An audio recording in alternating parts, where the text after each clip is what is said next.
One final day of competition, one final test, and at the end of it all, 20 athletes will get to make the claim of the fittest in their age group. Welcome back inside the Greater Columbus Convention Center, everyone. The 2025 Age Group CrossFit Games. Tommy Marquez alongside Bella Martin here with your pre-show action about to get underway for Sunday for one final event. And Bella, I feel like we say this every single time, but it's almost hard to imagine that we're already through the 3 days of competition. We're here and so close to the finish line already. It's the fourth day. We've been sitting here for 4 days. Yeah. Doesn't feel like that. We haven't seen the sun in 4 days, but we've seen a lot of fitness, that's for sure. I mean, you still have a wonderful glow. I don't know about you. I feel like I've been hidden in the dungeon the whole time. But, just kind of big picture, we've put 3 days of competition behind us, one left. You've been in the back talking to athletes. What's the overall sentiment and vibe now that we've made cuts? I think athletes yesterday were disappointed, and I was speaking with Adrian Bosman on our way in, and I think this is the first time for a lot of those teenagers that they've experienced a failure in a way that they can't, talk their way out of it. Their parents can't, ask if they can get another shot. Yeah. So it's a good opportunity to see that they can learn to fail, but they also still win. It's the bottom 15 that were cut, and you can still be the 16th fittest teen in the world, and that's a pretty cool claim. Yeah, it's a cool claim indeed, and it's certainly a growth point, right? Yeah. Because they have such a long runway ahead of them. I know, a lot of athletes that after last night's event were, bummed about being cut, but also excited to hey, my season's over. I get to celebrate a little bit, and a little cherry on top, maybe go out and have a good time in Columbus because the downtown area has been great. And one more quick thought for you, maybe big picture, just about Columbus as a host city as a whole, because we are about to wrap up a pretty awesome week of competition here. I've really enjoyed it. I think something that kind of goes a long way with events like this, especially to this size, is a downtown area that you can walk around in, and that has food and that has, healthier options. I think that's something when you go to the Midwest, you're not always going to see the healthier options. We hear a lot of taters, and these athletes aren't wanting taters until tonight. That's for sure. For sure. And one aspect of being a good host city is it's going to be open to a lot of people. And one unique thing about this age group games is we have a variety of athletes from all over the world. We're going to take a look now at just the full scope of all the international athletes that have made the trip out here to the Age Group CrossFit Games. And Bella, over 32 countries represented here. Age groups, masters, teenagers. You see Brazilian flags, Canadian flags, and that's what I've loved so far. It feels like almost every single heat you have seen a new flag out there, people being supported by their countrymen and women. I think it's beautiful. A lot of times when you see the individual games, it's the same countries over and over again. But when you get here, it is such a mixed bag and such a, mixed group of talent, and it's awesome to see that actually blend together. Yeah, and it was apparent from the get-go. I saw teenage athletes from Europe coming over, really soaking up the experience and talking to some of them. It's their first time outside of their home country. They may have traveled a little bit within Europe, but crossing the pond is a really big deal for them. And to be able to do that and share the floor with people from all different cultures and walks of life, that's just something you don't get all the time year-round when you're training in your gym. And it's just one more way of adding a little enrichment to the experience. Columbus is a good representation of America. I feel that if they come here, they're learning something, and we're good. Yeah, get some good foods, good fitness, and hopefully a good result on the leaderboard as well. But speaking of the leaderboard, let's take a look at some of the podium races to watch, because we only have one event left today, and we will be crowning champions. We will be handing out some hardware for each division. We'll start with the women, and maybe a podium race that some people should have their eye on this last day of streaming. So a lot of times we're thinking podium race, we're looking at who's going to win the race, but for this one specifically, I'm looking at who might get third. Okay. So for the 35-39 women, Sammy Scorzelli and Christine Middleton are separated by 4 points. And the second place is separated by 12, so it's Caroline Klutz is leading. Caroline Prevost is 12 points behind, and then the two ladies are fighting for third with 4 points between them. So I'm looking for who's going to get third, but also, maybe someone's going to jump in there again second. That's pretty cool coming down the last one. Yeah, I agree with you. I'm going to pick up that ball and run with it, because I really like that.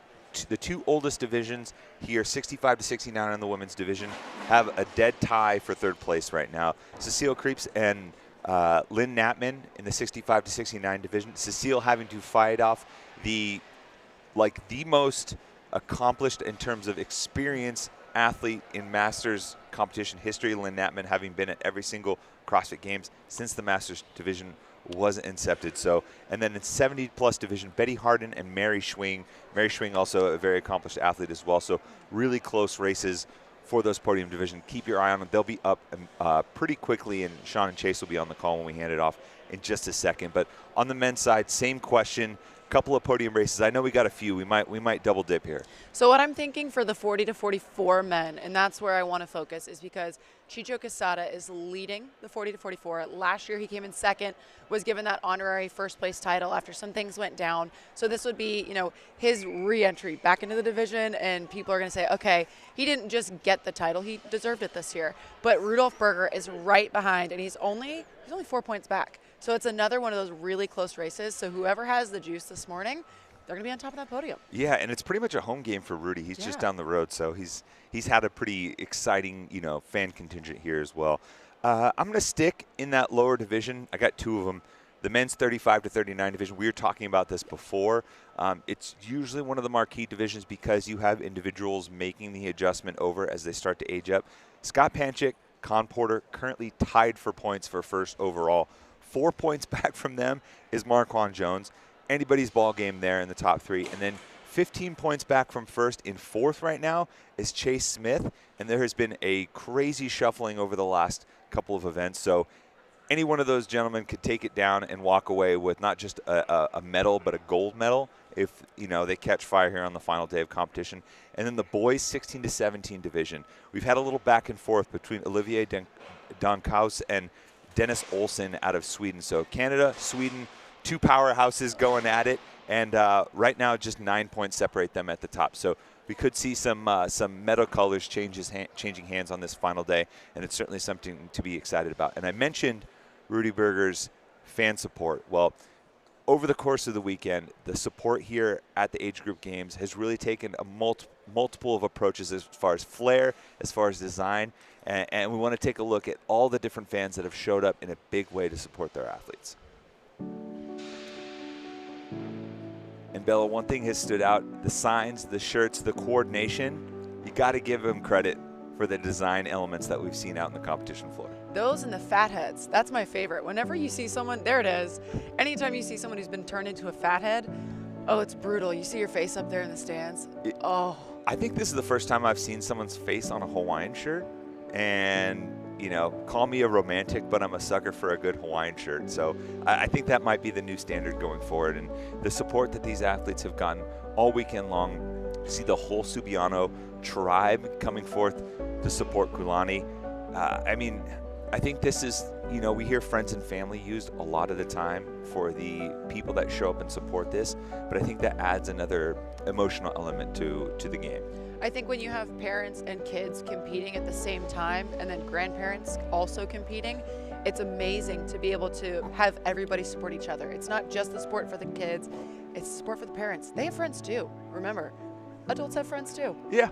I mean, and those are the relationships that are forged inside the walls of our affiliates, and it's certainly an added element. And speaking of someone who's had a big hand in the sport for these age divisions, we're joined now at the desk by Bob Jennings, the event director for the age group games. And Bob, first off, thank you for putting all of this together. It's been another great weekend of competition here at the Age Group CrossFit Games, and you've been such an instrumental figure in making sure that this takes place and giving an opportunity for these age groups to compete.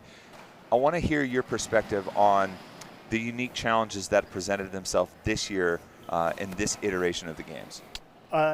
So thanks for being here, first of all. I mean, having you guys here and doing the show has been a huge help, and I know the athletes really appreciate it, the fans really appreciate it, so, I certainly appreciate it as well.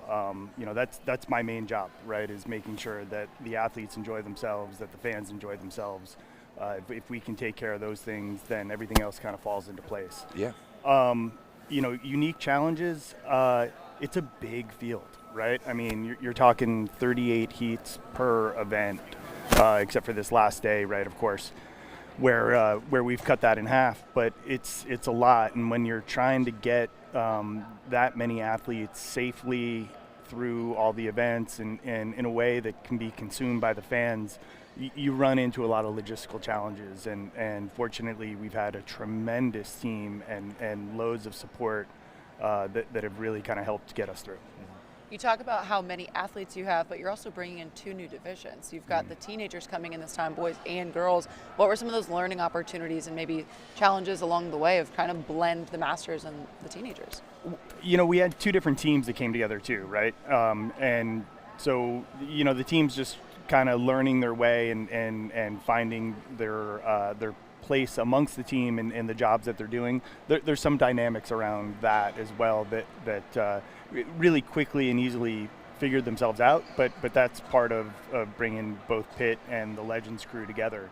You know, from running a competition perspective, there are aspects of having the teenagers here that we've never really had to worry about in the past. You know, things like you're not allowed to have your phones in the warm-up area, right? You need to send out emails to the entire competition, you know, letting them know there are kids here, and we need to be responsible adults around those kids and lead by example. You know, it's a little crazy to me that you need to send out an email to people telling them don't be a creep, but don't be a creep, right? And you know, the athletes obviously fell in line with that right away, and there wasn't any pushback on it.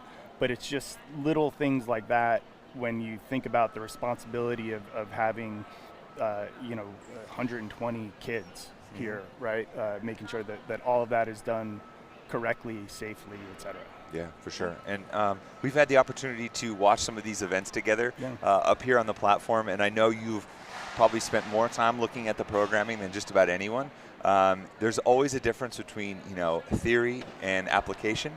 Yeah. And is there anything in particular that you've been really proud of from your team and how the event has been laid out, or how a particular test has played out in real time with these athletes?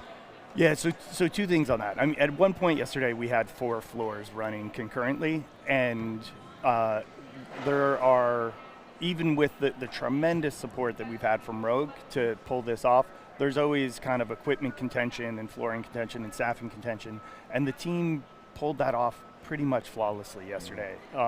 Running 4 floors concurrently during an event it's you know, it's clearly not 4 times more difficult. It's exponentially more difficult than just running 1 floor. You know, but then from a programming perspective, I was really happy with how the kettlebell workout played out. I wasn't sure how that was going to work visually. You know, hindsight 2020, I think maybe we probably should have sharpened the standard a little bit more on the clean aspect of it. But the impact, I typically think about things from, did the programming deliver the impact on the athlete that I expected? And it did, right? I probably a little more so than I expected. There were some people that were pretty fried after that workout, right? So I saw Jason Grubb come off and be like, that was no joke. That was, and if, you know, the 5-time champ is saying that, and he kind of like tip of the cap there, then, you know, I think you're in a good spot. Yeah, for sure. Well, I've got a little bit of a personal question for you. I think when it comes to organizing and having your own event, a lot of times it's a thankless job, and you continue to come back and you do it better year after year. What is your why for doing this for this sport? Yeah, you know, it's interesting you bring that up, because I was thinking about not my why, but a lot of the conversations that I have with not really the athletes, because for the most part, I was one of them at one point in time. I kind of know what their why is. It's really more the staff and the volunteers. And I had a really great opportunity to chat with a gentleman by the name of Tim, who's on our Reset crew, who, you know, getting to his why. And he was, as he was approaching retirement age, he was 50 pounds overweight, and through CrossFit, he's now in tremendous shape. He, in his retirement, he runs some high altitude, 9,000 feet and up elk hunting trips. And his why is he has grandkids between the ages of 1 and 11, and he wants to be able to take them on high elevation elk hunting trips in his retirement. And like that's a great story, man. And like that is why we should all be doing CrossFit. not necessarily for the competition. Yeah, no doubt, and that's a perfect segue for us. We always end the show with a couple of our favorite stories from across the weekend. Bob, that was a great one. You know, a standout story as we get ready to close things out. Bella, I know we've gone through a few already. What's one that we haven't touched on yet? You know, I'm thinking about that family aspect today as we close it out. We've got 2 sisters and a dad all competing today. Aston and Marley Bidgood in 2 different divisions of the teenage girls, and their dad, Brian, is out there competing as well. That just shows you, like, you can do fitness and you can bring your family together too. A multi-generational activity, you know, not just Christmas or Thanksgiving. The CrossFit Games can be that for a family as well. For me, I'm looking at the 60-64 division.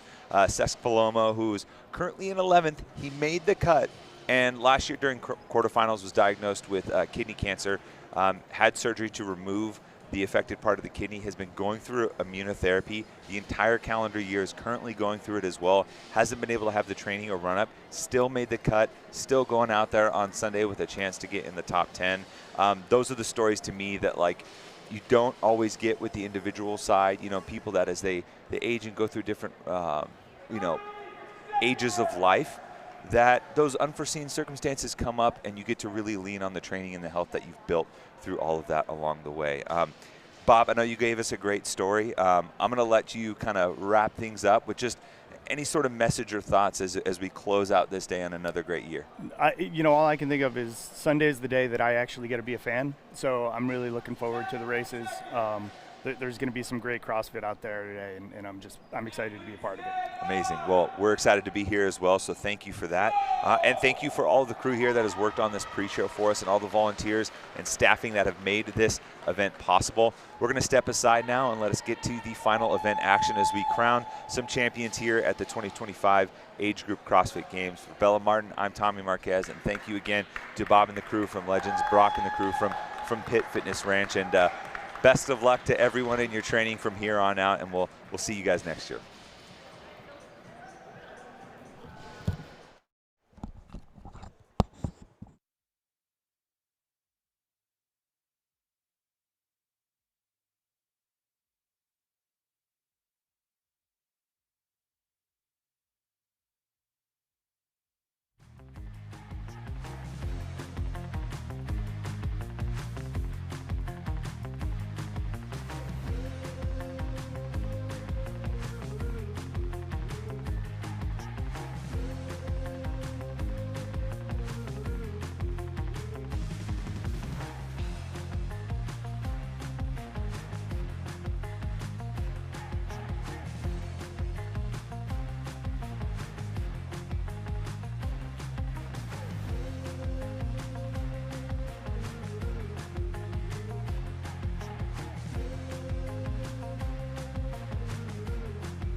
It is the final day of competition here at the 2025 Age Group CrossFit Games from the Greater Columbus Convention Center in Columbus, Ohio. Thanks for being with us, everybody. I'm Sean Woodland with Chase Ingram. The men 70-plus division is on the floor right now. They are in their second of 4 rounds of this final event that features rope climbs, wall walks, and snatches at 75 pounds. What's super fun this weekend is that we're going to have every heat, we're crowning a podium, we're crowning a champion. This division will be climbing to a 12-foot length on the rope, as well as doing 75 pounds for the snatches.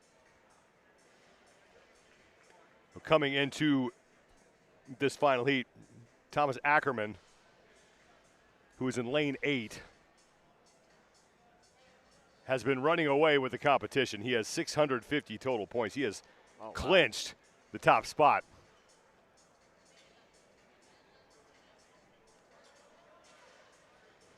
What I love about this final event is that every single division is doing rope climbs. Every single division is actually doing the same number of wall walks. The only thing really changing is the height on the rope and the weight on the barbell.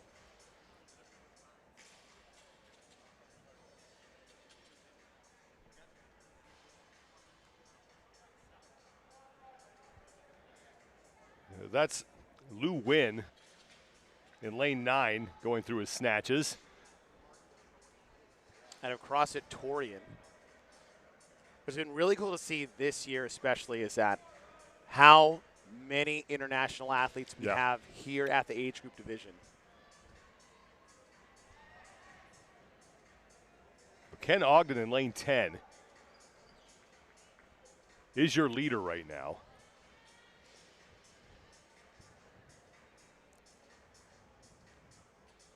Working through his set of 6 wall walks.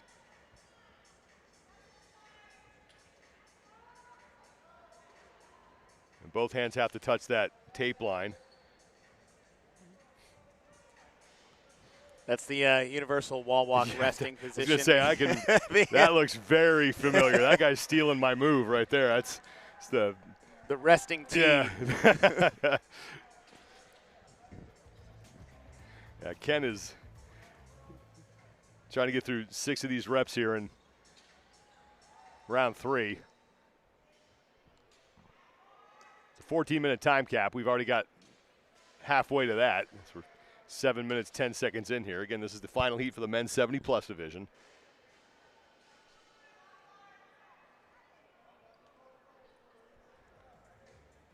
That's Clark Holland.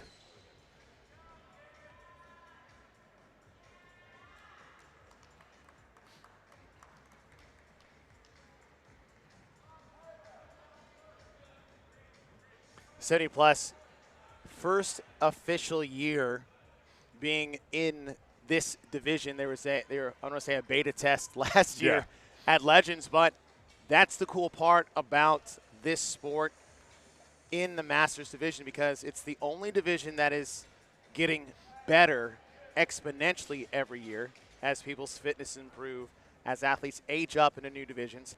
And there's going to be a year where we need a 75 to 79 division. Yeah, that's crazy that you say that, because the fact that we have a 70-plus division, I don't think anybody would have said that 5-6 years ago. Like, well, that's just we don't need to have that. We didn't have any of them. Right.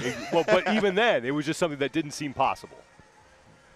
Even the Masters division, when it first started, I think the youngest division we may have had was 40. It might have been 45 when the Masters division first started, and there's like a 20-year gap. And if you were older than, say, 65 to 69, you were just lumped in there. Right. And we've had several years where 70-plus athletes were competing in a 65 to 69 category. Now they have their own, and who knows where this goes. Well, Ken Ogden comes in 4th place overall, trying to get himself on the podium. He was only 10 back of Doug Murray for that 3rd spot, and right now, Ogden is in the lead, along with the man on the right, Clark Holland. Ogden on now to his 4th and final set, I believe, of wall walks. as his barbell has been advanced all the way down the floor. He only has these reps and then 4 snatches left. And those 6 wall walks that they have to do will be the same number that every single division will do today. Yeah, and no scale on the hand position either. I mean, 0. you're doing the whole rep. We've seen scales in the open, right, where there's the behind the line, in front of the line kind of a deal. But no, for all today in the final event, that middle movement of 6 wall walks, every single division will be racing today. Ogden gets that right hand where it needs to be and closes out that rep. He's got a 1-rep lead, or Holland on the right has a 1-rep lead on Ogden. Clark Holland in 5th place overall with 390 points. So he was 50 back of Doug Murray. Murray right now in 3rd.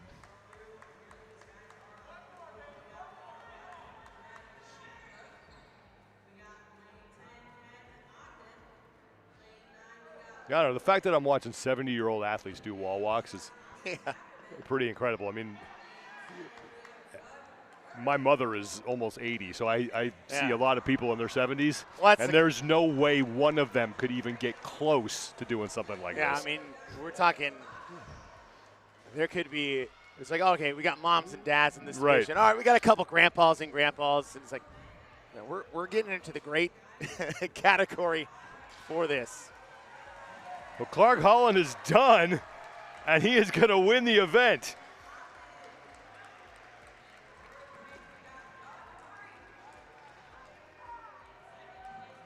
It's his 2nd event win of the competition.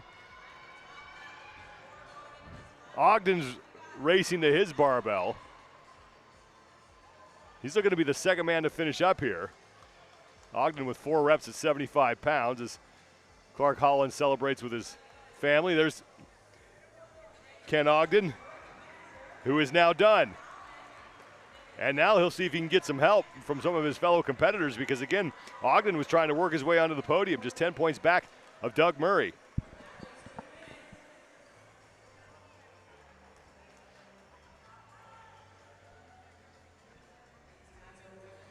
Murray is in lane number 7. He is in his final round.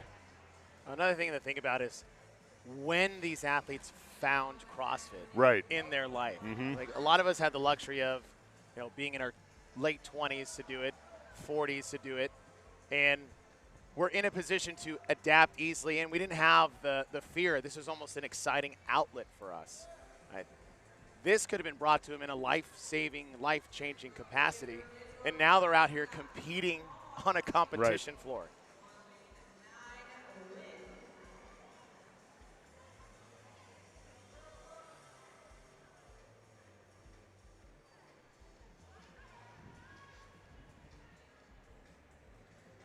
I think that's Doug Murray in lane 7 who's working on his wall walks. Those last, when you're at absolute fatigue. Oh, man.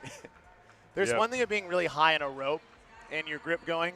When you're inverted, stuck on a wall. Right. You're like, I got to move my hand 4 more inches. But I'm I not sure if I unbuckle this elbow. Right. That the whole Jenga tower is coming down.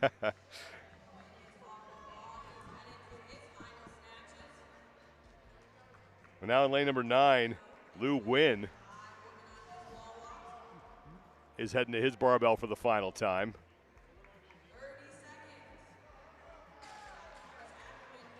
And if Ogden wants to get on the podium, he needs another, at least 2 people to get between himself and Murray. And doesn't look like that's going to happen, as we are inside now 30 seconds to go before we hit the 14-minute time cap.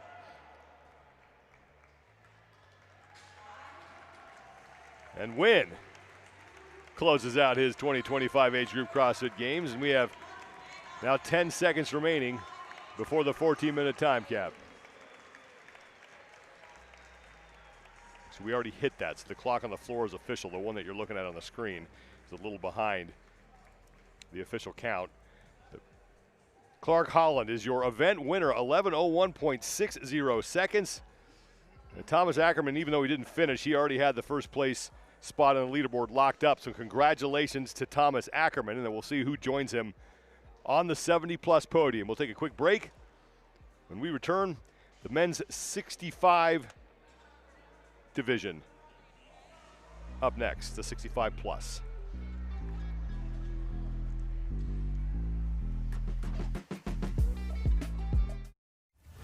Maybe you were born with this fire, or someone stoked it in you.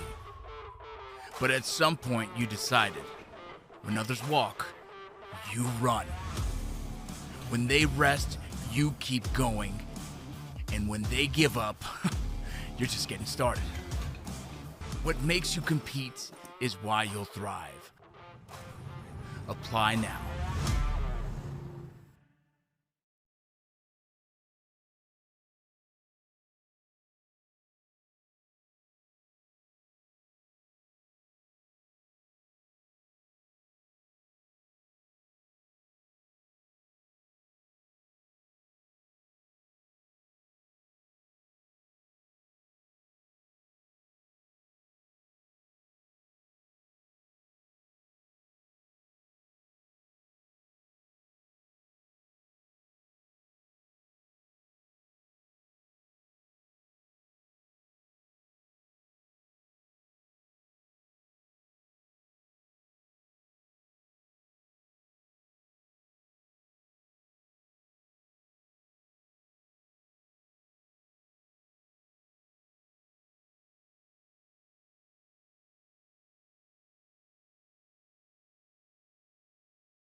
Working out of lane number 8. He's your overall leader. He has 645 points. He has clinched the top spot as he is 110 points clear of Beams.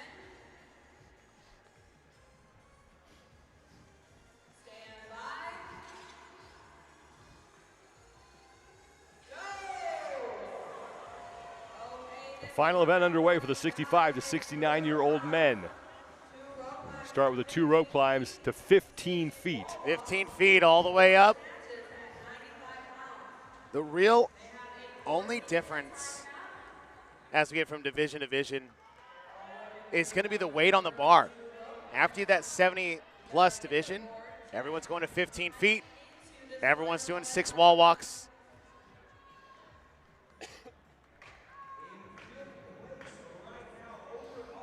Now, Mike Navarro in lane 10 was one of the first men to the wall walks, and he is right now your leader. He got through his first of 6 reps ahead of the men chasing him right now in this event.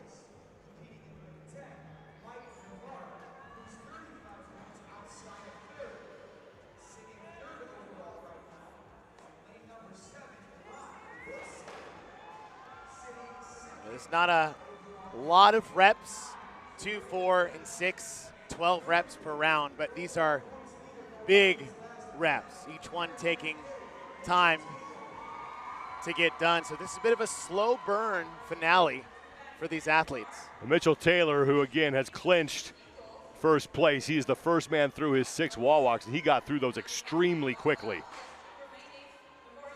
And now on to the snatches, 4 reps at 95 pounds. In lane 3, Jean-Louis Duray also joining Taylor on the barbell. Taylor is through his first round. In lane 10, far side of the floor, he's in the headband. That's Mike Navarra.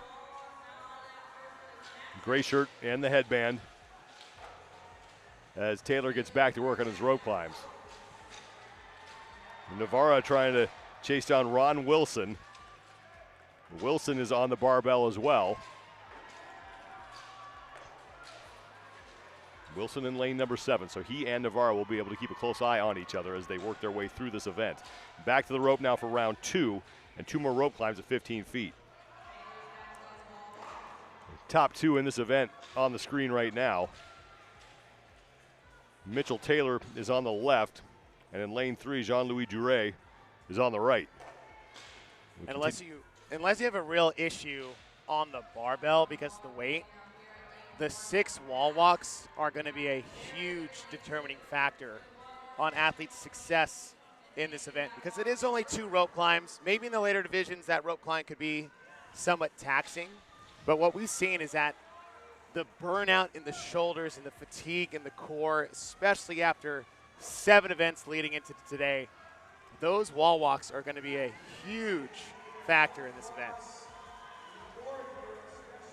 Well, Taylor is continuing to make quick work of these wall walks. He's right in the middle of the screen. And he has 1 rep to go. I wish I could do these this fast. Yeah. Well, there's a question is, why a wall walk and not a handstand walk? And if you think about what you put at the end of the weekend, where do you want someone's pure skill to determine the outcome of an event or their pure level of fitness? And the wall walk itself is much more demanding physically from an all-around fitness standpoint in terms of stamina and local muscular fatigue versus, well, I'm the only one who can do handstand walks, then I win this event. Right, exactly. Taylor is closing out round 2. Jean-Louis Duray on the right side sits in second place. Now in lane 9, Greg Beams, who's trying to hang on to second place. He's onto the barbell. As Taylor goes back to the rope, start round 3 of 4. Sounded like a leave no doubter finale.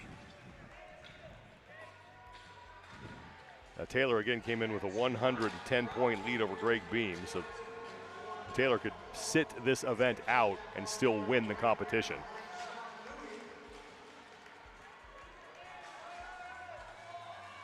Mike Navarro is onto the barbell, and he's trying to chase down, again, Ron Wilson, who is fallen back in the pack. So in lane 10,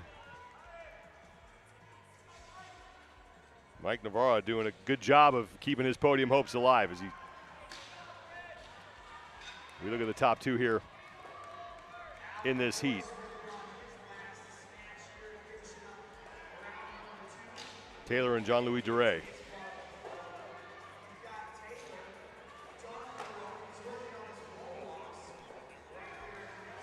And there is Mike Navarro right now and tied for 4th place in the heat, but well ahead of Ron Wilson, the man he's trying to overtake in the standings. Navarro gets through his 2 rope climbs here in round 3, and now on to the wall walks. Which is really fun, cutting down to 15 on the final day, because now really for the first time, because they'll shift, they don't change the heats event to event.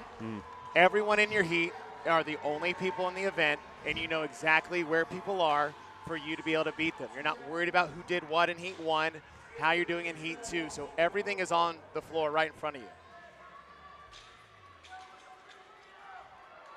And Taylor continues to just rifle through these wall walks, showing you why he has the lead that he has here in this competition.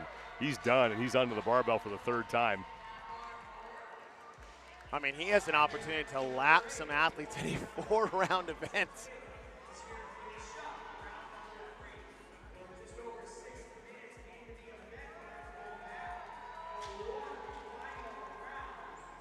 Jean-Louis Duray is now through his third set of 6, and he'll join Taylor on the barbell. Taylor halfway through his 4th of 5 sets on the snatches at 95 pounds. And Mike Navarra is now 2/3 of the way through his 3rd round of wall walks. He has 2 reps remaining. In the middle of your screen right now, gray shirt, black shorts, and the headband. Headband's a strong look, by the way.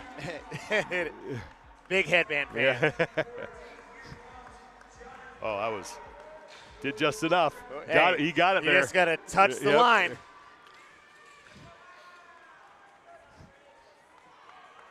Well, Navarra is several spots ahead right now of Ron Wilson, the man he's trying to chase down for that 3rd and final spot on the podium. Well, Taylor back on the rope. Man. This is his 2nd rep. Back to the wall for the 4th and final time for your overall leader and eventual champion here.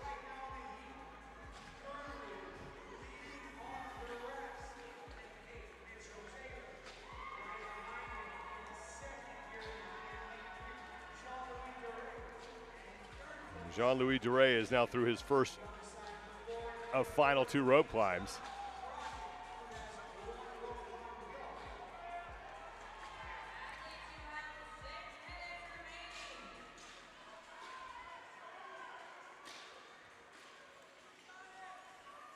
$14-minute time cap here.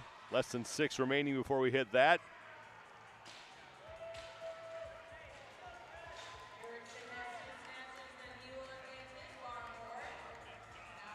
Mike Navarra, meanwhile, got through the remainder of his wall walks and his snatches.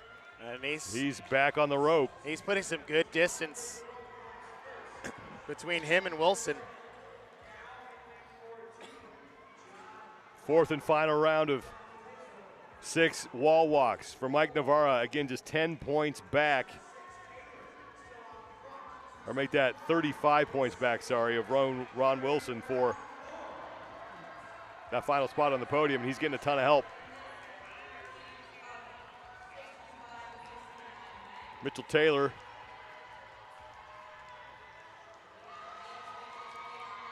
is now done.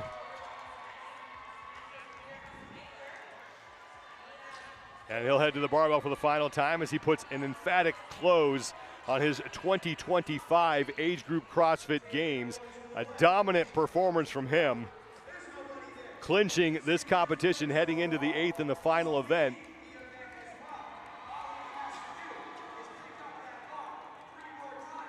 His worst finish was a 6th place in event number 4. He has 2 event wins. He's about to get his 3rd, and he will be crowned the fittest man in the 65 to 69-year-old division. Final rep for Taylor.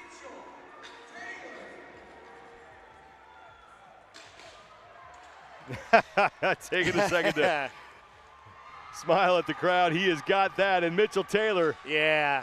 You deserve it, my friend. Fittest man on earth in the 65 to 69-year-old division.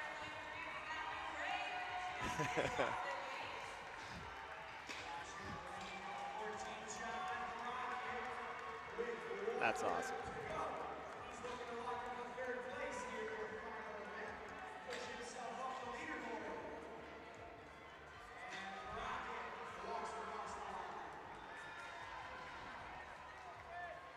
Dupuis is now finished as well, and Crockett is in.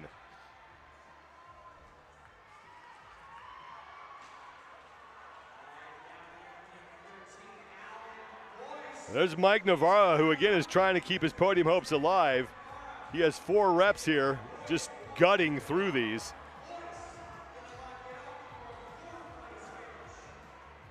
1 rep remains for Navarra. 35 points he's got to make up on Wilson. And there's the final one. And Navarra's in, and now he'll wait. Less than 3 to go before we hit the time cap. He has quite a few people between himself and Wilson, but again, he's got to make up 35 points, so I don't know if it's going to be enough if Wilson stays where he is right now.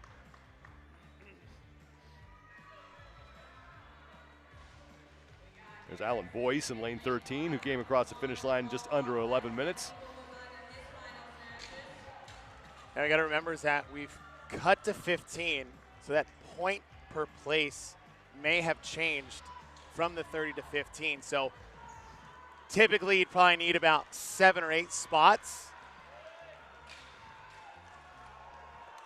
Trying to find what that point system may be. Efforting.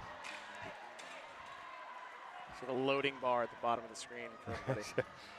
2 minutes left before we hit the time cap, and some more athletes are in their final round here. Conrad Kaufman in lane 11. He's on the barbell for the final time, and he's stepping across the finish line.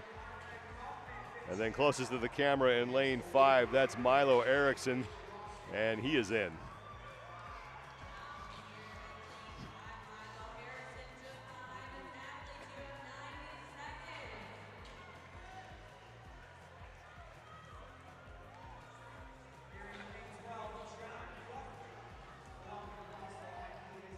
John Guthrie is in.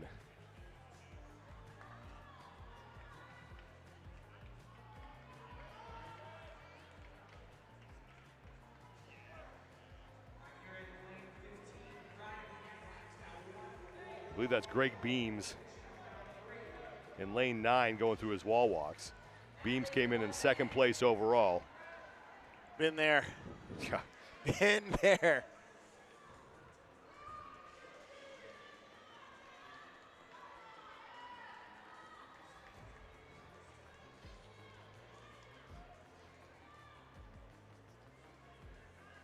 .40 seconds to go before we hit the time cap.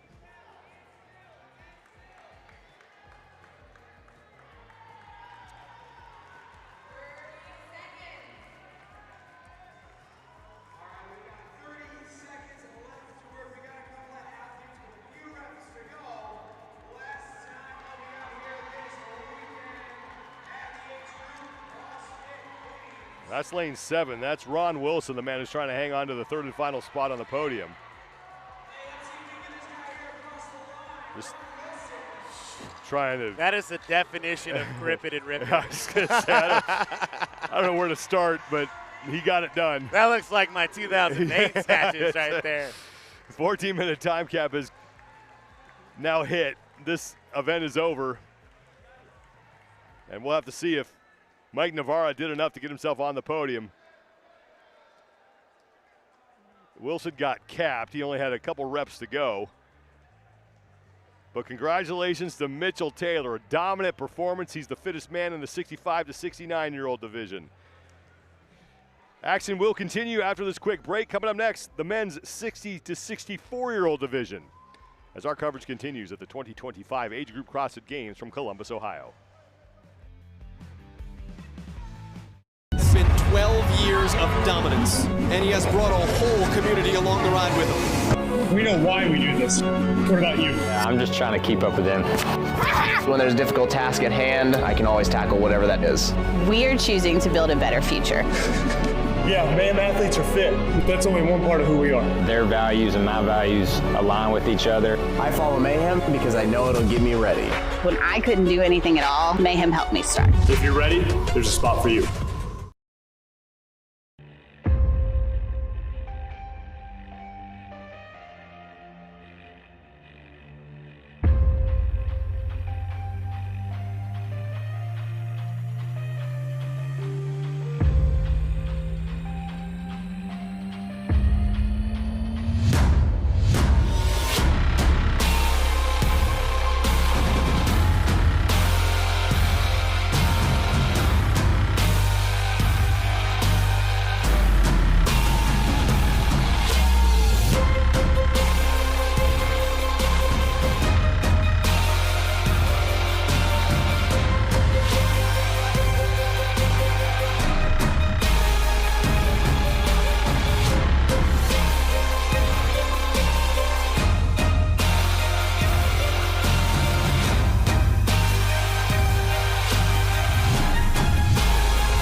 Men's age group action rolls on here on the final day of competition at the 2025 Age Group CrossFit Games from inside the Greater Columbus Convention Center in Columbus, Ohio. I'm Sean Woodland with Chase Ingram. The 60 to 64-year-olds are taking the floor. And in the overall standings, this one is much closer than a couple of the divisions that we have already seen. Paul McCrary is your overall leader with 590 points. He's 30 up on Peter Harvey, but Harvey only has a 10-point lead on Dan Roberts for second, and Roberts is only 16 points clear of David Powell for that final spot on the podium. This event is 4 rounds of 3 movements. Rope climbs to 15 feet. That'll be the same for every division going through for the rest of the men. Wall walks, 6 for everybody, no matter what division you're in, which I think is probably the coolest part about this final event for these divisions. The weight on the snatch is 115 pounds. And we cut the field down to 15 athletes, and that did affect the points table. So instead of a 4-point difference between first and second, that is now a 7-point difference. So you can make up deficits here pretty quickly if you get enough people between yourself and the person you're chasing. Well, between first and third, that's 14 points. You would have needed almost first through fifth on the other days. So with the points table changing, it puts a lot more pressure on those trying to keep away from the athletes chasing him. Lane assignments on the left side of your screen. Overall leader Paul McCrary will be in lane number 8. David Powell, who is in 4th place, will be in lane 10, and he's going to be trying to chase down Dan Roberts, who's in lane number 7. So we are underway, and we start with the 2 rope climbs at 15 feet. Being smooth in the very first couple of rounds is vital for the last 4. We saw this a bit last night in the 5-rounder where the ring muscle-ups reigned supreme in dictating the outcome of the event. The wall walks here will be that. 6 every round for 24 reps with the fatigue of the rope climbs and the snatches. If you can handle them, but pacing them out early. Don't get wrapped up in the race in round 1. We've seen a lot of people get stopped in their tracks in the 3rd and 4th round. The whole field is onto their first set of 6 wall walks. Dan Roberts is one of the men who got to the wall first. He's halfway through. Peter Harvey in lane 9, though, your leader right now in the heat. He is up and off the wall, and Harvey is moving to the barbell for his first set of 4 snatches at 115 pounds. See, touch and go early. Probably won't see that later in the heats as the weight gets heavier, which will put even more emphasis. Kenny Merritt, the second man on the barbell. As and if he got to roll the bar forward, had to come back. Now Harvey's working his way back to the rope. He's your leader right now in the heat. Harvey second place overall. He's only 30 points back of Paul McCrary for first place. That's first through 6. First place is 100. 6th place is 65. And right now McCrary sits tied for second place in the heat. McCrary in lane 8 in the middle of the floor. We'll be keeping an eye on him. Harvey is halfway through his rope climbs. And now back to the wall.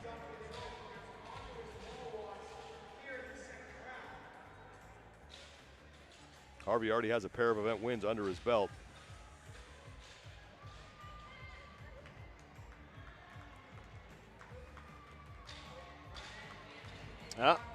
Yep. Got a no rep.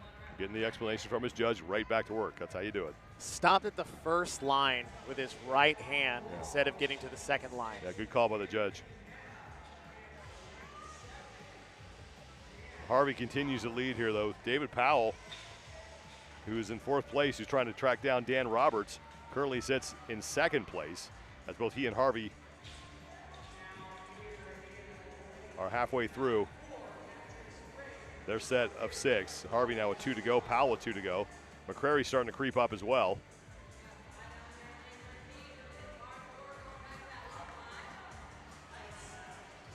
see this is a much different pace than they started at in the first round.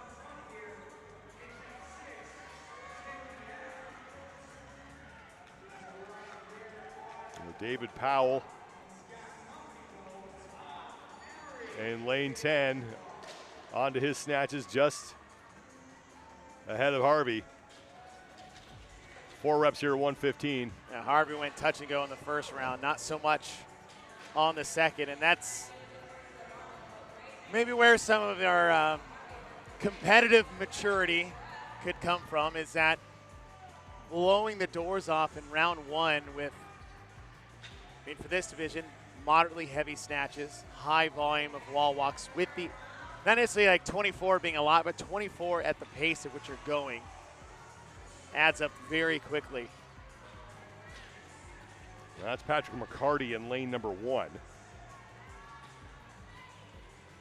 And this could easily be an event where, like we saw last night in the muscle event, it's not till the 3rd or 4th round that someone that we didn't even see just comes charging in on that last round to pass everybody. Well, Powell and Harvey continued to lead with McCrary, your overall leader, in third place. Powell, once again, 4th place overall, only 15 points back of Dan Roberts. And right now he has some people between himself and Roberts to help him cut into that deficit. Powell into his 3rd round of 6 wall walks. Harvey's there with him as well. Back in lane number 1, Patrick McCarty is working through his 2nd set of 4 snatches at 115 pounds.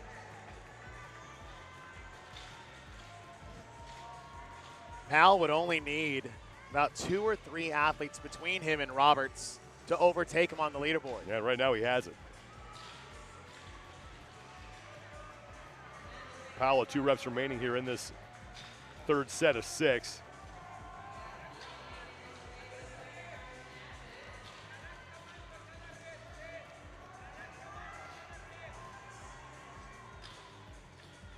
McCrary, who is right next to him, in lane number 8. McCrary has now moved into 2nd place ahead of Harvey. But Powell continues to lead. He's going to be the first man back to the barbell here in round 3. Powell started with singles in round 1, has kept that through the 2nd round.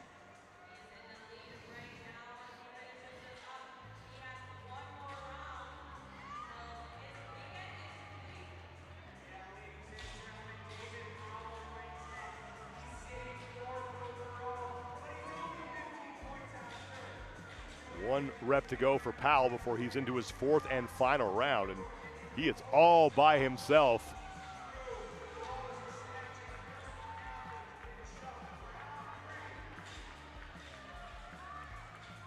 Powell is done back to the rope for the final time.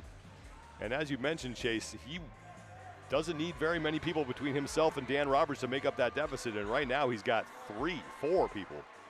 Yeah, 3 people maybe. That stands. Powell can very well do it.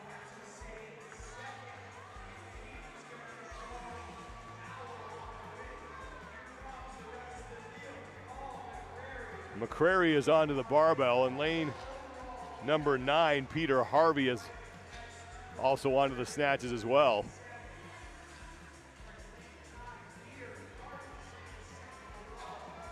And lane 11, Alan Duarte, has moved into 2nd place behind Powell. Duarte is closing out his 4th set of rope climbs. There he is with 1 more remaining. Duarte makes a touch, and he'll join Powell on the wall.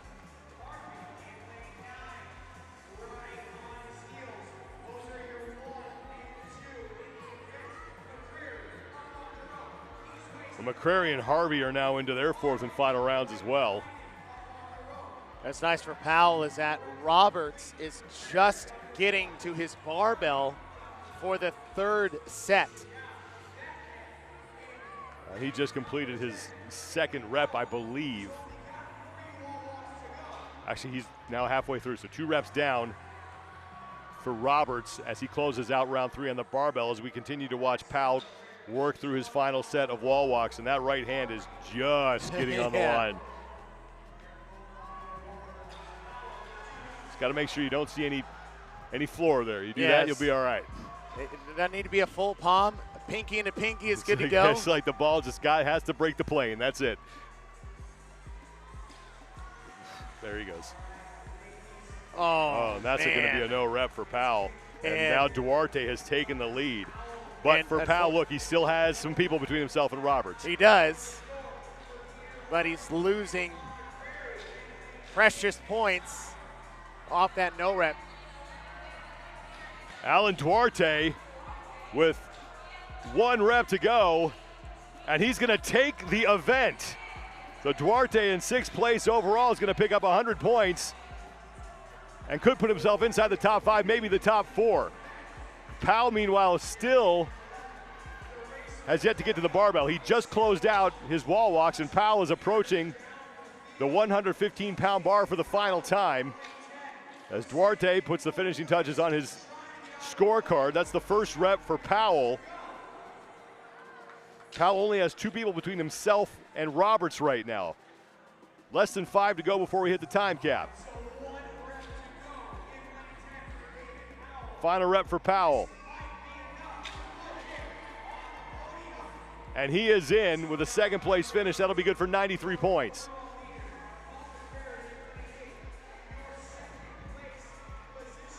McCrary, your overall leader, and the rest of the field who are in their 4th and final rounds are all back on the wall walks. He needs 3. Well, right now he's got McCrary and Harvey. Kenny Merritt in lane 12 is a rep behind Roberts right now. So he's looking at Merritt. He's like, hey, big guy. Yeah, come on. And that's what happened with the no rep on the wall walk.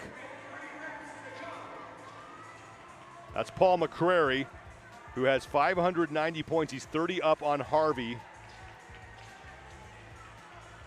McCrary, the overall leader, coming into the event. And he has 1 rep remaining and looking like he's going to hang on to that top spot. So congratulations to Paul McCrary, who is in 3rd place. That's good for 86 points. Harvey and Roberts, the next 2 men on the floor as far as positioning goes. Harvey right now in 4th with Roberts. Merritt has also completed his 5th of 6 wall walks. So 86 to Harvey, or McCarthy. Powell got 93. If he needs 15,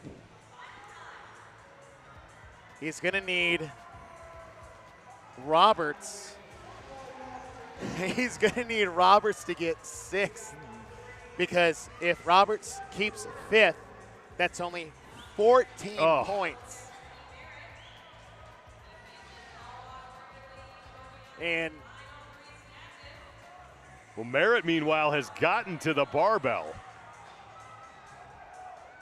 That's Kenny Merritt in lane 12. Now he's across.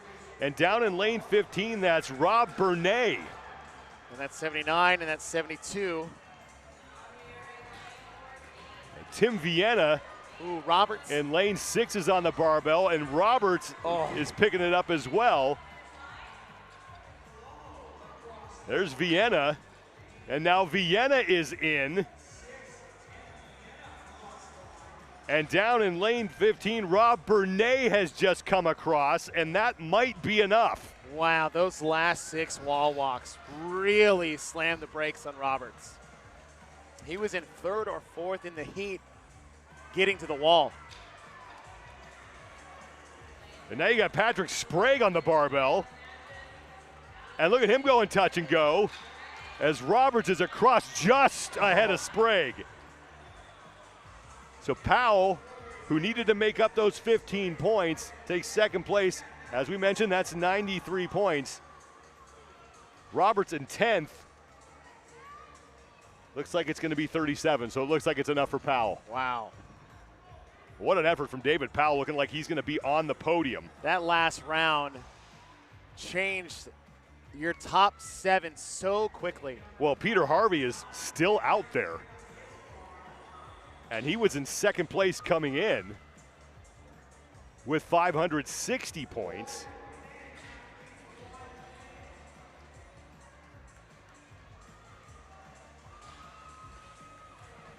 and Roberts was only 10 points behind him. So second and third might be up for grabs. It's going to be interesting when all the math is mathed. And Vienna is now across. We got 35 seconds to go before we hit the time cap. And Peter Harvey, who's in second place, is still on the floor. He's in lane number 9. Looking at him now. There might be a chance that Roberts could hold on to maybe a podium spot because of the point differential between him and guys below him. Well, Harvey finishes 12th. That's 23 points. Final 10 seconds is in lane 2. Peter O'Donnell's trying to finish up. But really the only thing that I think is relatively assured is Paul McCrary standing atop the podium. Powell may have rocketed all the way up to second. Jeez. And then that third spot is going to be the question. For all the official results and standings, you can go to competitioncorner.net. But we have some things to figure out with the 60 to 64-year-old division. We'll take a break. Action will continue here as we move on to the 55 to 59-year-old division for the men at the 2025 Age Group CrossFit Games.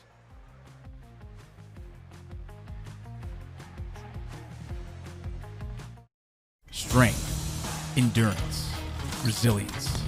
These aren't just words, they're promises. Ones you make every day to protect, serve, and defend. Because when the mission calls, you answer. Join the mission.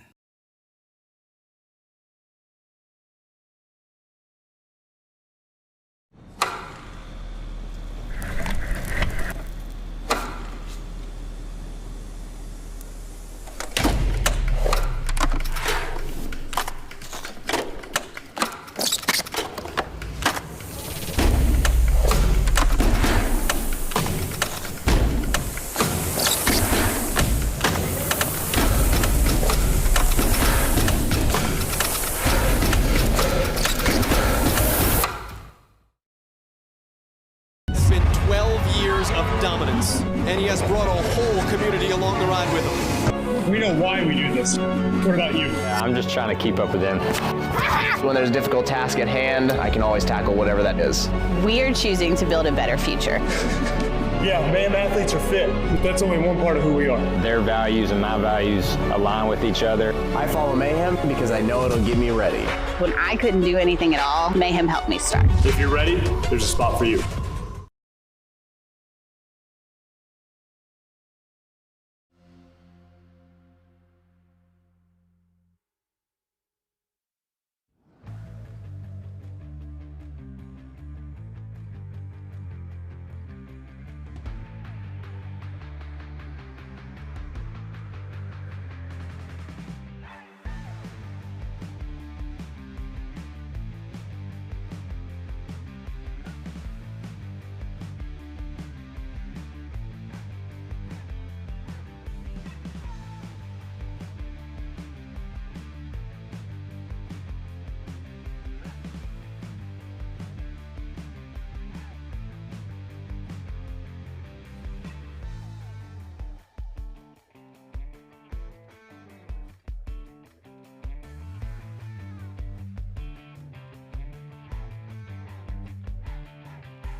Competition continues here on the final day of the 2025 Age Group CrossFit Games. We are into the 8th and last event for the competitors. The 55 to 59-year-old division for the men is out on the floor here, and we are glad you are with us, everybody. I'm Sean Woodland with Chase Ingram.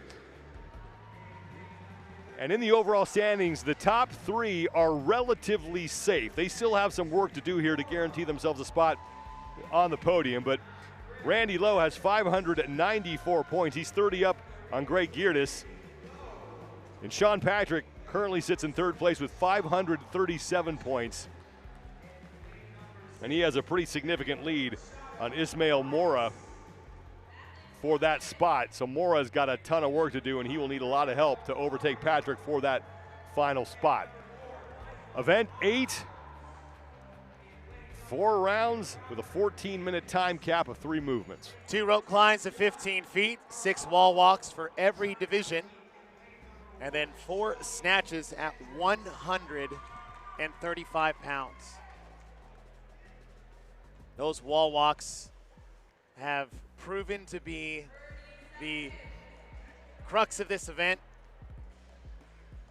It seems short, it's only 4 rounds. The rep scheme is low, but pacing it out early and gradually either keeping that pace if you can or increase that intensity. This is a big negative split style event. Lane assignments on the left side. Overall leaders will be in the middle of the floor.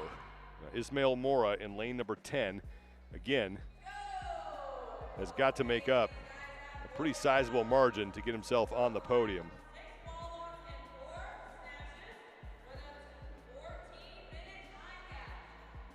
$70 points to be exact. So he would have to finish first to earn 100, and he would need Sean Patrick to finish 11th. Which, I mean, could happen. We nearly saw that same thing happen in the previous heat.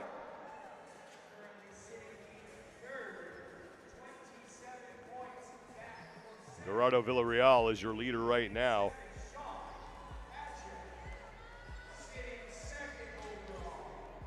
Villarreal in lane number 5, making quick work of those wall walks. And Villarreal is off the wall and onto the 135-pound barbell for 4 snatches. Hey, first round of wall walks always feels good. I got this. Had that in the open this year. We had 5 wall walks in between rowing and snatches, and first 5, I was like, oh, I'm golden. I've gotten so good at these. It's just Second 5, I'm like, are my arms do they along work for the ride today, or? That goes pretty quickly. John Kim was the second man to the barbell as Villarreal is done, and he'll head back to the rope to start round number 2. Kim is finished up as well.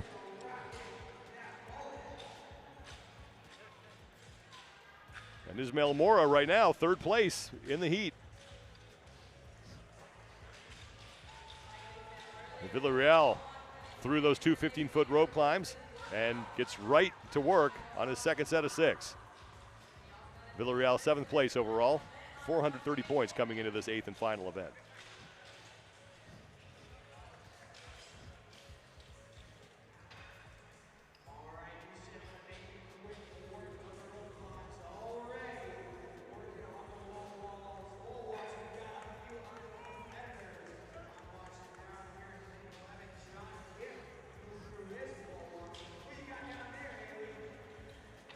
John Kim leaving no doubt with that hand position.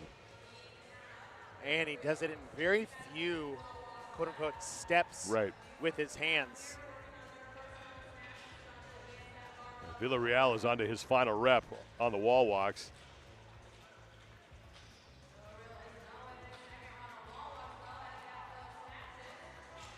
John Kim 6th place overall coming into this event.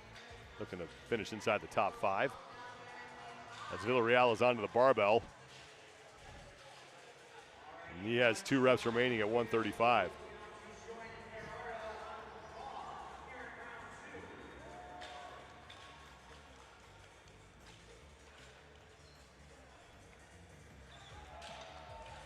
And he is done. Which here it's like, okay, great, halfway. Right. How do those wall walks look in round 3? How do they look in round 4? Because Kim's looked very good and in control in the second round.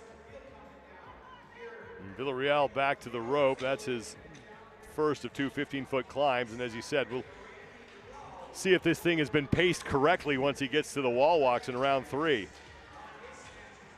I know we belabored the point of muscle-up pacing, and it's always fun to run into athletes who maybe went back and watched their heat.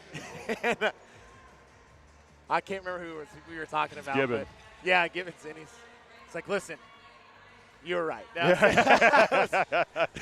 first I was like, how dare you? Right. Never mind. All right.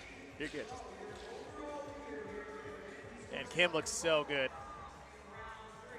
Well, Kim is now just a rep back of Villarreal here on the wall walks. And he keeps a very good, consistent pace. It's the same steps. It's the same cadence where sits back, lays down.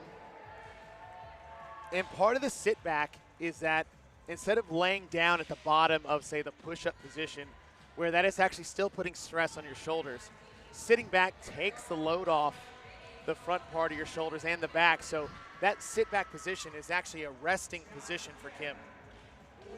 Villarreal is through his third set of wall walks. Meanwhile, Ismail Mora, who sat in fourth place right now, tied for fifth.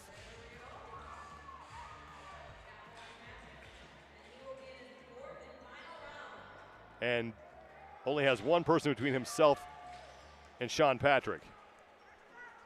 And Villarreal through two, now three reps at 135 here in round three. Kim in the white tank top, right side of your screen, getting to the barbell for the third time. And Villarreal is done, and he is into his fourth and final round here. Very consistent.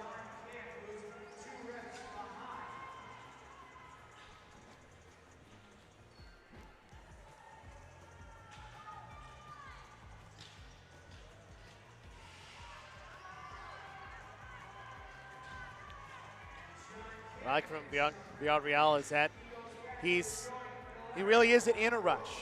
His pacing in between, not taking big breaks between movements, just looks totally in control of this event. And you talk about big steps. Yeah, that looks That's really how you do good. it right there. Man. And that's what you like to see. You get worried about someone who jumps out so quickly, if that is a pacing thing, or you're just that confident and that good at what you do. And again, consistent 2, 3 or 4 steps or hand placements on the wall walk. Nice, good, strong, straight arms all the way through. No bowing and bending of the midline.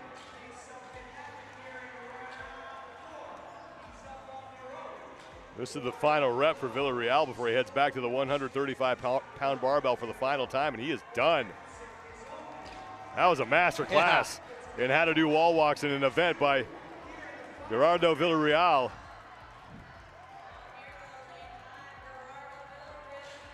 Four reps remain for Villarreal.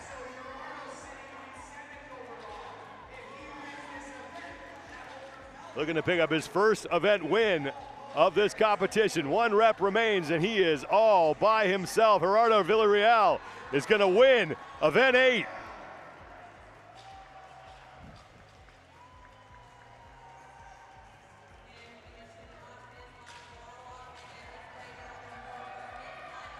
John Kim is your leader on the floor, and he is heading to the barbell for the fourth and final time. As we are 6.5 minutes away before we hit the 14-minute time cap, so past the halfway point here. 7:13.10 seconds the time for Villarreal. That was impressive. Kim going touch and go on the snatches. Yes. Come on. Let's get this over with. And he is in 7:48.80 seconds.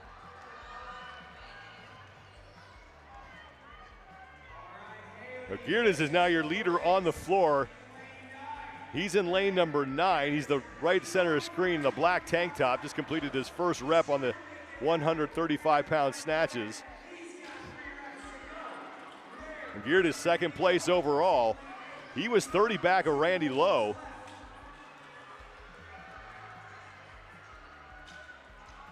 And Lowe is 3 or 4 spots behind him in the heat. But Girdes is in third place for 86 points for him. Again, he had to make up 30 on Lowe. He needs 4 people between him and Lowe if he wants to try to jump him on the leaderboard. Ismail Mora is going to be the next man to finish up in lane 10, and he is in.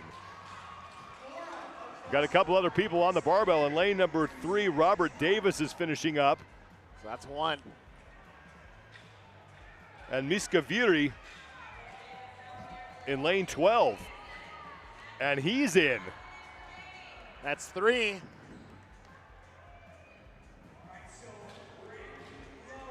Lowe has to finish here. Yeah, Randy Lowe is still back on the wall in lane number 8, and I think he just failed a rep. He's in the middle of your screen, is Lowe. Trying to get this final rep in. So Geerdes got 86 points. And another fail. Uh-oh. He needs 30.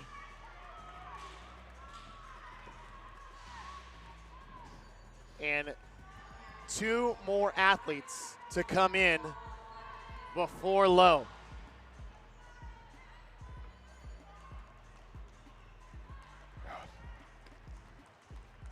Another no rep.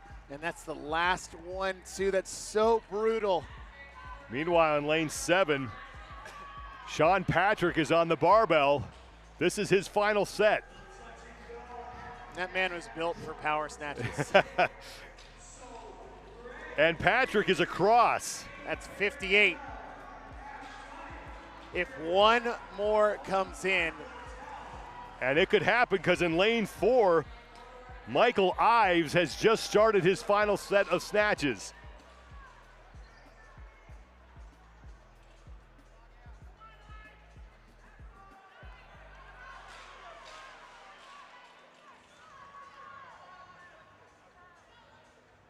And Lowe has gotten through at 6. Oh, that last and now rep.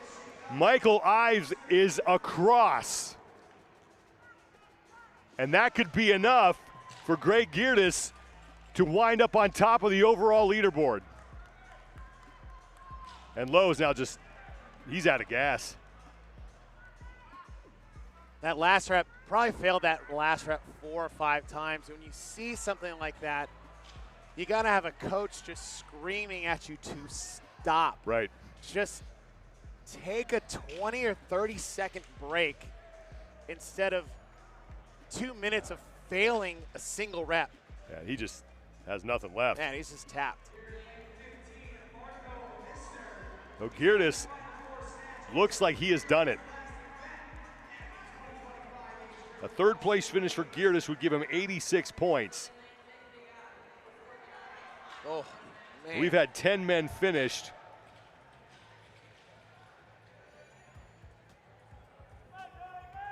That'd be more than enough right now.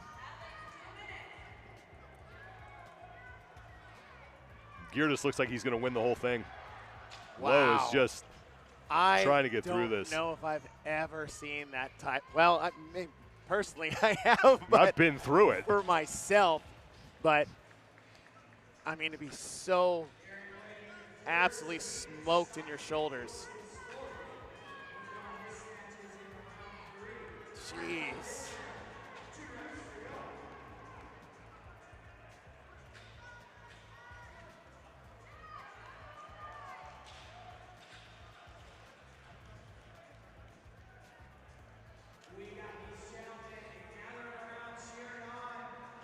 There's still more men out there on the barbell.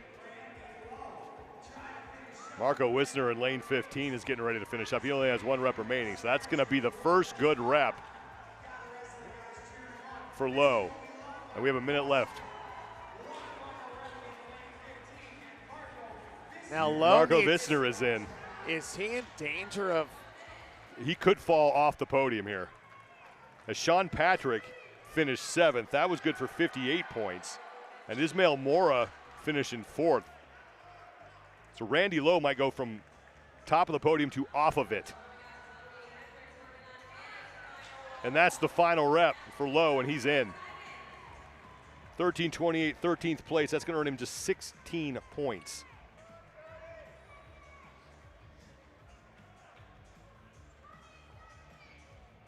Geerdes, the man in the black tank top, walking away from the camera, looking to be your winner.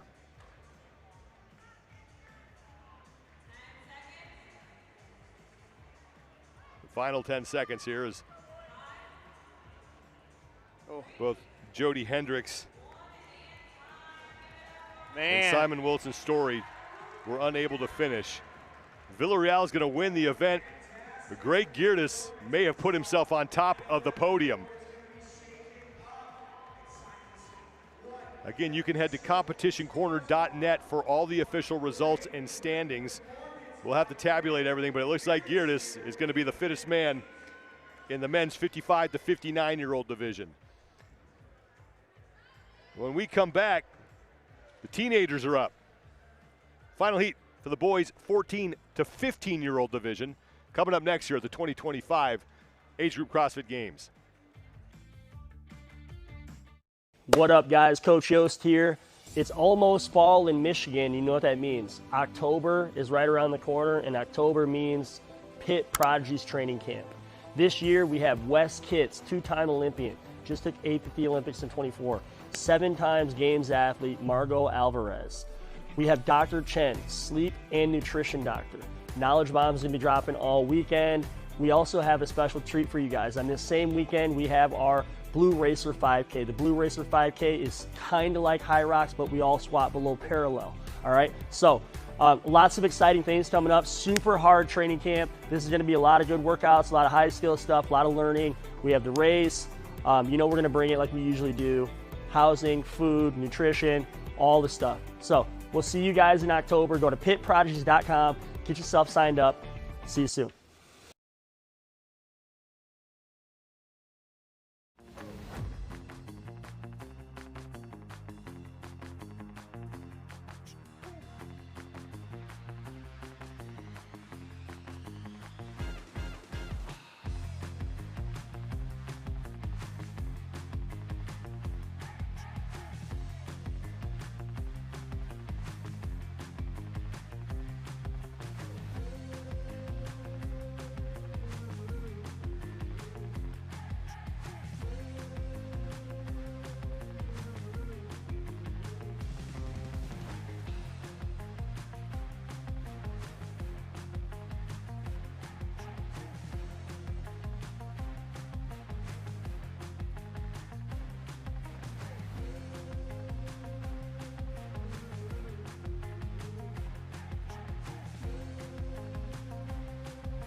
We move from the masters to the teenagers here at the 2025 Age Group CrossFit Games as the final heat for the 14 to 15-year-old boys is coming up here in their last event, event number 8. Thanks for being with us, everyone. I'm Sean Woodland with Chase Ingram, and this is going to be a lot of fun because it is tight on top of the overall leaderboard. Akil Lopez right now sits in first place with 616 points. He's relatively safe, but we don't want to don't want to jinx that given what we saw in the last heat. Emil Gotch sits in second place with 588 points, but only 12 points separate him from fourth place Bradley Bates. So those final 2 spots on the podium very much up for grabs. You look at those 28 points between first and second. That's a first and fifth place difference on the leaderboard. Event number 8, 4 rounds of rope climbs, wall walks, and snatches. 15 feet for everyone, 6 wall walks for every division. Snatch weight is at 135 for this division. But it's those wall walks, pacing it out with the interference of the rope climb and the snatches, that local muscular fatigue in the shoulders. I mean, we've seen it. Like, once those scales tip the wrong way, it's not slowly unraveling, it's going off of a cliff. Lane assignments will be on the left side of your screen. Akil Lopez, the overall leader, will be in lane number 8. And then it's Gosh, Delaney, and Bates. We'll be keeping an eye on them as they compete for those final 2 spots on the podium. Only 15 athletes remain as we cut the field down, and that has changed the points table. So you can make up points in a hurry here in this final event.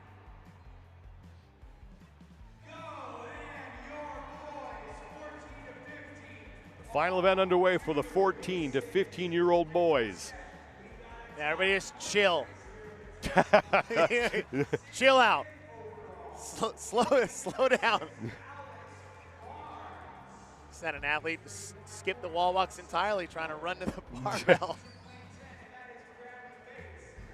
Oh, he's going so fast. Now, this could be one of two scenarios. One, you were born to do wall walks. Two, you haven't been watching. You haven't been watching what has been happening in the last couple of heats. Well, Alex Barnes, 6th place overall coming in, is your leader. He's going to be the first man to the barbell. Akil Lopez is also done. He's working on his first set of snatches, going touch and go. He's in the middle of the floor. And the black shorts, long blue compression pants, just moved his barbell forward. He's heading back to the wall. So Lopez, your overall leader, out front early here as he heads into round number 2.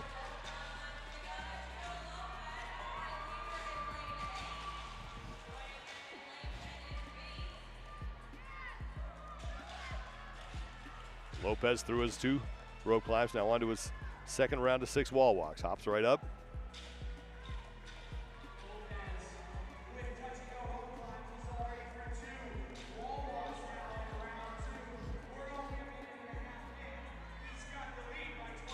Very smooth, not out of control. And that's a quick pace. See the hop up versus the step up. And what that allows him to do is get his torso vertical quicker, which saves the midline. Well, Lopez hasn't won an event yet in the competition, but he won event 3. So he has one event win, but he has yet to finish lower than 9th. So everything has been inside the top 10 for that young man. As he moves back to the barbell, does Akil Lopez. He's got Alex Barnes and Bradley Bates there with him. Bradley Bates, the man who sits in 4th place because of a tie break with Liam Delaney. Lopez and Barnes are back on the wall.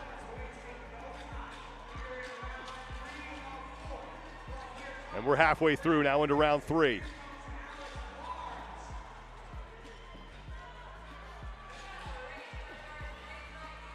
No change in his positioning or his pacing on the wall walks. And Bradley Bates is the man who's now just getting to the wall. He's in the black shorts, no shirt, black shoes. There he is. And you see, oh, that was close, buddy.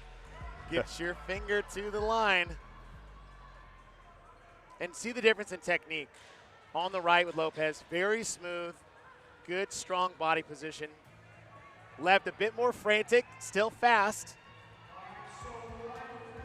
Yeah, Bates just a rep back of Lopez right now. Lopez is done. Your overall leader, your leader now in round 3. Here comes Bates. Bates again on the outside looking in because of a tie break with Liam Delaney for 3rd place.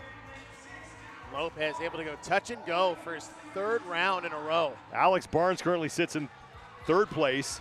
Barnes came in 5th place overall. Barnes closing out his 3rd round of snatches as Lopez is now into round 4, final round here in this event. Lopez right to work on his first of 2 rope climbs. Bates running back. And Alex Barnes running back.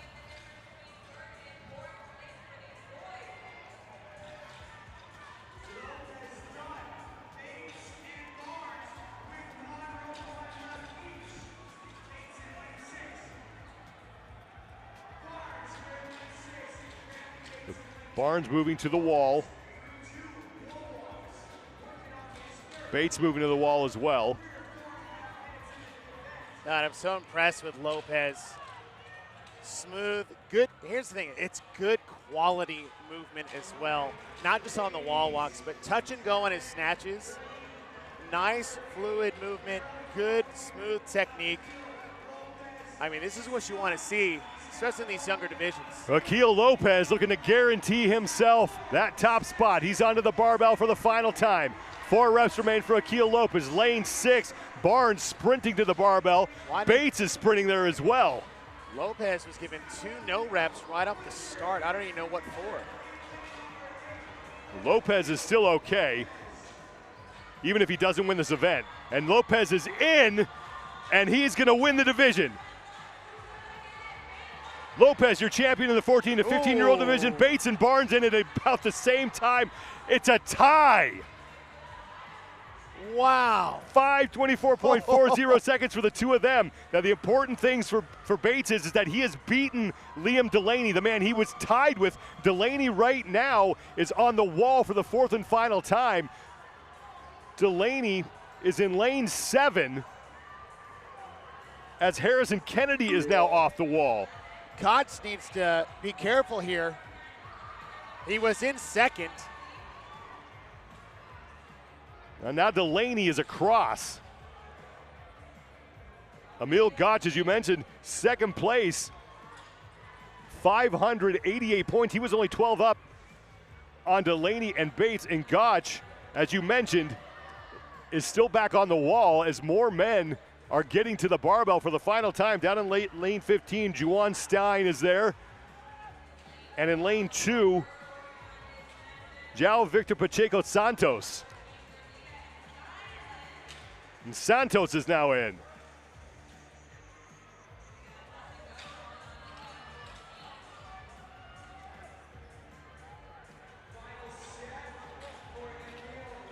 That's Carl Holberg is in.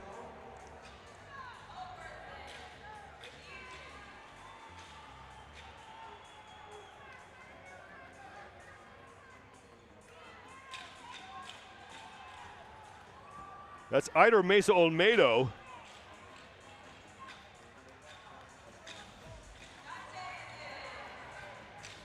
Gotch is in.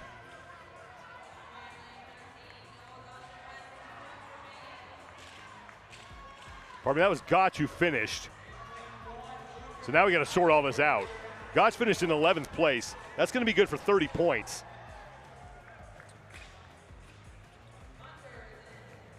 So he may have fallen outside of the podium, and Delaney and Bates may be the men who are in 2nd and 3rd respectively.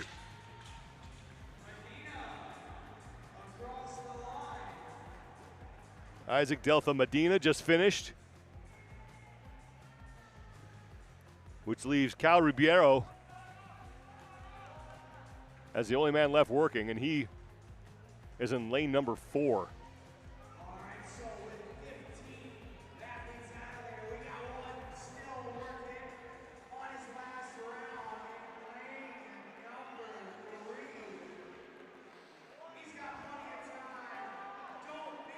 We still have more than 5 minutes to go before we hit the time cap.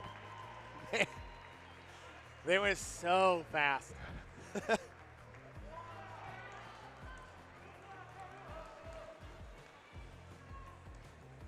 But just to recap, Akil Lopez is your champion. Who joins him on the podium? That's very much in doubt.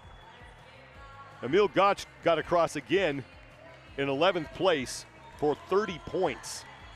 He was only 12 up on Delaney and Bates, and they finished inside the top 5.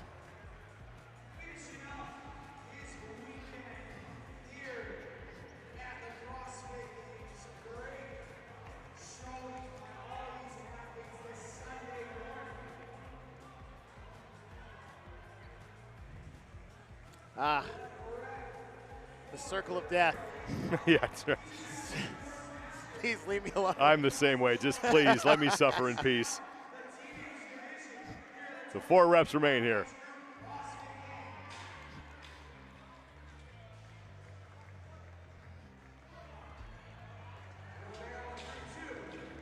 I remember having to do an open workout in front of Annie Thorstadter and Frederick Agidius, and I felt like apologizing the whole time for what they were watching. Stop It's making like, please don't watch me. I'm so sorry you have to witness this. And that'll do it for the 14 to 15-year-old boys. Congratulations to Akil Lopez, your champion in the 14 to 15-year-old division. And we'll have to wait and see who will join him on the podium. You can head to competitioncorner.net for all the event results and overall standings. We're going to take about a 20-minute break. When we return, we'll turn things over to the women. The 70-plus division will be up when we come back here in Columbus, Ohio for the 2025 Age Group CrossFit Games.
Welcome back to the 2025 CrossFit Age Group Games here inside the Greater Columbus Convention Center in Columbus, Ohio, as action continues in the final event of this 4-day competition. I'm Sean Woodland with Chase Ingram, and the women's at 70+ division is out on the floor for the final time.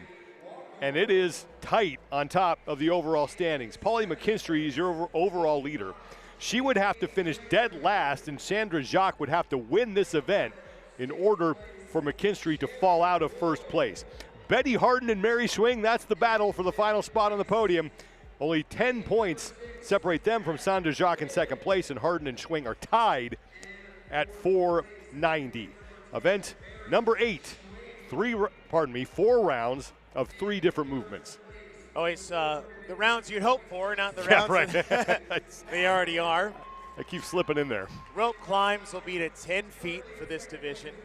The wall walks are going to stay the same. So from 14 all the way to 70+, every division is going to do the same number of wall walks to the same distance. The snatch weight is 55 pounds. And we cut the field down. So we have just one heat of this division. So you can have some major point swings in this event. Second and fourth separated by just 10 points. And the first time having the 70+ division as an official division here at the CrossFit Games. Pioneers. The athletes to watch will be in lanes 7. That's Betty Harden, Sandra Jacques in lane 9, and Mary Schwing in lane 10. Those are the 3 women fighting for the final 2 spots on the podium.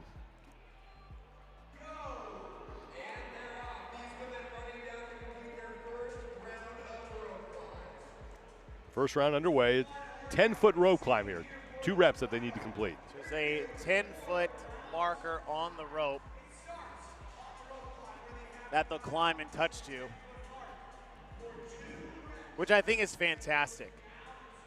Not watering down the skill, just making the movement a little easier to do in terms of distance. But again, 6 wall walks. Like, every division is doing 6 wall walks to the standard across the board. Mary Schwing is on the right side of your screen.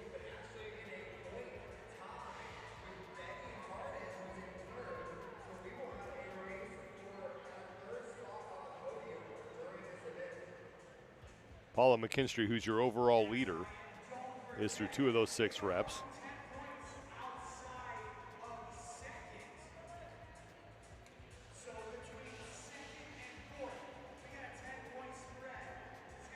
It's crazy how a movement that started out as a scale Yeah. is now a fixture at the highest level of competition. And the wall walk has been one of those grassroots CrossFit movements where the standard was like chest to the ground, chest to the wall. We don't really care how you get there. Wasn't programmed very often unless you had an affiliate who had an owner that had been around since the, I'll say the golden age of CrossFit. And once they dropped on the scene in 2021 in the open, it's been really interesting to see it evolve over the last 4 to 5 years. Polly McKinstry and Betty Harden are the first 2 women to the barbell. Harden's on the left, McKinstry's on the right. Harden is the woman who is tied with Mary Schwing in points at 490, but Harden, because of the tiebreak, currently occupies the 3rd and final spot on the podium. 55 pounds on the bar. Same rep schemes for all divisions. The weights will change and the height will change on the rope. The Harden and McKinstry back to the rope to start round 2. Meanwhile, in lane 9, Sandra Jacques is onto the barbell for the first time, and next to her in lane 10, Mary Schwing on the right side of your screen in the long black pants, the black tank top, and the black wristbands, going through her reps and going touch and go here on those 55 pounds for her first 2 reps. Schwing is on the right, Jacques is on the left. Schwing currently sits in 4th place. Sandra Jacques currently in 2nd. And only 10 points separate the two of them in the overall standings. Into round 2, McKinstry and Harden continue to lead. McKinstry's onto the wall for the 2nd time, where Harden is wrapping up her 2nd set of rope climbs.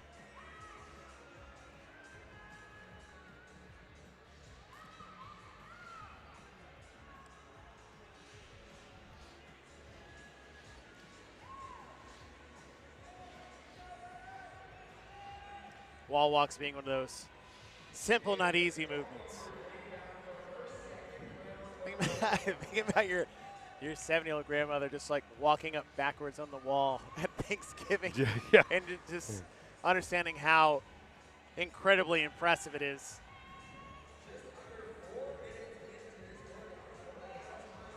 McKinstry is through 4 of her 6 reps on the wall. She is solidly in 1st place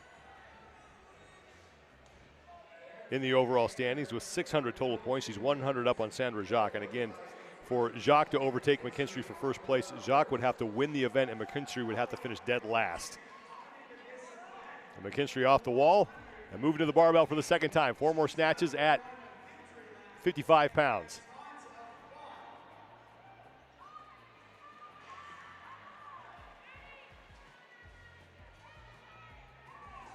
Betty Harden's on the left side of your screen.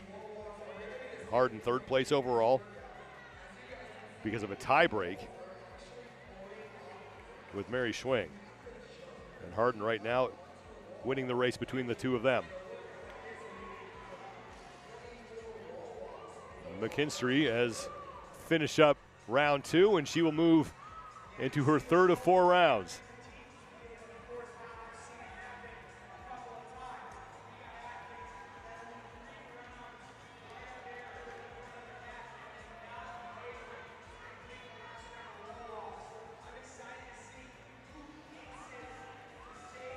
Still got a few on their 1st set of wall walks.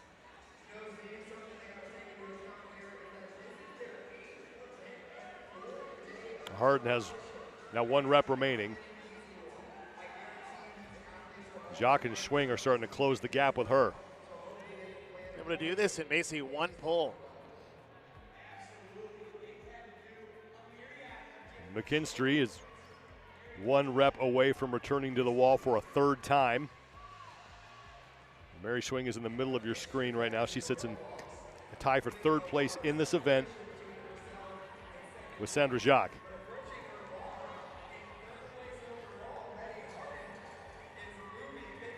Harden has moved to the barbell. She's on the right side. This will close out her 2nd round. McKinstry on the left. Back to the wall for 6 more walks.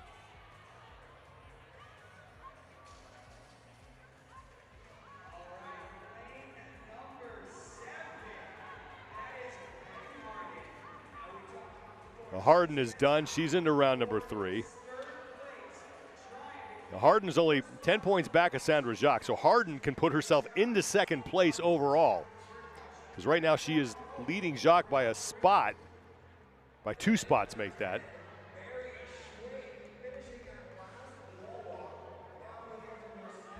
We've got those 7-point drops all the way down to 12th.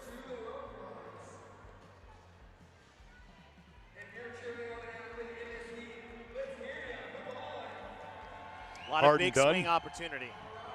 Back to the wall, still in 2nd place behind McKinstry, who's heading back to the barbell to close out round 3. Very consistent all the way through. Past the halfway point here, 14 minutes allotted here in this event.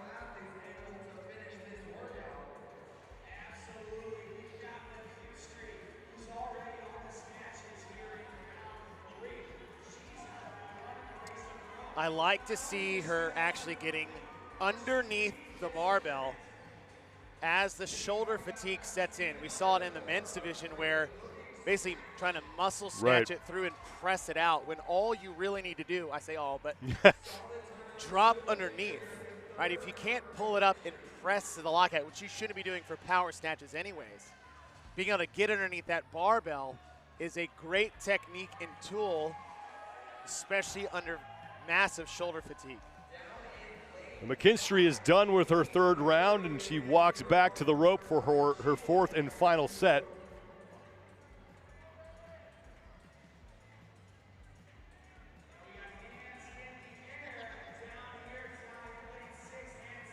Harden is continuing to work through her third round of wall walks. Mary Schwing is also in round 3, along with Sandra Jacques.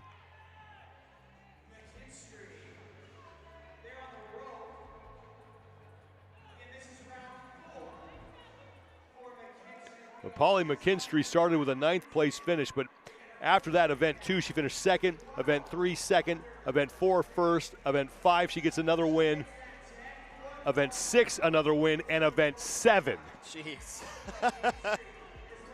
She has been on a tear.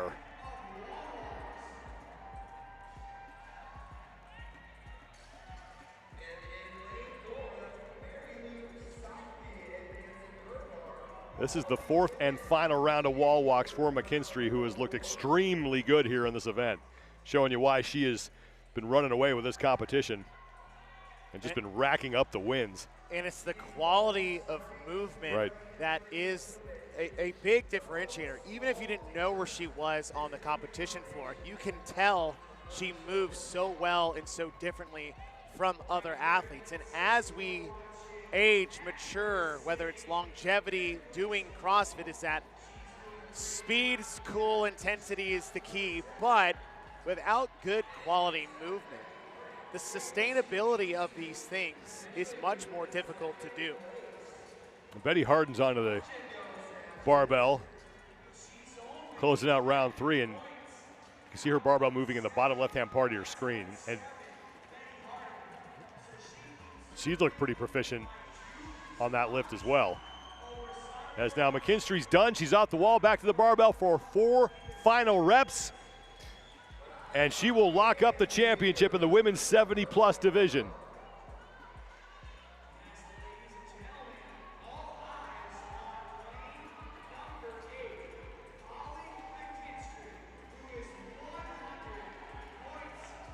Two reps down. 1 remains for McKinstry. And that is the championship for Polly McKinstry in the 70-plus division.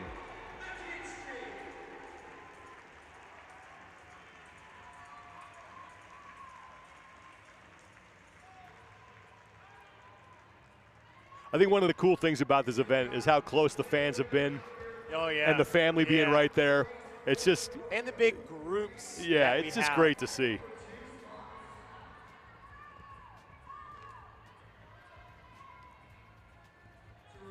And you'd think it'd be local. Oh, they're local to the area, they're local to the States.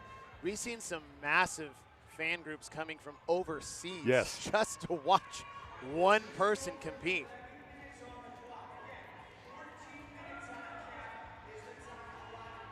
Well, that's Betty Harden. 3rd place overall coming in with 490 points. And she has a chance to get herself into 2nd.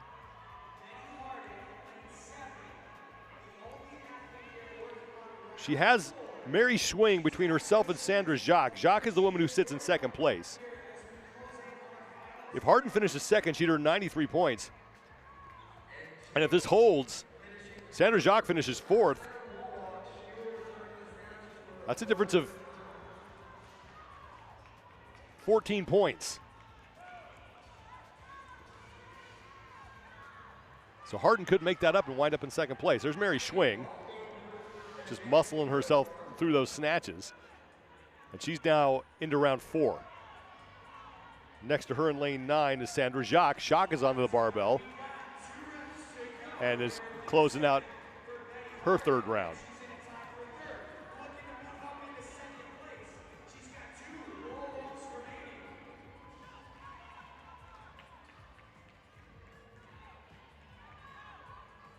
Harden with 1 rep left.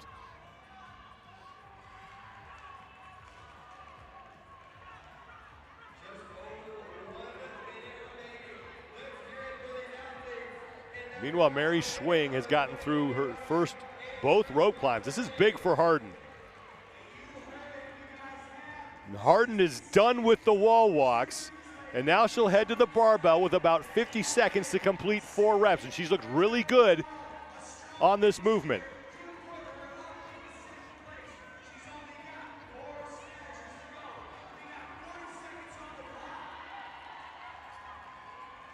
Man.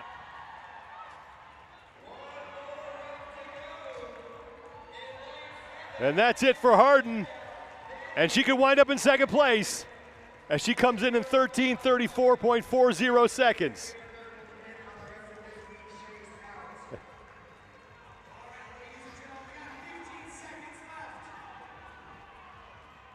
The Mary Swing is onto the wall, and she's a rep ahead of Sandra Jacques. And Swing's going to get a no rep, but if this holds, Harden may have done enough to move into second ahead of Sandra Jacques. Great effort from all the athletes here in the 70-plus division. Congratulations to Polly McKinstry, who is your champion in the division. And we will see who will join her on the podium, looking like it could be Betty Harden and Sandra Jacques. But for all the official results and scores, you can head to competitioncorner.net. We're going to take a quick break. When we return, the 65 to 69-year-old women take the floor here at the 2025 CrossFit Age Group Games. It's been 12 years of dominance, and he has brought a whole community along the ride with him. We know why we do this. What about you? I'm just trying to keep up with them. When there's a difficult task at hand, I can always tackle whatever that is. We're choosing to build a better future. Yeah, Mayhem athletes are fit, but that's only one part of who we are. Their values and my values align with each other. I follow Mayhem because I know it'll get me ready. When I couldn't do anything at all, Mayhem helped me start. If you're ready, there's a spot for you. What up, guys? Coach Yost here. It's almost fall in Michigan. You know what that means. October is right around the corner, and October means Pitt Prodigies training camp. This year, we have Wes Kitts, 2-time Olympian. Just took 8th at the Olympics in 24. 7 times Games athlete Margot Alvarez. We have Dr. Chen, sleep and nutrition doctor. Knowledge Bomb's gonna be dropping all weekend. We also have a special treat for you guys. On this same weekend, we have our Blue Racer 5K. The Blue Racer 5K is kind of like High Rocks, but we all squat below parallel. All right, so lots of exciting things coming up. Super hard training camp. This is gonna be a lot of good workouts, a lot of high skill stuff, a lot of learning. We have the race. You know we're gonna bring it like we usually do. Housing, food, nutrition, all the stuff. So we'll see you guys in October. Go to pitprodigies.com, get yourself signed up. See you soon.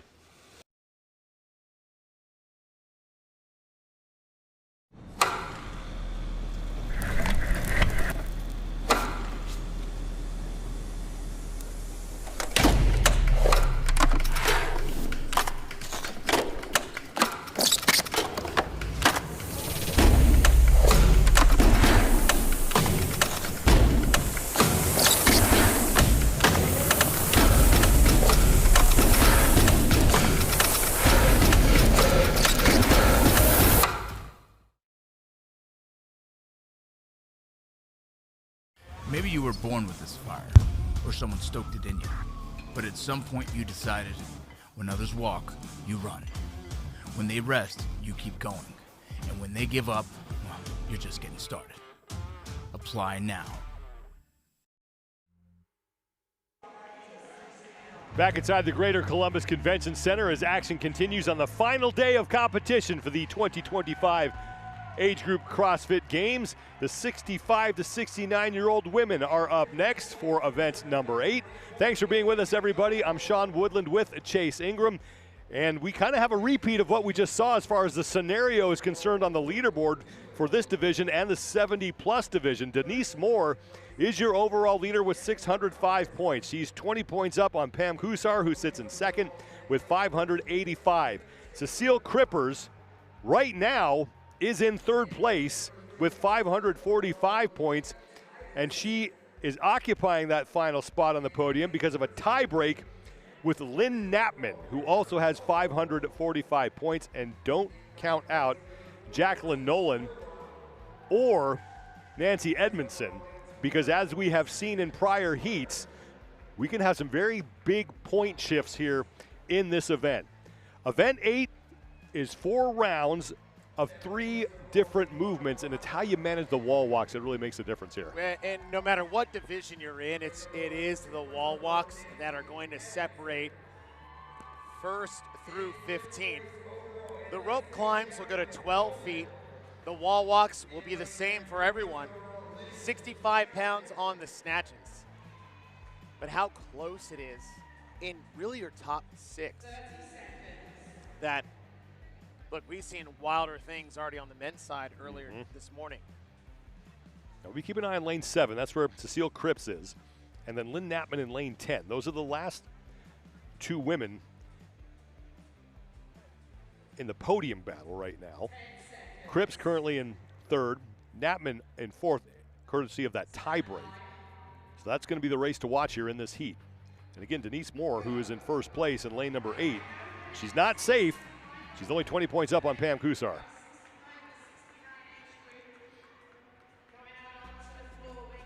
We've seen wilder things happen. We've seen the leader go from first coming in, getting nearly last in the heat and falling out of podium positions because bigger point swings with half the field.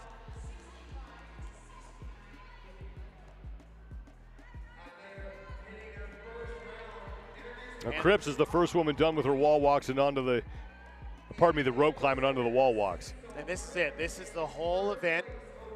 The rope climbs aren't going to stop any of these athletes.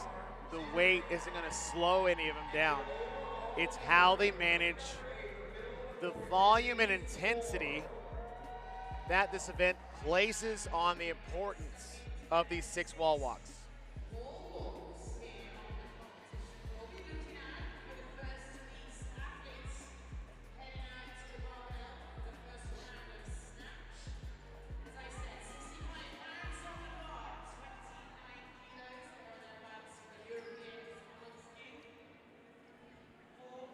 Cripps is just about done, as is Denise Moore.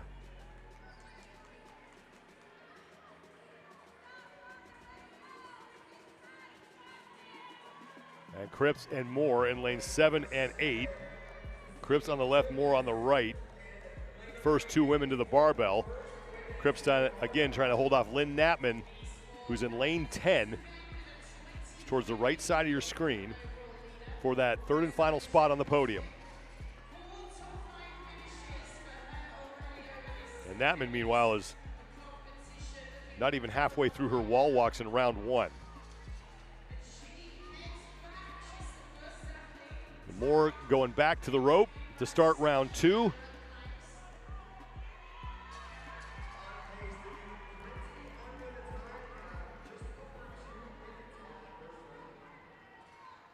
Denise Moore has an event win in event number 6.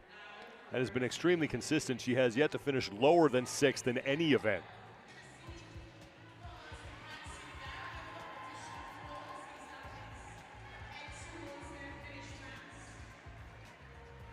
Moore makes pretty quick work of those 2 rope climbs. And now she's on to her 2nd round of wall walks. Cecile Cripps has 1 rope climb remaining before she will join Moore on the wall for the 2nd time. And Cripps is now done on the left side of your screen, and she has 6 reps here in round 2 on the wall walk. Moore has 1 down. This is rep number 2 for her. Both look very strong in that inverted position. Nice, steady, manageable steps with the hands, not overreaching.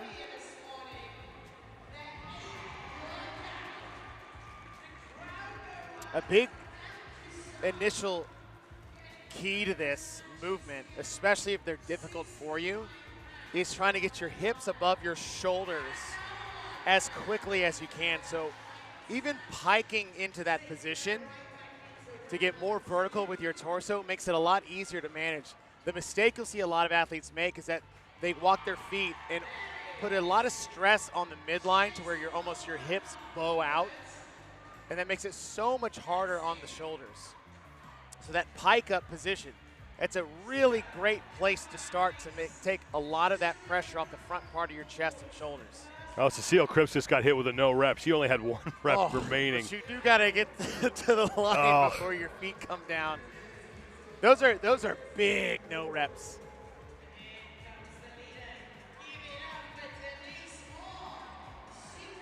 And I think she just got there by a finger. Again, you just got to be in the white. Ball's just got to break the plane like in football. It doesn't, you know. That's the nice thing about having a match. It's like once my hands get to the line, I'm Tom Petty free falling absolutely. from the top of the wall. Gravity is your friend at that point. There's no reason in resisting it. The Moore and Cripps are on to the barbell here as Moore is halfway through this event. Cripps has a couple reps remaining on the snatch before she'll move into round number 3 as well. And Cripps is only 40 points back of Pam Kusar for second. So Kusar right now is towards the back of the pack here. And you can make up those points pretty quickly here because we've cut the field down. That changed the point scale. So bigger deficits between each place. Huge when you would need 3 or 4 people to try to make up 15 to 20 points. Now you only need 2 or 3.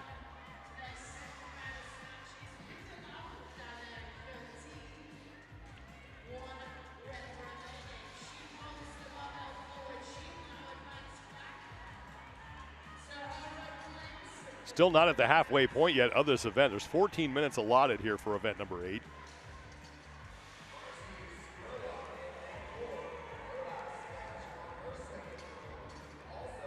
Moore gets through her first wall walk here in the 3rd round. Cripps getting right to work.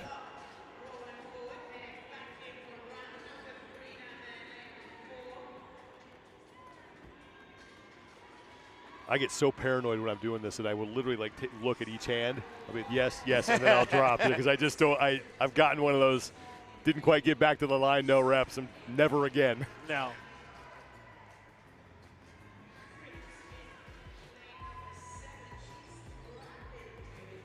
Cripps has been pretty good here as far as the pacing is concerned on the wall walks. She put some pressure on Moore in the last round, got that no rep.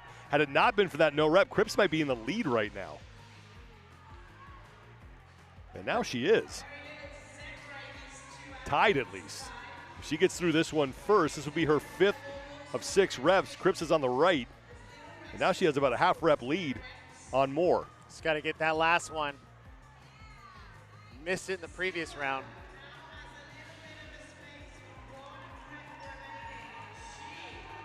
And there it is. So Cripps is into the lead.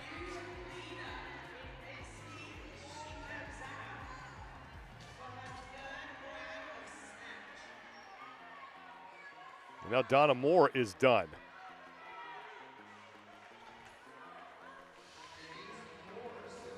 So Lynn Knappman, who was tied in points with Cripps for that 3rd spot on the podium, is second to last here. So Cripps doesn't really have to worry about that. Now she can focus on possibly overtaking Pam Kusar for second.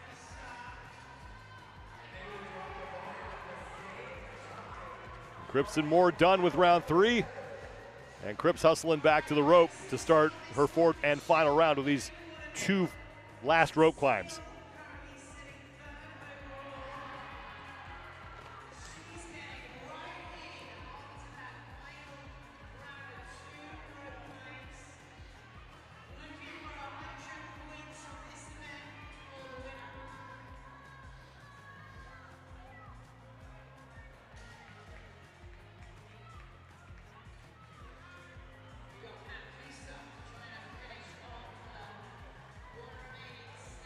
That's the final rope climb for Cripps as Moore is making her final ascent. Let's see if Cripps can keep that pace that she had in round number 3.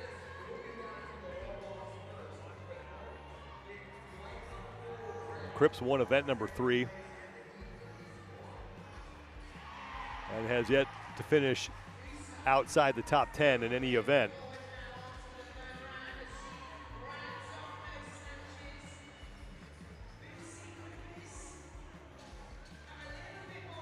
Cripps continues to lead here. She's got a full rep ahead of Moore. Moore starting to pick up the pace, though, on the right.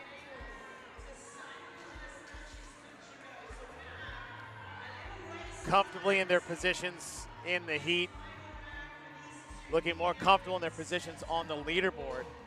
Just doing everything they need to do.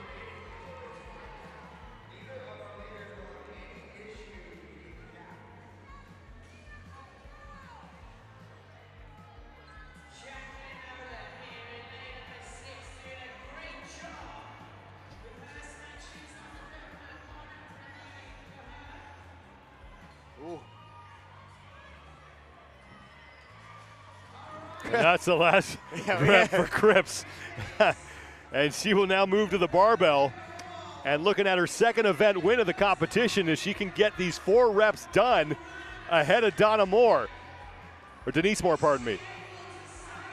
Denise Moore hustling to the barbell. Here we go. It's going to be a race in these final 4 reps. Cripps is hanging on. Moore's looking good.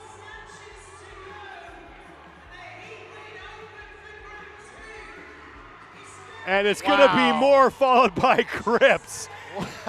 Great race at the finish. Good work by Moore on the barbell, but now Cripps has to wait and see where Pam Kusar is going to finish up. Kusar right now is back on the wall. She is in lane number 9. And she is in round 4 as Kusar. So the second place finish is going to give Cripps 93 points. Congratulations to Denise Moore. She guarantees herself a championship. Cripps is going to be on the podium. Now Kusar is also looking like she's going to be on the podium. It's just a matter of where, second or third. 3 minutes before we hit the time cap.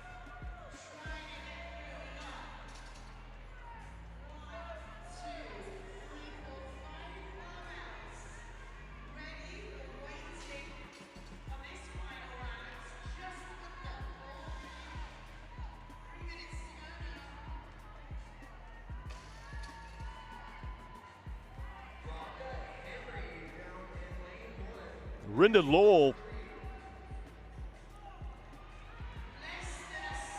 and Marcy Spurlock are your leaders on the floor, along with Jacqueline Nolan. Jaqueline? I had part of her name covered up with my pen. So it's, where is AA Ron? Where is Balake?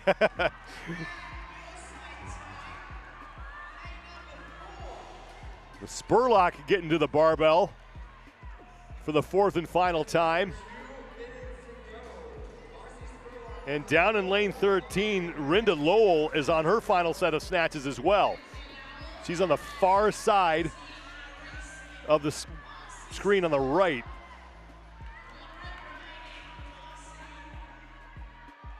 Spurlock is in. Lowell's in.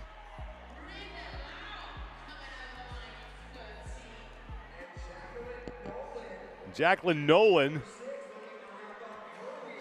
in lane 6 is onto the barbell for the final time.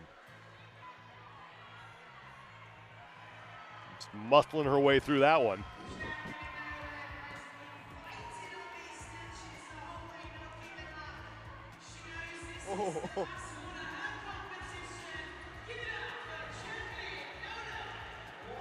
Nolan is in. So now 1 minute before we hit the time cap. Pam Kusar has yet to come off the wall for the final time.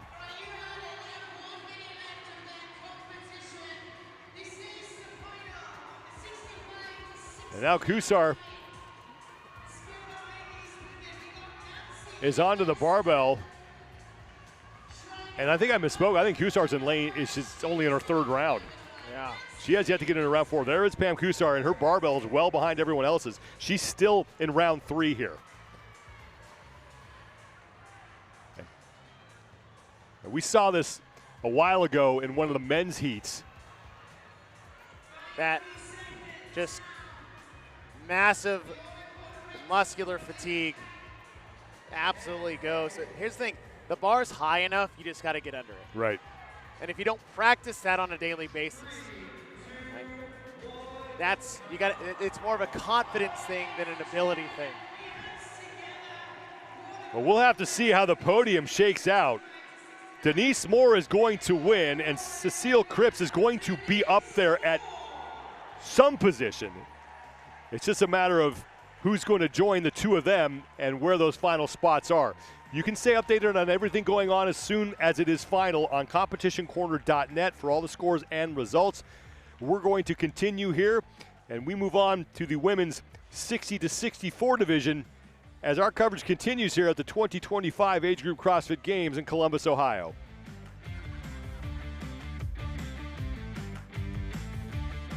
It's been 12 years of dominance, and he has brought a whole community along the ride with him. We know why we do this. What about you? I'm just trying to keep up with him. When there's a difficult task at hand, I can always tackle whatever that is. We are choosing to build a better future. Yeah, Mayhem athletes are fit, but that's only one part of who we are. Their values and my values align with each other. I follow Mayhem because I know it'll get me ready. When I couldn't do anything at all, Mayhem helped me start. If you're ready, there's a spot for you. What up, guys? Coach Yost here. It's almost fall in Michigan. You know what that means. October is right around the corner, and October means Pitt Prodigies training camp. This year, we have Wes Kitts, two-time Olympian, just took 8th at the Olympics in 24, 7 times Games athlete Margot Alvarez. We have Dr. Chen, sleep and nutrition doctor. Knowledge Bomb's gonna be dropping all weekend. We also have a special treat for you guys. On this same weekend, we have our Blue Racer 5K. The Blue Racer 5K is kind of like High Rocks, but we all swap below parallel, all right? So lots of exciting things coming up, super hard training camp. This is gonna be a lot of good workouts, a lot of high skill stuff, a lot of learning. We have the race. You know we're gonna bring it like we usually do. Housing, food, nutrition, all the stuff. So we'll see you guys in October. Go to pitprodigies.com, get yourself signed up. See you soon.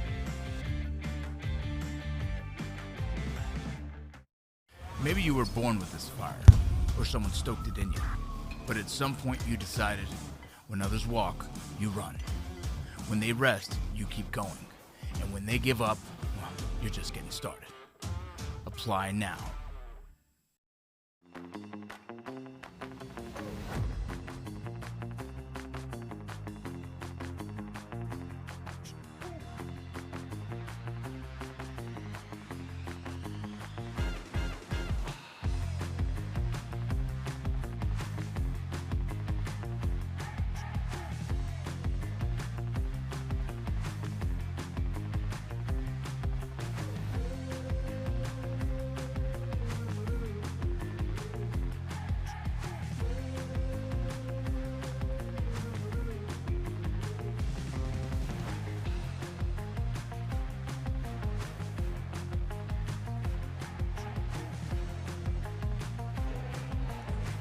The women's competition continues here at the 2025 Age Group CrossFit Games from the Greater Columbus Convention Center in Columbus, Ohio.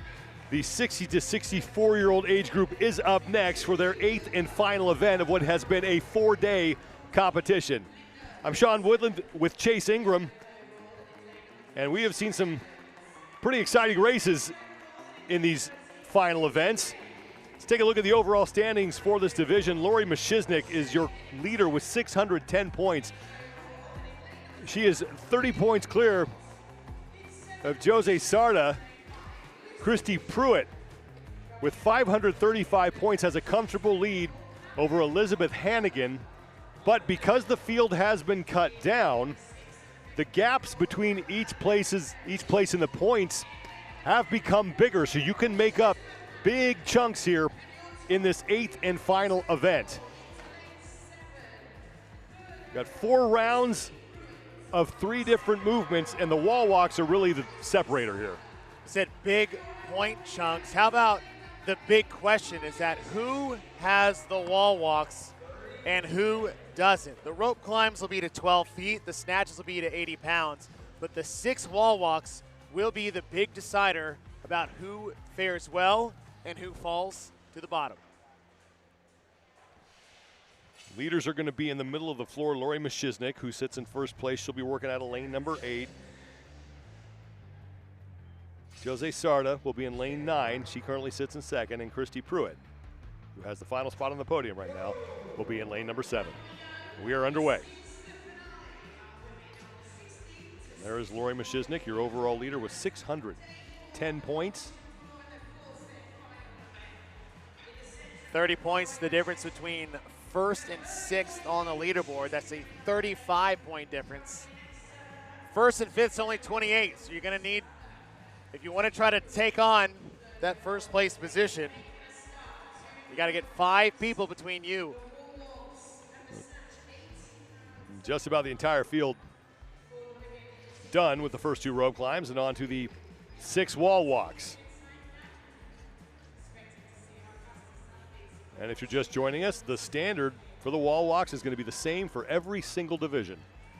Just on lane 1, I'd just like to say, Marie Lesage, I ran into her yesterday. She was so bummed that there wasn't a live stream for her, but she made the top 15. She wanted to hear her name called, so I'm calling it out right now. You in lane 1. Marie Lesage in lane number 1 at a Monarch CrossFit. Yeah, you made it. You're here. Great job.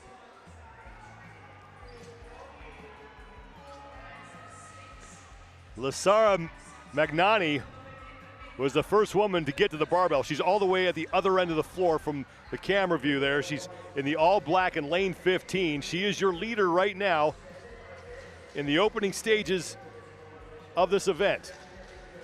80 pounds on the bar. A lot of singles, which if you put the effort on the wall walks, which you're going to need to if you do want to separate yourself from the pack, you don't need to go touch and go on the barbell.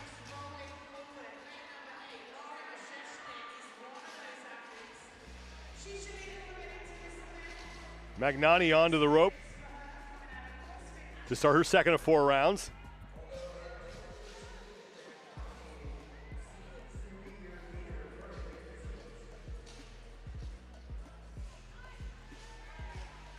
And she is through.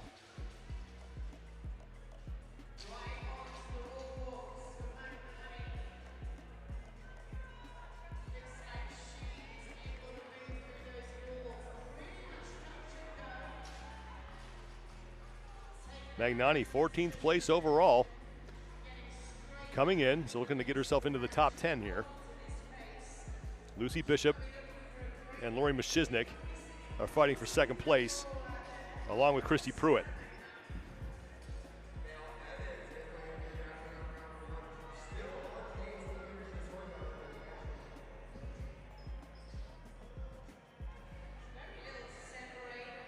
And 1 wall walk remains for Magnani.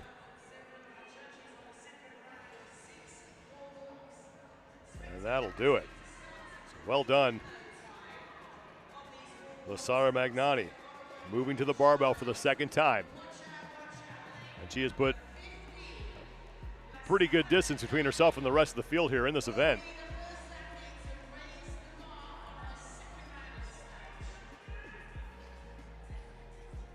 Linda Wilson is the woman who is in the white. She's in round number 1.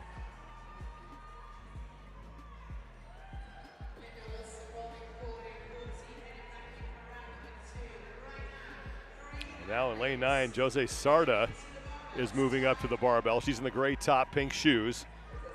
She currently sits in second place with 580 points behind Lori Mashiznik, as Mashiznik has started her snatches. She's in the middle of the screen in the black pants and charcoal top. Magnani, meanwhile, has just started her third of 4 rounds.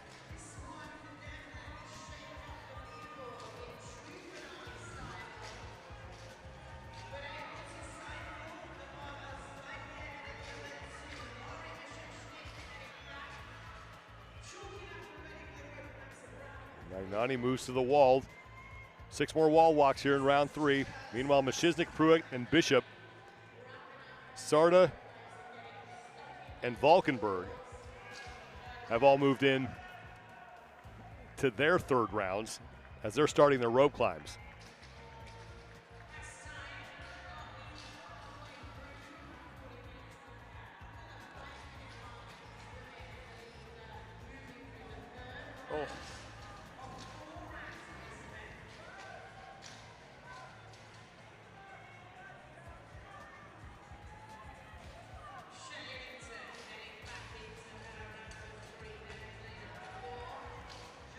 That's Lucy Bishop on the left.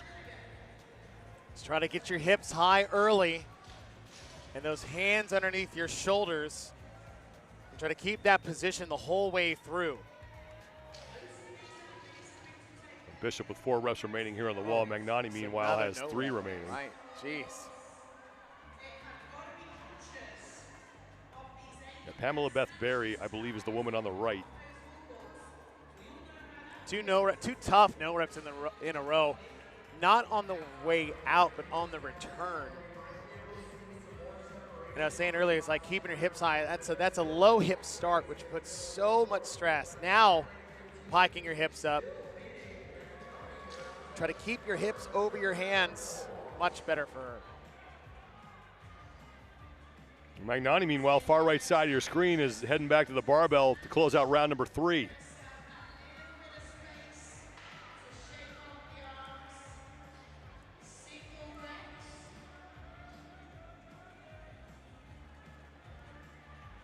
"14-minute time cap as we are approaching the halfway point of the event.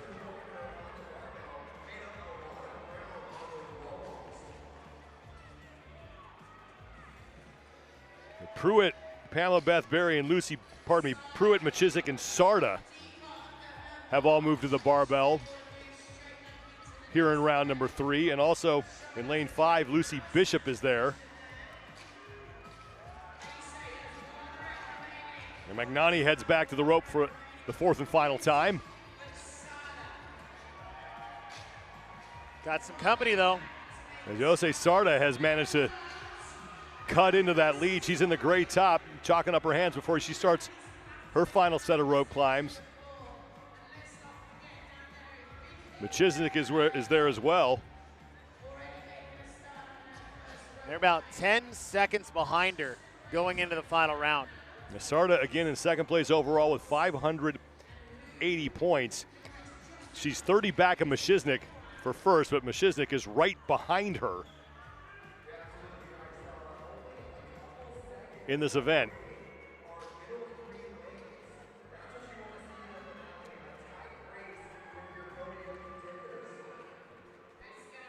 Magnani has just started her 4th and final set of wall walks here.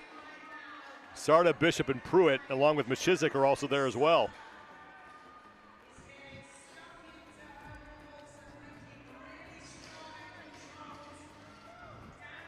Hey, these final 6 wall walks really, 1st through 5th, all have an opportunity. The gap closed greatly in the 3rd round. Machizik is on the left, Sarda is on the right. These are your top 2 women in the overall standings, with Machizik in first place with 610 points.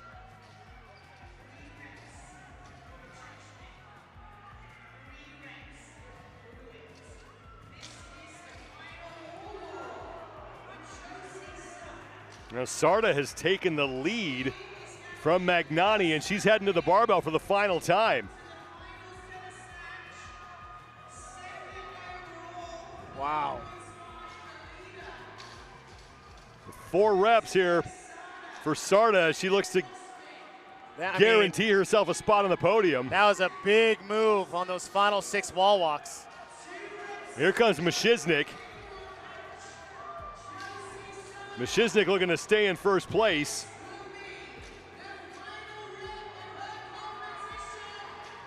Sarda's done. Sarda's going to be on the podium.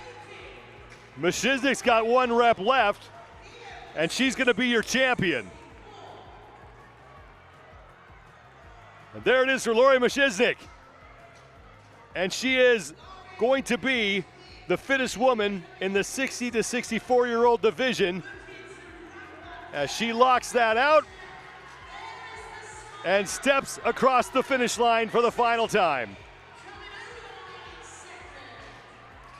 Now 2 more women getting to the barbell in lane 7, Christy Pruitt, who's looking to stay on the podium. And lane 11, Marion Valkenburg. Valkenburg on the right side, making quick work of this final movement. She is in. And it was wild as every single one of these women were behind Magnani after the third round. And Magnani is now on the barbell and just closed out her final set. You can see her right side of the screen just stepped across the finish line. But the top 3 women coming in look to be the top 3 women at the end of this whole thing as Mashiznik, Sarda, and Pruitt do enough, it looks like, to keep themselves on the podium.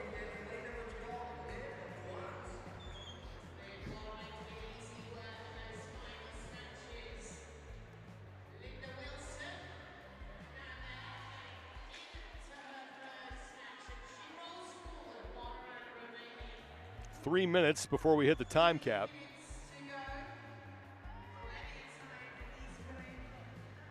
Shelly Eddington to the barbell for the final time.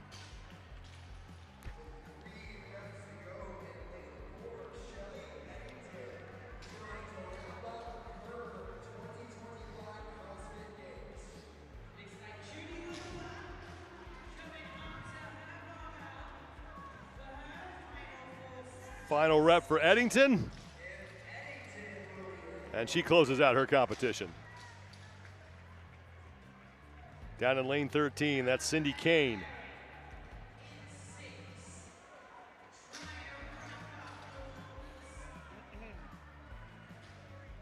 And Kane is in.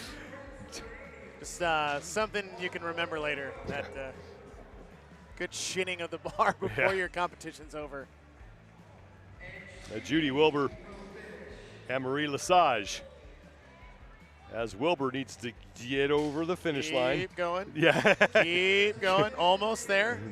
Keep going.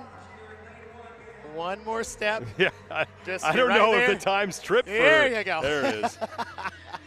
It's got to make it official. Just. And now Marie Lesage has 2 reps remaining in her final set.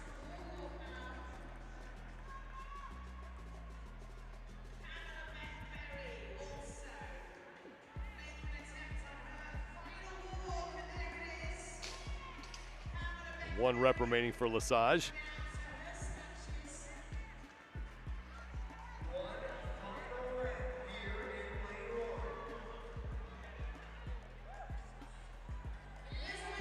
In lane 3, Sharon Evans is also to the barbell for the final time.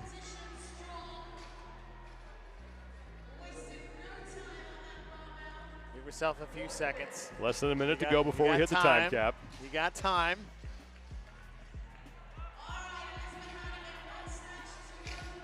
Lesage gets it, and she is done.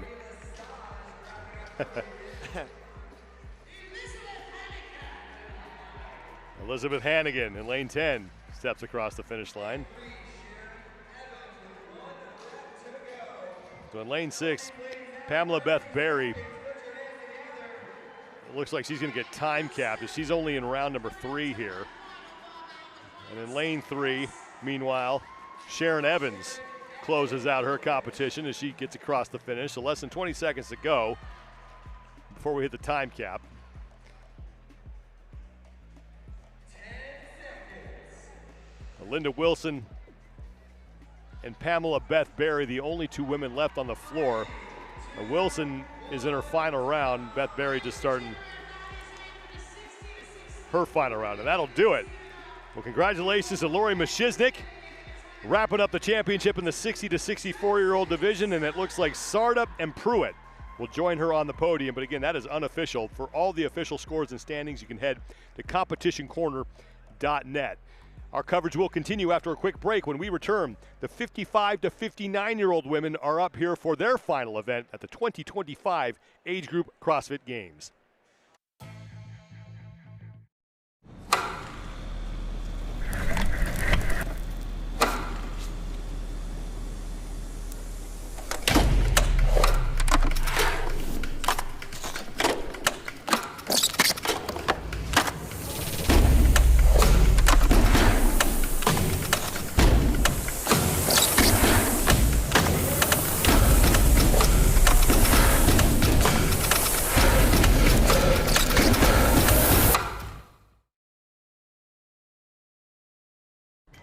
People always say when the dust settles, that's when I'll make my move. Not you, though. The dust is where you live. You love the excitement and grit. Because you know the dust may settle, but you never will. Neither do we. Join now. What up, guys? Coach Yost here. It's almost fall in Michigan. You know what that means. October is right around the corner, and October means Pitt Prodigies training camp. This year, we have Wes Kitts, two-time Olympian, just took 8th at the Olympics in 24, 7 times Games athlete Margot Alvarez. We have Dr. Chen, sleep and nutrition doctor. Knowledge Bomb's gonna be dropping all weekend. We also have a special treat for you guys. On this same weekend, we have our Blue Racer 5K. The Blue Racer 5K is kind of like High Rocks, but we all squat below parallel, all right? So lots of exciting things coming up, super hard training camp. This is gonna be a lot of good workouts, a lot of high skill stuff, a lot of learning. We have the race. You know we're gonna bring it like we usually do. Housing, food, nutrition, all the stuff. So we'll see you guys in October. Go to pitprodigies.com, get yourself signed up. See you soon. Strength, endurance, resilience. These aren't just words, they're promises. Ones you make every day to protect, serve, and defend. Because when the mission calls, you answer. Join the mission.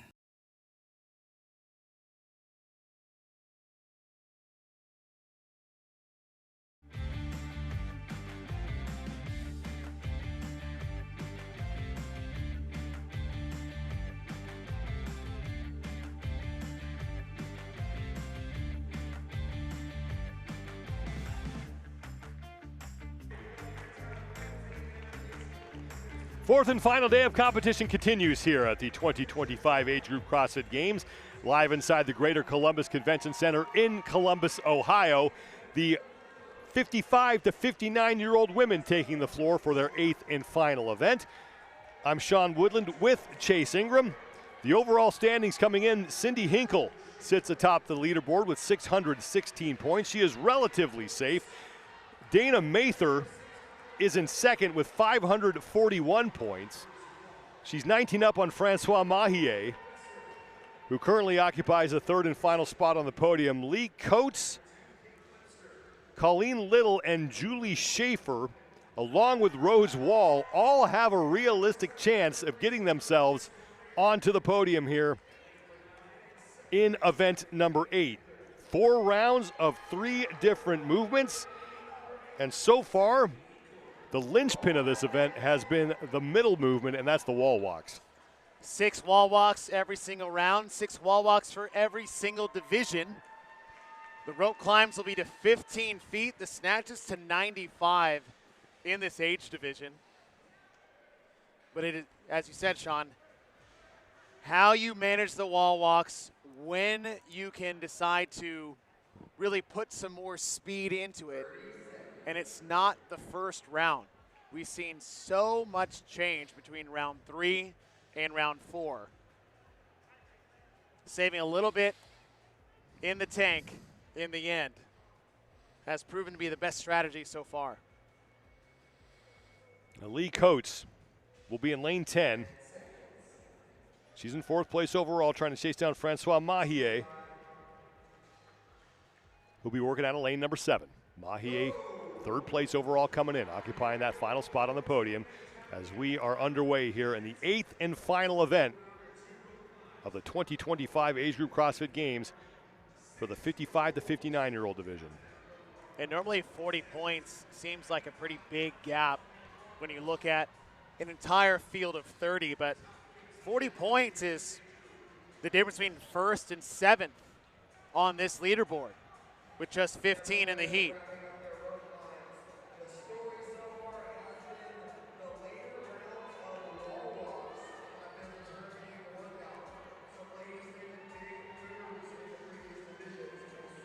The entire field is done with the rope climbs except for Shauna Lubrani, who's down in lane 15. She just completed her 2nd and final rep, and now it's the opening set of those 6 wall walks. And Julie Schaefer, your early leader in lane number 11. Schaefer, 6th place overall with 487 points. And she is now moving to the barbell for the first time, along with lane number 4, Tia Vesser.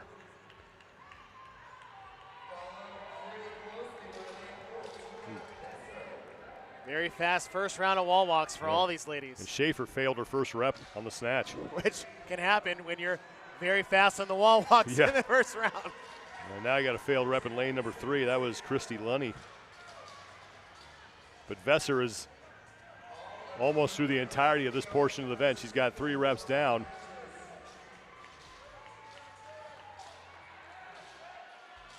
And 95 pounds on the bar. Vesser in lane 4, your leader, heading into round number 2, and she's right to work on her rope climbs.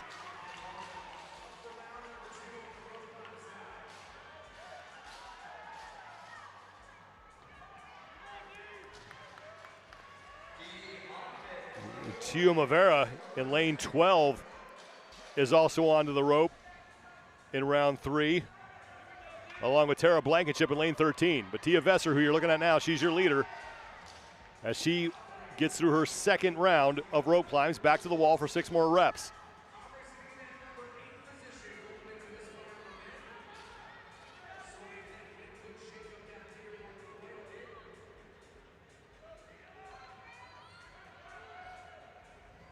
Tia doing a nice job of making sure her hands are right where they need to be to make that rep count.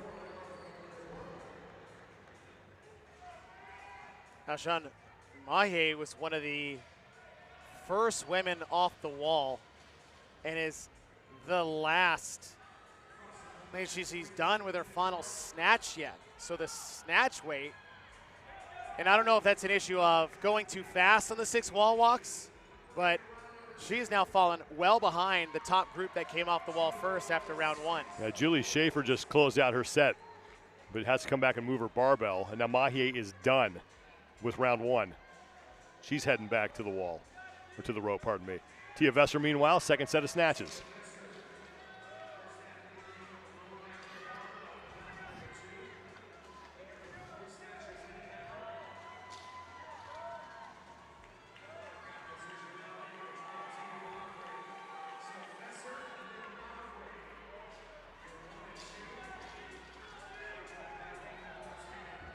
Down in lane 12, Tia Mavre is in 2nd place. She's on the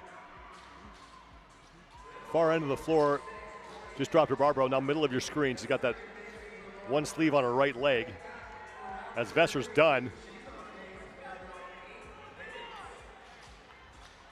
Tia Vesser, 9th place overall coming in. Only 7 points back of Mavre for 8th. And Vesser is wasting no time getting back to that rope. There's just no rest time whatsoever as she continues to work through her 3rd set of rope climbs. Obviously, a lot needs to happen if she wants to vault near a podium spot, but a podium spot might be opening up already after the first round with Francois Mahier, who was sitting in 3rd, is near dead last in this heat. Now, Lee Coates was the woman who was next in line in the overall standings. She's 4th place overall, and Coates is towards the front of the pack here. She's on her 3rd round of rope climbs. Mavre on the right side of your screen, trying to keep pace with Tia Vesser on the left for the lead here in this event. And Lee Coates looking to put herself on the podium. And Coates was about 29 points back, where Mahier is in this heat, which is 2nd to last. That point differential has all but been made up if Coates can keep the pace.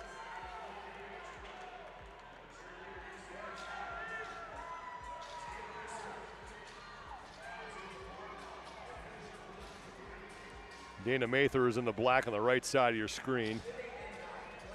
Lee Coates is on the wall walks. Again, Coates is the woman trying to put herself on the podium. She's in the middle with those white shoes, long black pants. Just finished that rep. She's got 2 remaining on the wall. And then it's Julie Schaefer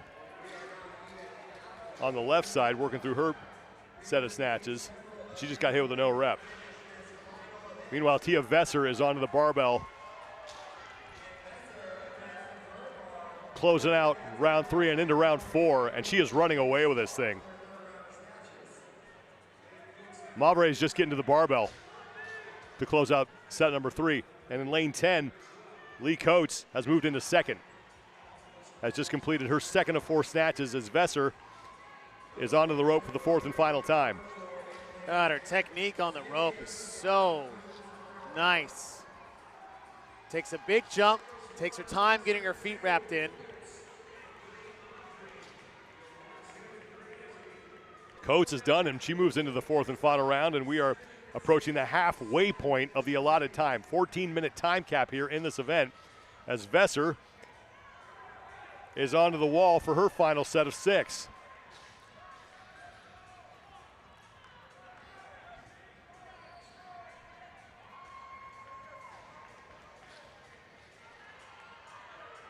Mavre just closed out round 3, and she's heading back to the rope to begin round number 4. As Vesser continues just a steady assault on this event. Lee Coates is on the right. She currently sits in second place and again trying to put herself onto the podium. I just want to, with Little sitting in 5th in this heat. 3rd place was Dana Mather. Mather is in 11th place. She had about a 60-point cushion, but there's a 60-point differential between those 2 places. So Mahie, who's in 2nd, and Mather, who is in 3rd, those are 2 podium spots that are in the bottom 3rd or bottom 3 or 4 in this heat. We could have a serious shakeup here. Cindy Hinkle is your overall leader, and she's right in the middle of the pack. She had 616 points coming in. Vesser to the barbell for the final time. Now Hinkle had a big buffer. She should be okay mid-pack based off who's ahead of her and who's definitely not. Obviously 2nd and 3rd were the only ones that were really pushing her for that spot. But Mather and Mahie are not doing what they need to do to keep those 2 spots. So there are 2 podium spots that are up for grabs. Final rep for Vesser, and she's going to lock up the event win in impressive fashion. Tia Vesser, 100 points to close out her competition. Lee Coates sits in second place. She's onto the barbell for the final time. She has 1 rep remaining. Coates was 4th place overall. She could wind up in 2nd depending on what happens here. That's going to be worth 93 points. And as you mentioned, Dana Mather and Francois Mahie, 2nd and 3rd coming in. They are way in the back right now.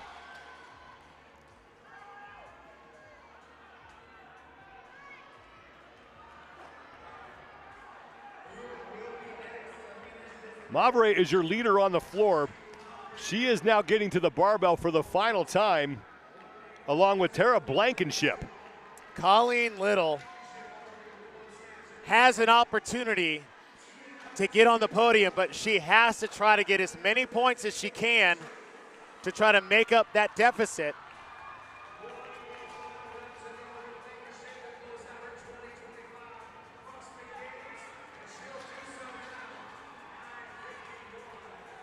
More athletes are finishing. Blankenship came across. Mavre has a couple reps remaining on the snatches, and she is struggling through that.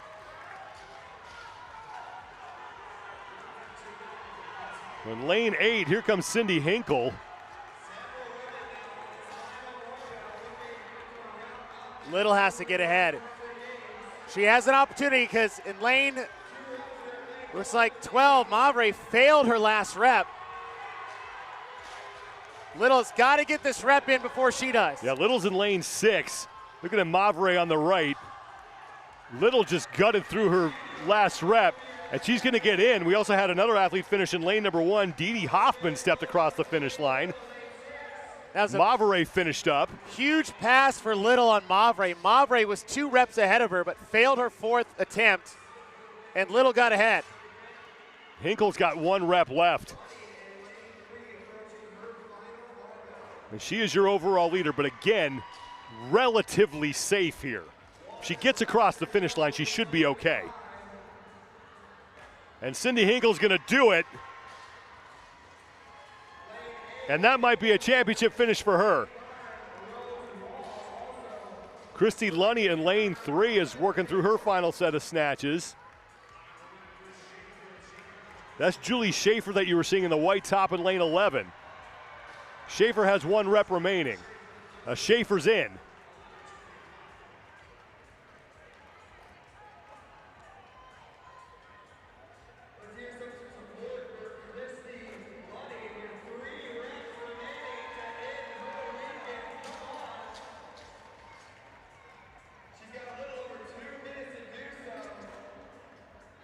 Lunny has 2 reps remaining by her judges' count. And meanwhile, Mather, Webster, and Mahie are all on the wall for the final time. 2 minutes remain before we hit the time cap.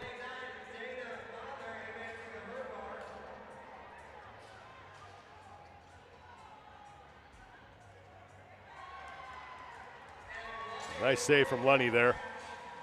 And she is in.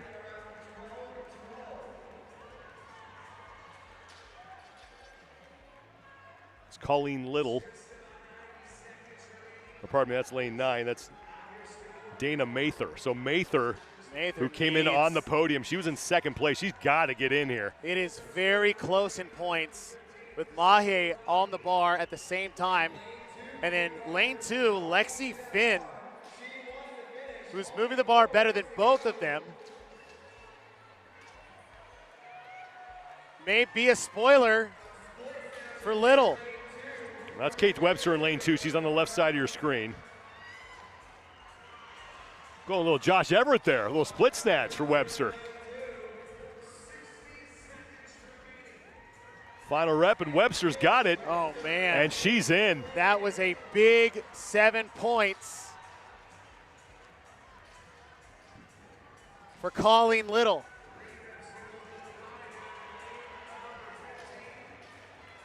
Francois Mahie is on the right side of your screen. These are the 2 women who are on the podium with Hinkle coming in. Mather's on the left, Mahie's on the right, and they both have a couple reps remaining. I think Mather's on her last rep. And she will hit it, and she will get across, but did she do enough to stay inside the top 3? Really, really close. Meanwhile, Mahie has got to get across the finish line here.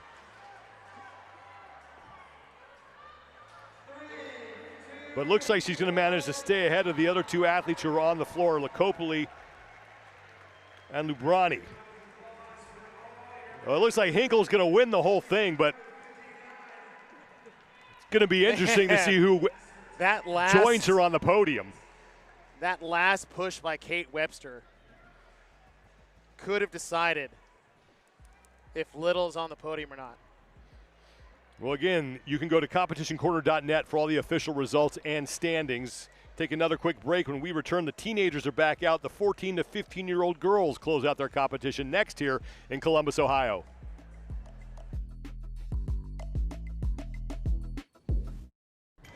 People always say when the dust settles, that's when I'll make my move. Not you, though. The dust is where you live. You love the excitement and grit. Because you know the dust may settle, but you never will. Neither do we. Join now. What up, guys? Coach Yost here. It's almost fall in Michigan. You know what that means. October is right around the corner, and October means Pitt Prodigies training camp. This year, we have Wes Kitts, 2-time Olympian. Just took 8th at the Olympics in 24. 7 times Games athlete, Margot Alvarez. We have Dr. Chen, sleep and nutrition doctor. Knowledge Bomb's gonna be dropping all weekend. We also have a special treat for you guys. On this same weekend, we have our Blue Racer 5K. The Blue Racer 5K is kind of like High Rocks, but we all squat below parallel, all right? So lots of exciting things coming up. Super hard training camp. This is gonna be a lot of good workouts, a lot of high skill stuff, a lot of learning. We have the race. You know we're gonna bring it like we usually do. Housing, food, nutrition, all the stuff. So we'll see you guys in October. Go to pitprodigies.com, get yourself signed up. See you soon.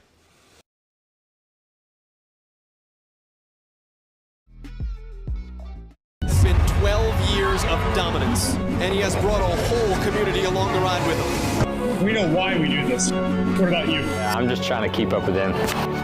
When there's a difficult task at hand, I can always tackle whatever that is. We're choosing to build a better future.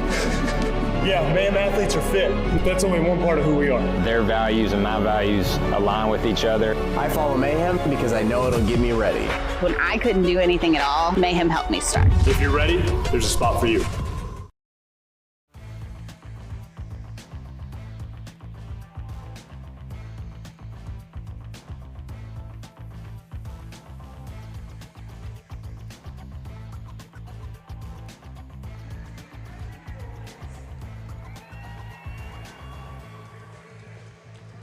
Back inside the Greater Columbus Convention Center in Columbus, Ohio, as we are set for the teenagers to take over.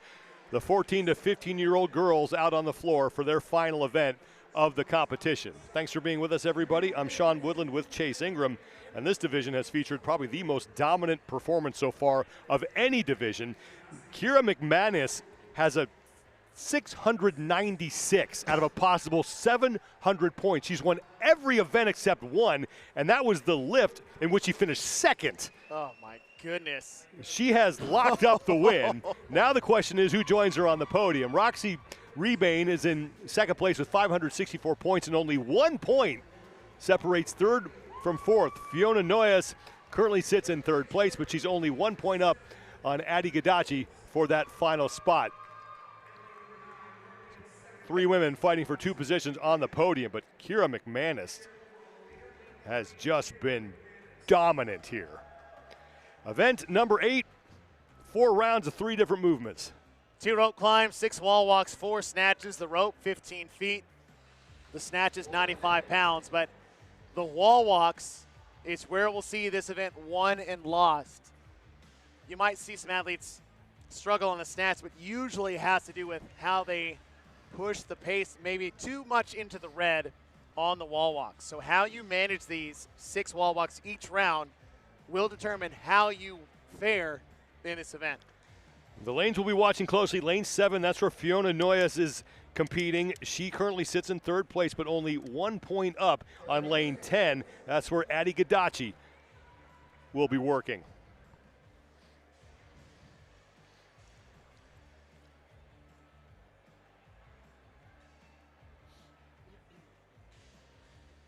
And you can make up big points here if you're just joining us. We cut the field down, which has changed the point scale. So more points sit between first and second as opposed to 4. Now it's 7. So you can make up big chunks if you can get some help from your fellow athletes. And we've seen it happen heat to heat and division to division where podium spots have been lost because of poor placing in this event.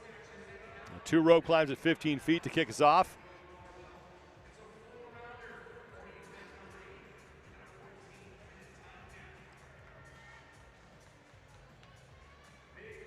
And all the athletes have closed that out and have moved on to their first set of 6 wall walks.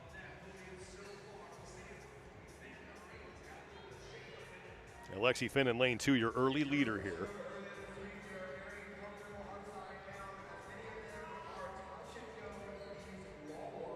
Again, the big battle here is between Fiona Noyes and Adi Gadachi, because only 1 point separate the two of them for that final spot on the podium. And what happens in round 1 on the wall is much different than what happens in rounds 3 and 4. Well, lane 8, no shocker here. Kira McManus is the first woman to the barbell. Jeez. Like I said, she's won every event except one. That was the lift. She took second place in that. So 696 out of a possible 700 points is about as perfect as you can be in a competition. He's just looking to get one more based on the speed of that round in about 1 minute and 10 seconds. McManus already back to the rope. Again, she's clinched. Gadachi, meanwhile, sits in second place as she's finished up her round. And Gadachi's in lane 10. She's heading back to the rope.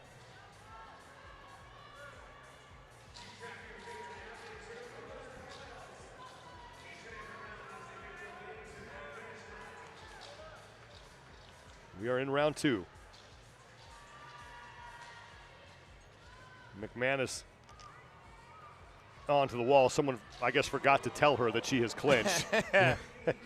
Hey, leave no doubt. That's right.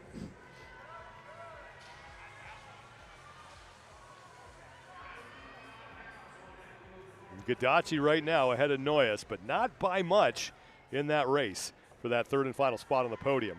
And it's Roxy Rebane who sits in second place, and she is on her second round of wall walks as well. McManus off the wall onto the barbell to finish up round 2. Touch and go again for second round.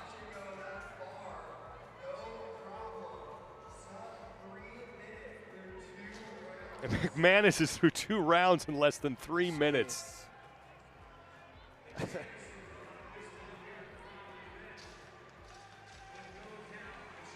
Lexi Finn is in lane 2. She's onto the barbell to close out her second round. Now Addie Gadachi is off the wall, and she's onto the barbell. So Gadachi right now winning the race with Fiona Noyes for that final spot on the podium. And Noyes is in lane 7 and has yet to get to the barbell here in round 2.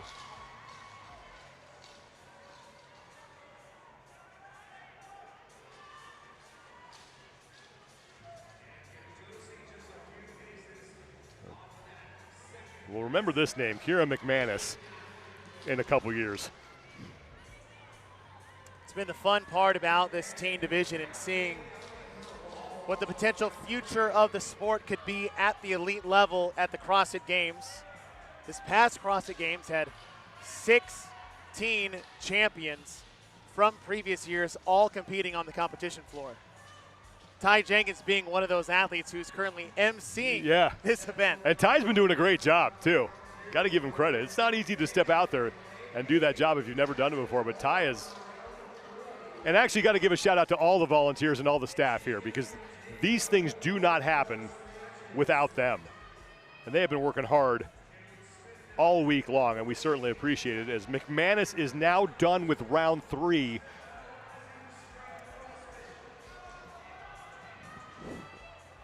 Very impressive to watch McManus work.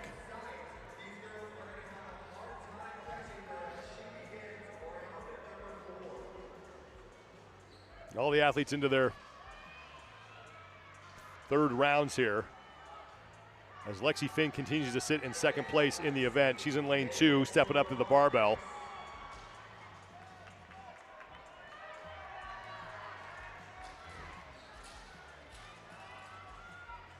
There is Lexi. She's 13th place overall, so she'd love to get herself inside the top 10. Arlie Bidgood is also onto the barbell, along with lane 10, Addie Gadachi, who's trying to move herself onto the podium.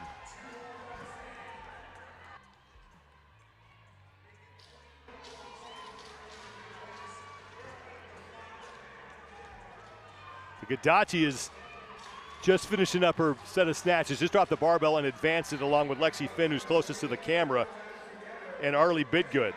So all this is great for Gadachi, who's trying to hold off, or pardon me, leapfrog Fiona Noyes for that third and final spot on the podium.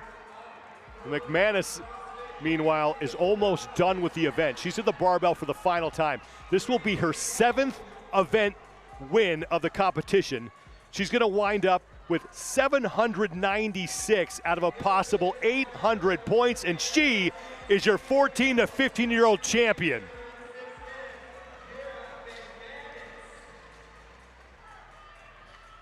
I have a feeling in a few years we're going to be talking about, hey, remember at the age group championships when we watch her dominate? That is incredible. Got the speed, got the intensity. I have no notes.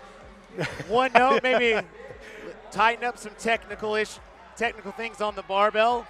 It's going to take her to the next level. Good speed. Keep working that technique now. Clearly she's got the intensity. Clearly she's got the fitness. Now work on the little things, and yeah, we'll see her for a long time. Lexi Finn is your leader on the floor. She is now off the wall for the 4th and final time. She has 4 snatches remaining. And now Arlie Bidgood is going to join her on this final set. So second place in this event up for grabs here. Finn has now 2 reps remaining. Bidgood has 2 reps remaining.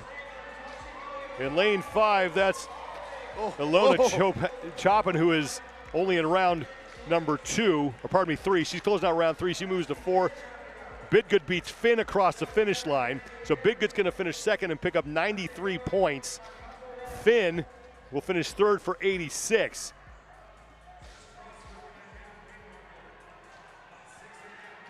In lane 10, Adi Gadachi is now across, and it looks like she's going to wind up on the podium.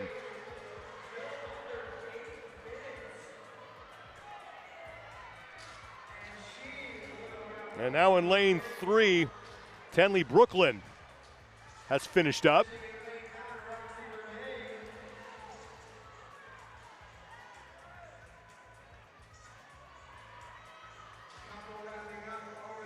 In lane 12, Talia Vosaki, who clean and jerked 260 pounds in event 2, is now in. So you don't need to lift anymore.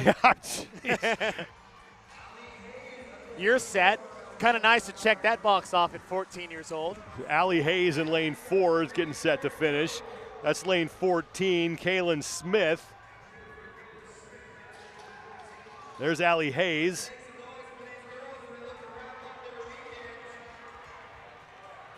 And meanwhile, Fiona Noyes is back on the wall.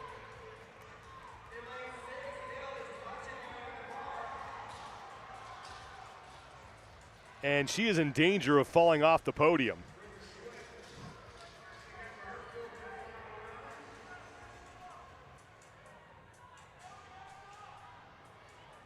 There's still nearly 5 minutes to go before we hit the time cap.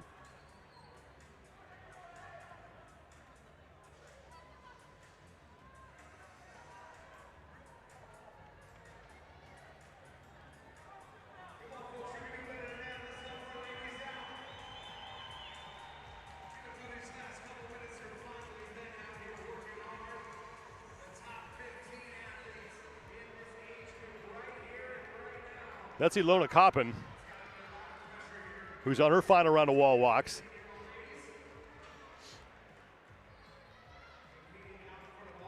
Selma Delvin to the barbell for the final time.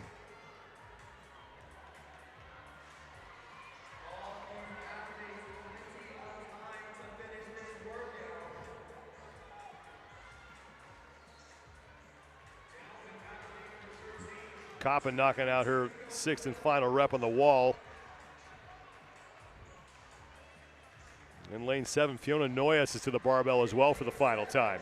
Noyes was the woman who came in 3rd place by just a point over Adi Gadachi, but it's looking like Noyes is going to fall off the podium, and Gadachi has done enough to work her way on.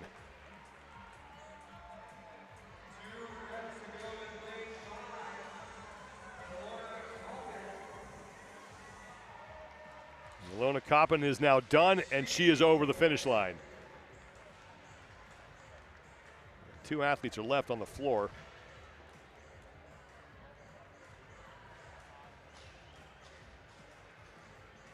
Bruna Schwenk in lane 15 is one of them.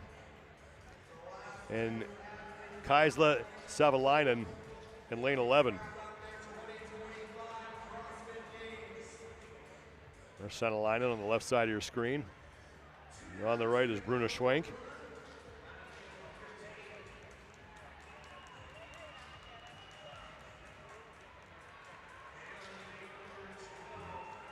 Savalainen is done.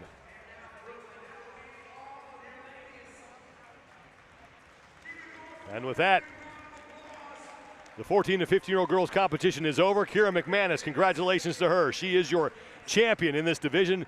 796 out of a possible 800 points. She wins 7 of the 8 events. Roxy Rebane and Adi Gadachi look to be the 2 women on the podium, but that is unofficial. CompetitionCorner.net has all your results and leaderboards. You can head there to stay updated on everything that's being tabulated right now. Quick break. When we return, the 16 to 17-year-old girls take the floor here at the 2025 Age Group CrossFit Games in Columbus, Ohio.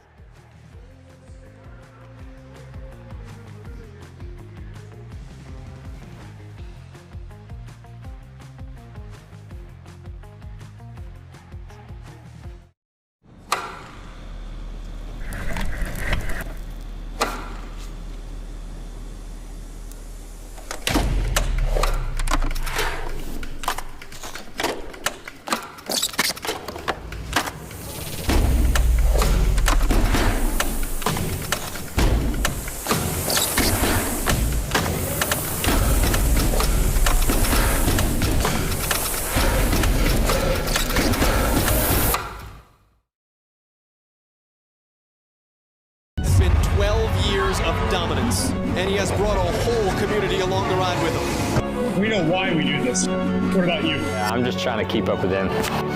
When there's a difficult task at hand, I can always tackle whatever that is. We're choosing to build a better future. Yeah, mayhem athletes are fit. That's only one part of who we are. Their values and my values align with each other. I follow Mayhem because I know it'll get me ready. When I couldn't do anything at all, Mayhem helped me start. If you're ready, there's a spot for you. What up, guys? Coach Yost here. It's almost fall in Michigan. You know what that means. October is right around the corner, and October means Pitt Prodigies training camp. This year, we have Wes Kitts, two-time Olympian, just took 8th at the Olympics in 24, 7 times games athlete Margot Alvarez. We have Dr. Chen, sleep and nutrition doctor. Knowledge bombs gonna be dropping all weekend. We also have a special treat for you guys. On this same weekend, we have our Blue Racer 5K. The Blue Racer 5K is kind of like High Rocks, but we all swap below parallel, all right? So lots of exciting things coming up, super hard training camp. This is gonna be a lot of good workouts, a lot of high skill stuff, a lot of learning. We have the race. You know we're gonna bring it like we usually do. Housing, food, nutrition, all the stuff. So we'll see you guys in October. Go to pitprodigies.com, get yourself signed up. See you soon.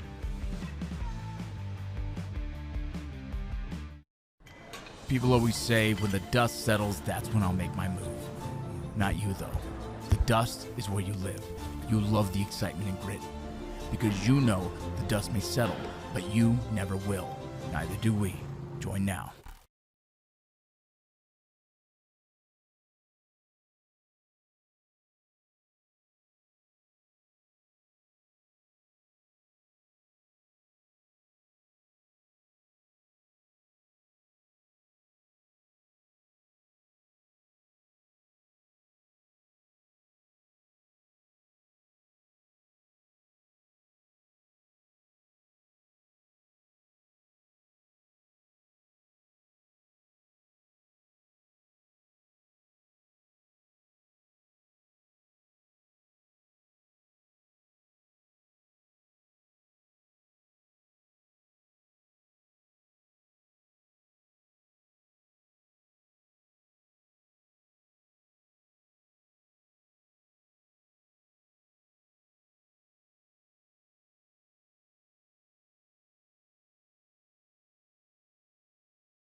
The teenage competition rolls on here at the 2025 Age Group CrossFit Games. We just watched the 14 to 15-year-old girls in their final event, and now it's the 16 to 17-year-olds' turn here inside the Greater Columbus Convention Center in Columbus, Ohio. It's been a great 4-day competition. Thanks for being with us, everybody.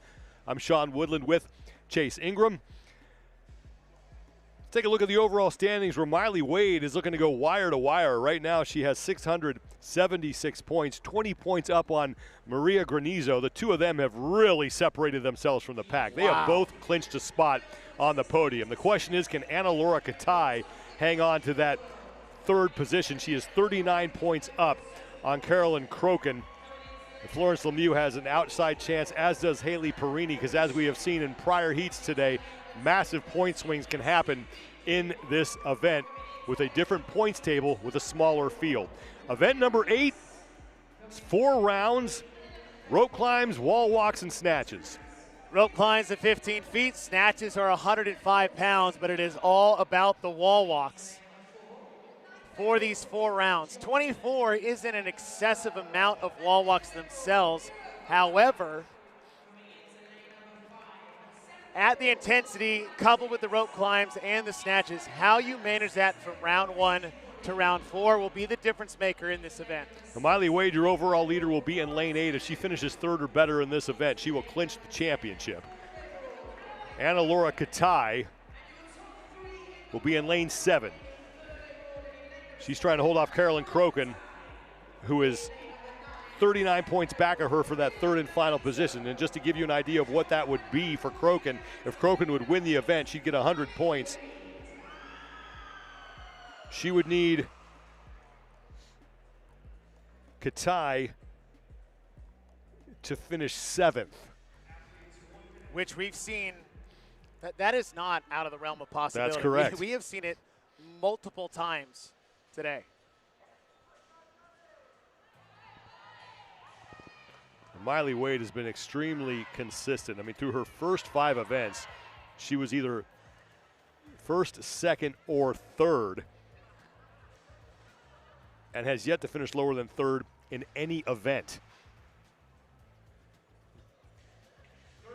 It's pretty much been the same story for Granizo, although she has one finish of 7th place. That's been the difference between Wade and Granizo, but Granizo still within striking distance for that top spot. Just 20 points separate her from Miley Wade. That would be a difference between Granizo winning the event and Wade finishing in 4th.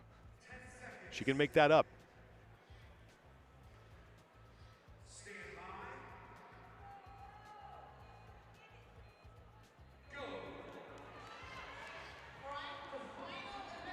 The final event here for the 16 to 17-year-old division. Now, knowing those point differentials or who you have to look for, Wade just needs to put the pressure on Granizo. Now, she has the ability to take it herself. By all means, go and take it. But as long as she just stays with her the whole time and watch what Granizo does, because, again, you do not want to come out of the gates just blazing through these wall walks unless, like we saw yesterday in the muscle-ups, it's just one of your superpowers of fitness. Well, Crokin and Anna-Laura Katai, the two women fighting for that final spot on the podium, are your early leaders here. Zoe Fiala also up there as well. Katai to the barbell. She's in the red top, black shorts, going touch and go. Carolyn Crokin is in lane 10. She's in the long black pants and lavender top. And Katai is basically has established that she is going for the win in this heat. And it's what she needs, right? You don't want to play the points per place game. Is go get the win if you need the win. After that, it's out of your hands. Well, Katai, Wade, and Granizo, top 3 in the standings, are the top 3 in this event. The 3 of them are already onto the wall here for round 2. Miley Wade in the middle of the screen again has yet to finish lower than 3rd in any event and has a 20-point lead over Granizo for first place.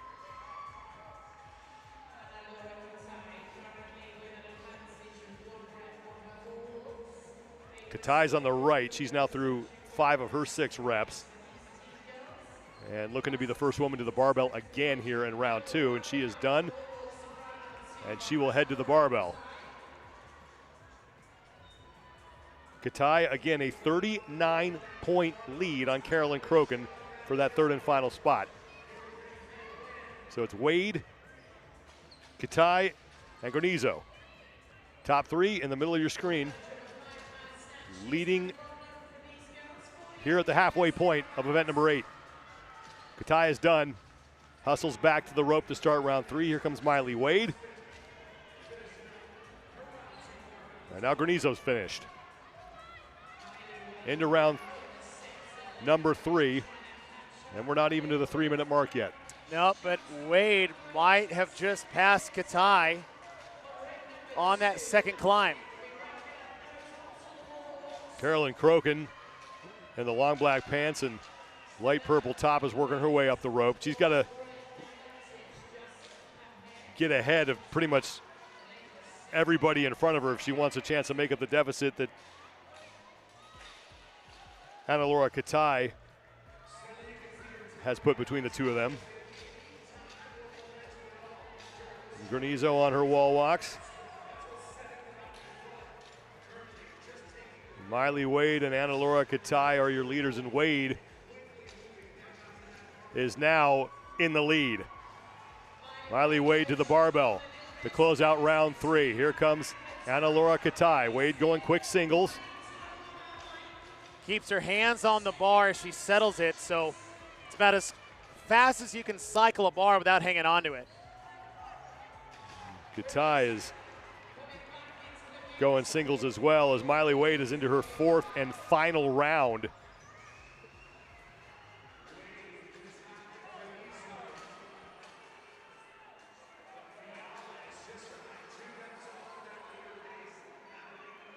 Granizo is done right behind Katai. But not looking like the top 3 is going to change whatsoever here after this event, as these 3 women are leaving no doubt. Final 6 wall walks for Wade. And Wade, who has been quick but in control this entire time, whereas Katai on the left, who's still in a top 3 position, doing great in the event overall, came out screaming out of the gates in those first 2 rounds.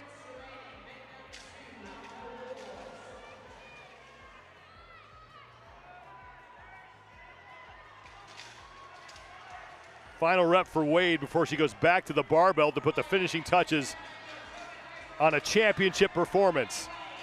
And we're going to run with her. Now Wade looking to go unbroken. Smart pacing for Miley Wade, who's going to be your 16 to 17-year-old champion. Another event win for Miley Wade and a gold medal.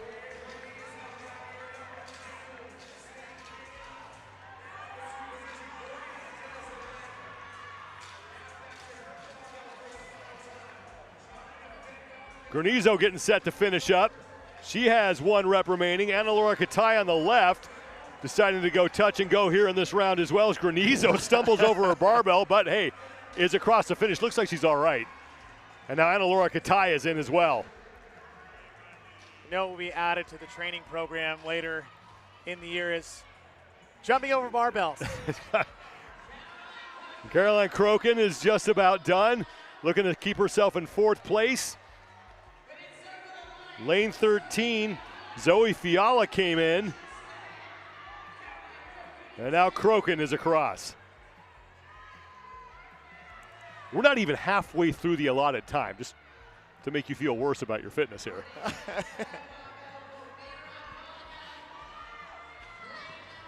It's good to see the races.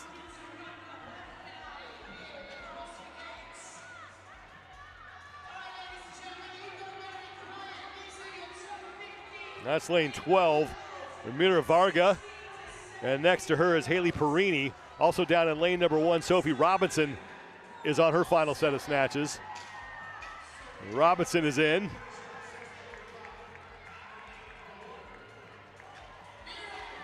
Marley Francis getting to the barbell for the 4th and final time, as Florence Lemieux and Haley Perini have finished up.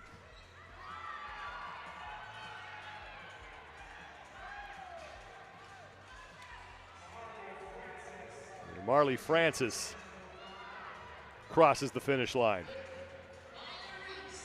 And in lane 3, that's Lily Weir.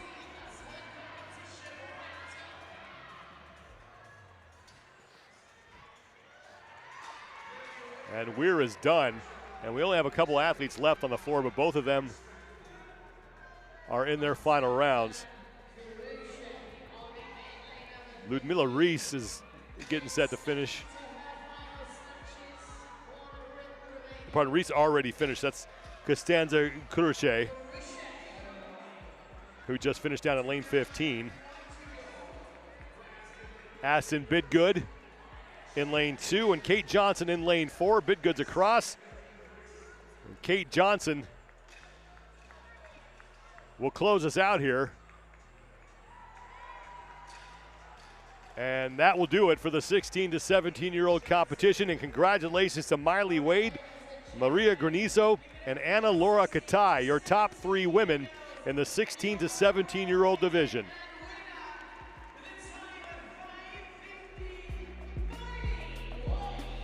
We will take a quick break. When we return, the action continues. The Masters back out on the floor as the 50 to 54-year-old women are up next.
strength, endurance, resilience.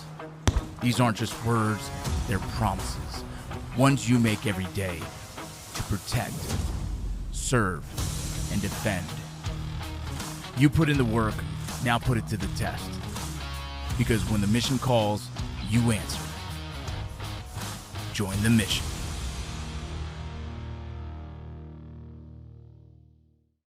What up, guys? Coach Yost here. It's almost fall in Michigan. You know what that means. October is right around the corner, and October means Pitt Prodigies training camp. This year, we have Wes Kitts, two-time Olympian, just took 8th at the Olympics in 24, 7 times Games athlete Margot Alvarez. We have Dr. Chen, sleep and nutrition doctor. Knowledge Bomb's gonna be dropping all weekend. We also have a special treat for you guys. On this same weekend, we have our Blue Racer 5K. The Blue Racer 5K is kind of like High Rocks, but we all swap below parallel, all right? So lots of exciting things coming up. Super hard training camp. This is gonna be a lot of good workouts, a lot of high skill stuff, a lot of learning. We have the race.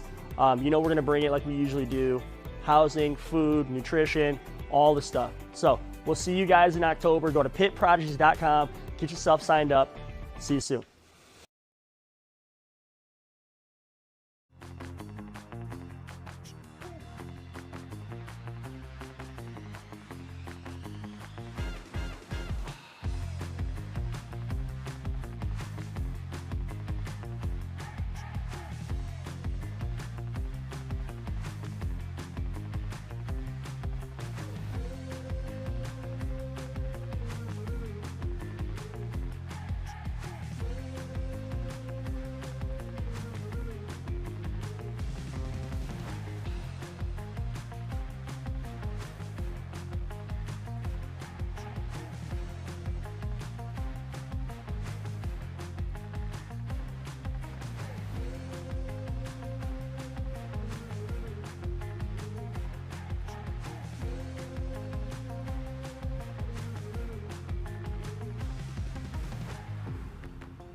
Final day of competition rolls on here on Sunday at the 2025 Age Group CrossFit Games inside the Greater Columbus Convention Center in Columbus, Ohio. I am Sean Woodland with Chase Ingram, America's coach, as we get set for the 50 to 54-year-old women's final event.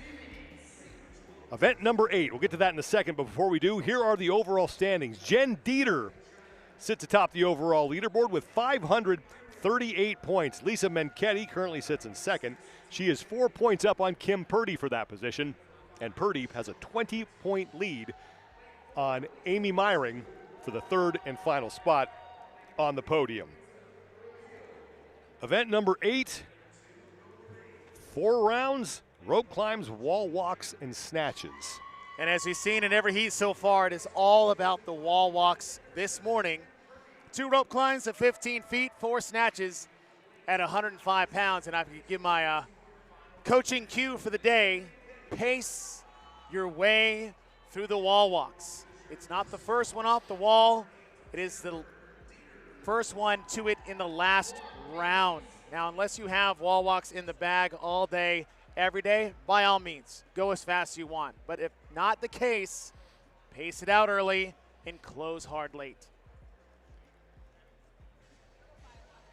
Lane assignments will be on the left side of your screen to begin. Kim Purdy currently sits in third place overall. She will be in lane number 7, and the woman who is chasing her, Amy Meyring, will be down in lane number 10.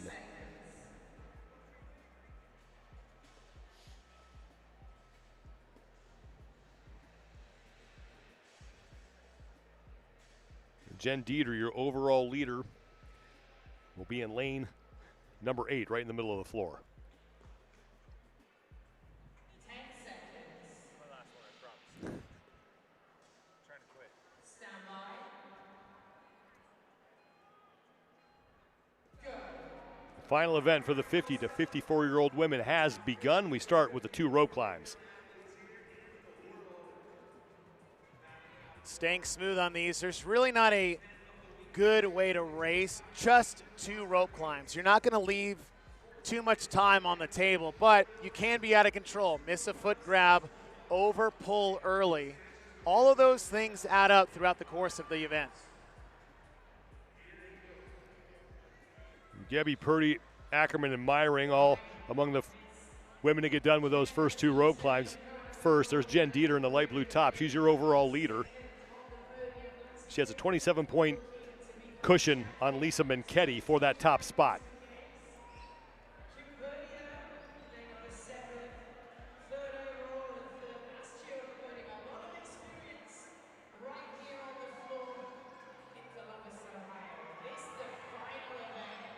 And Dieter's going to be the first woman off the wall to the barbell.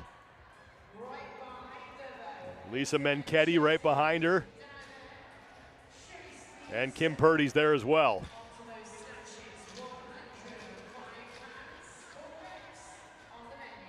£105 on the bar. Actually, the same weight we saw at the CrossFit Games this year in running Isabel.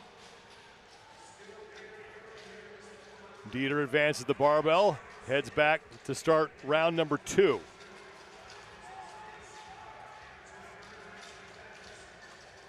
Tia Gebbe is right behind Dieter. Gebbe coming in 5th place overall with 469 points. Dieter and Purdy onto the rope to start round 2. Purdy in the all black. Both hands on the rope there next to Dieter. And now jumping up to finish her second rep as Dieter heads to the wall for the second time. 6 more reps on the wall walk for Dieter.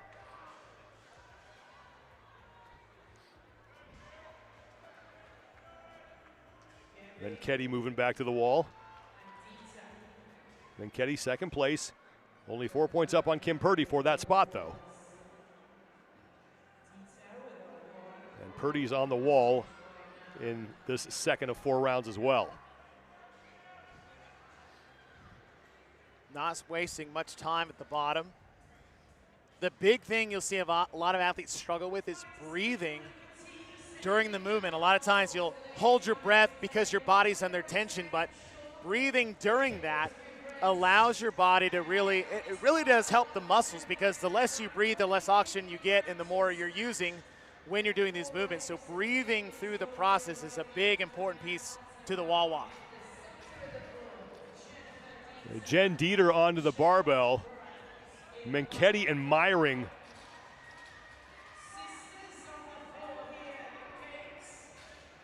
Probably that's Michelle Brandt who's on to the barbell as well, and also in lane 6, Taya Gebbe is there. But Dieter continues to lead. Kim Purdy is on to her second round of snatches as well. But Jen Dieter continues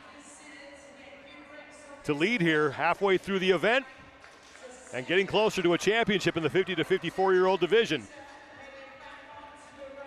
Michelle Brandt has moved into second place. She's working her way back to the rope to begin round 3.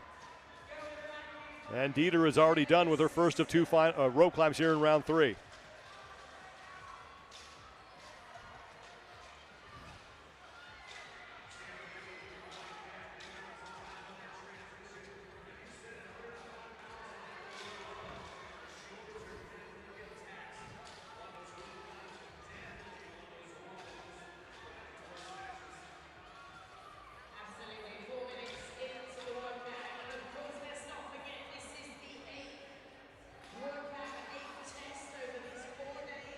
Dieter did herself a favor by getting out ahead a little early. Now she has the opportunity to just keep a consistent pace, to just keep her in the place where she needs to be. She has a 27-point lead on Menketti. So in the point system, that's first through 5th is a 28-point difference. Now if she just keeps herself in a top 5 position, she's good to go. So the fact that she's out this far ahead at the halfway point allows her the opportunity to just keep an awareness of where everybody is on the floor. Well, Michelle Brandt has now moved into the lead. Brandt 7th place overall, so not really a threat to make it onto the podium here, but has a chance to win the event here and maybe move into the top 5. Jen Dieter has finished up her 3rd round of wall walks, and she's just getting her hands onto the barbell for the 3rd time. 1 rep down for Dieter. She's in the middle of your screen. And then down in lane number 13, Jessica Seals is in the mix here for the top spot in the event, as Brandt is into her 4th and final round. Dieter has 1 rep remaining on the snatches. She'll hit that, and she heads back to the rope for the final time. Seals is also done with round 3. Now for Brandt, she has to do everything she can to keep a first place position and see where that does take her on the leaderboard. For Dieter, Brandt is not a threat to challenge her for that first place position. So Dieter just needs to make sure she has good quality reps, no reps, and moves cleanly through this 4th and final round.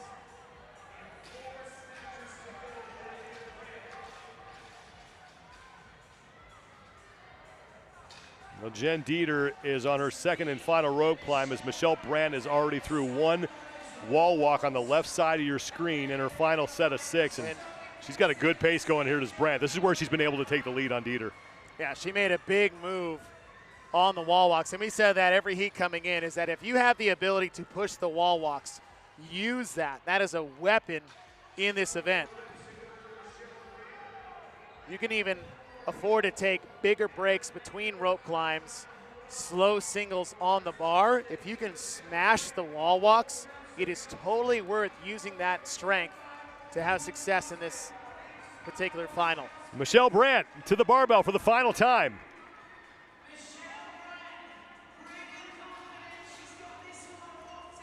Looking to pick up her first event win of the competition. Whoa. Couldn't save that rep.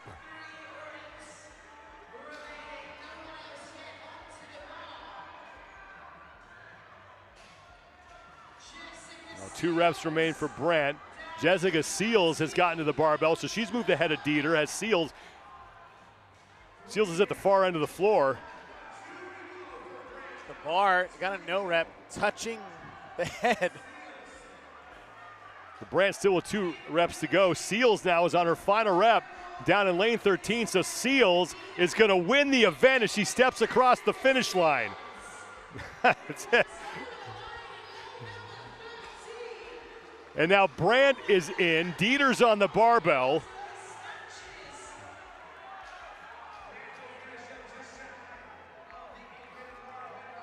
Ooh. Dieter can't save that rep. Now again, Dieter's relatively safe here as far as first place is concerned, but now you got Purdy on the barbell as well. Purdy came in 3rd place overall. That's great for her because she's trying to hold off Meyring for that final spot. Dieter got credit for that rep. Lane 4 on the white top is Lisa Lindskog, and then down at the bottom of the screen in lane 1 is Julie Ackerman. The Purdy and Lindskog are across. Dieter is struggling on these last 4 snatches. And now Dieter's has got to kind of maybe get a little bit concerned here as more athletes are starting to finish. Menketti is in. I'd be more concerned as her judge. I'm not to be just killed by a Gebby barbell. is across. Dieter was only 27 points up on Menketti, who is already across the finish line. Dieter failing again. We said 5 spots, Sean. 5 spots. She's got 1, 2, 3, 4. She has to get in on this last snatch, or she might lose the games. Well, Stephanie China is out there with Dieter. Dieter's, you can't, she didn't get credit for that.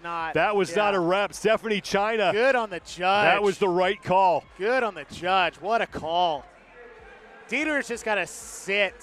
Well, sit at the bottom. And Stephanie China now is 1 rep away from finishing. Dieter's got to hit this rep. She's got it. Now she's got to get in. Ooh. I don't know. I don't know how close this is going to be. Dieter should still wind up on the podium, but she may have dropped first place to Lisa Menketti. What just happened?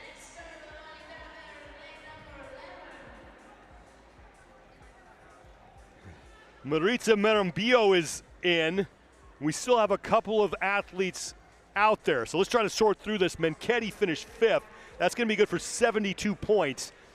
Dieter in 11th will pick up 30. That's a 42-point swing. So it looks like Menketti is going to wind up in first place. And Dieter probably failed 4 or 5 times in the last 2 reps on the barbell alone.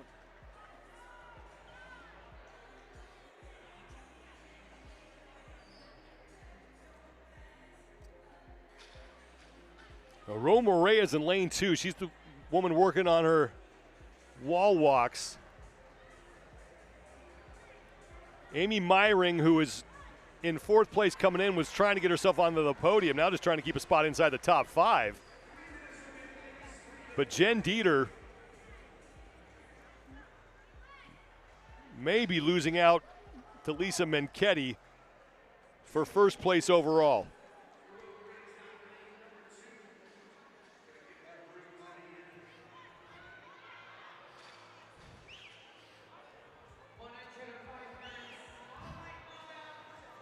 Now 2.5 minutes before we hit the time cap. Meyring is on the right. Morea is on the left.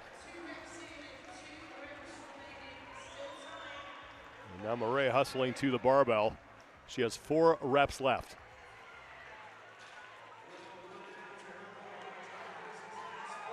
See, the bar wasn't an issue at all.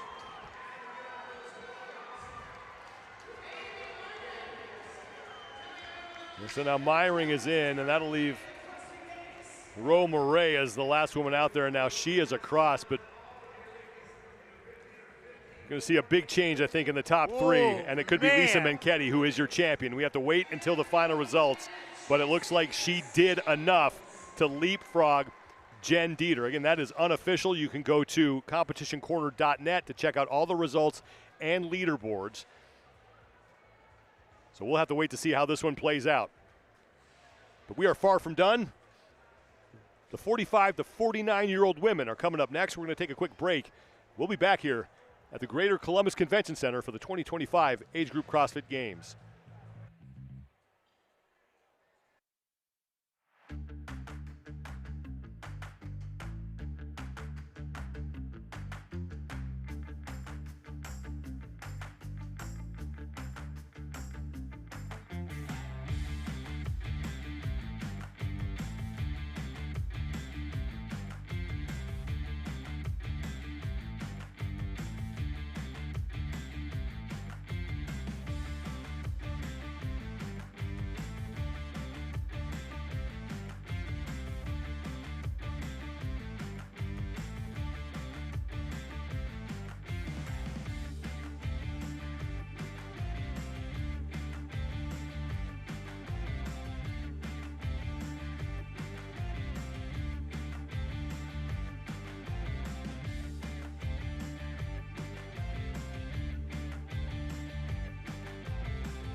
What up, guys? Coach Yost here.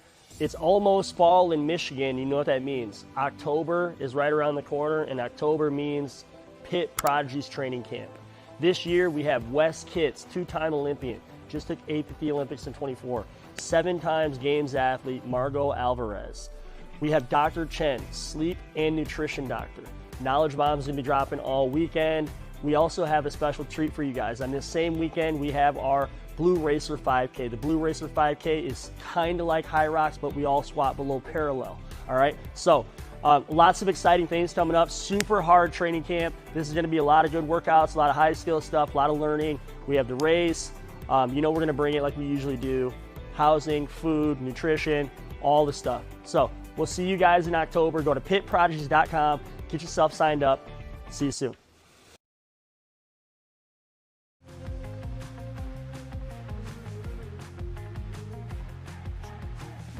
It's been 12 years of dominance, and he has brought a whole community along the ride with him. We know why we do this. What about you? Yeah, I'm just trying to keep up with him.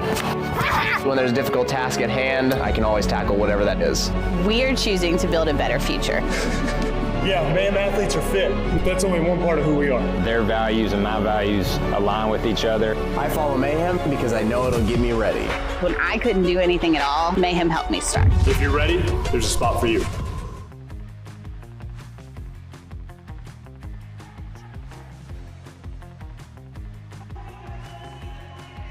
Competition rolls on here on Sunday at the 2025 Age Group CrossFit Games. The 45 to 49-year-old women taking the floor for their 8th and final event of the competition. I'm Sean Woodland with Chase Ingram. Overall standings for this division, Kelly Friel sits atop the leaderboard with 632 points. She's 51 points up on Val Voberl, who currently sits in second place. Sarah Barkley has the third and final spot on the podium with 520 points, but she is only 6 points up on Angie Pommier, and as we have seen so far today, no lead is really safe here. I mean, throw in Lauren Cullen, just a handful of points behind that. We've seen 20-point swings. We've seen 70-plus point swings that took athletes that were in first off of the podium because of what happens in the middle of this event. Well, event 8 is really all about that movement right in the middle, the wall walks. That's been the difference, although we have seen some very costly no reps on the barbell. And it was because of the wall walks. And here's the place at which the wall walks come into play, is that either you're good at them and you're great at the event, or you are bad at them and you're slow in the event, or those take such a toll on your shoulders that it takes away from your ability to stabilize and receive the bar overhead with that snatch. The weight, 115 for the women. Overall leaders will be in the middle of the floor, so Kelly Friel will be working out of lane number 8. Battle to watch is in lane 7. That's where Sarah Barkley is in 3rd place. Angie Pommier will be down in lane number 10. She currently trails Barkley again by just 6 points. That's one spot that she's got to beat her by. Because we have cut the field down, the point scale has changed. So now between spots, it is 7 points of a difference as opposed to 4. And Friel's had a great weekend for the last 3 days. However, you still have to have a great final event.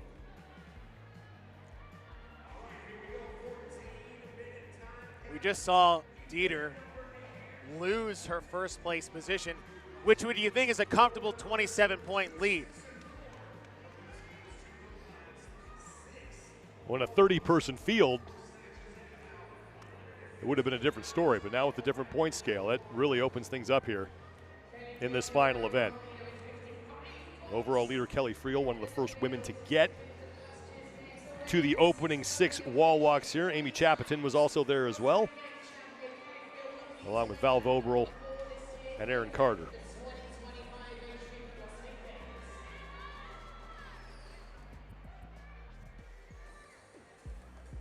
Friel is down to her final rep here, as is Chapatin.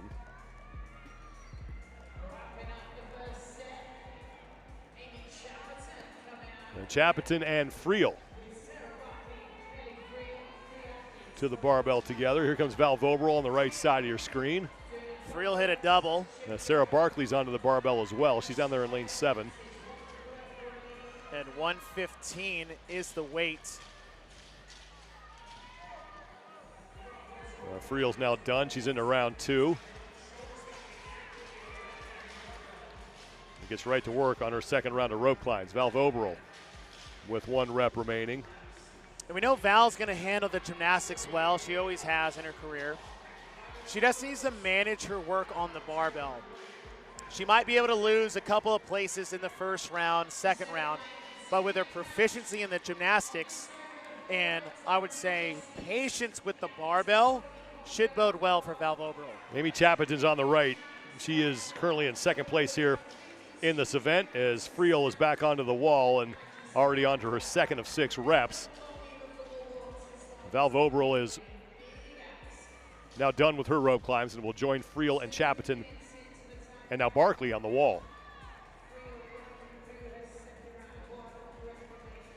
Barkley 3rd place overall, trying to hold off Angie Pommier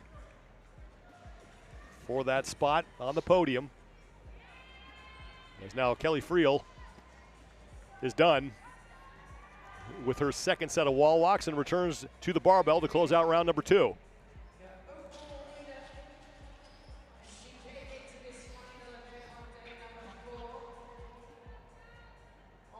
Now Sarah Barkley has finished up. She's on the left side of your screen.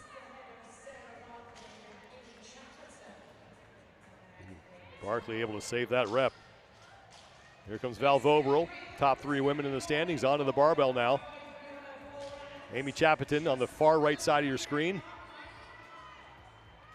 is looking to finish up round 2 as well as Friel is into round 3.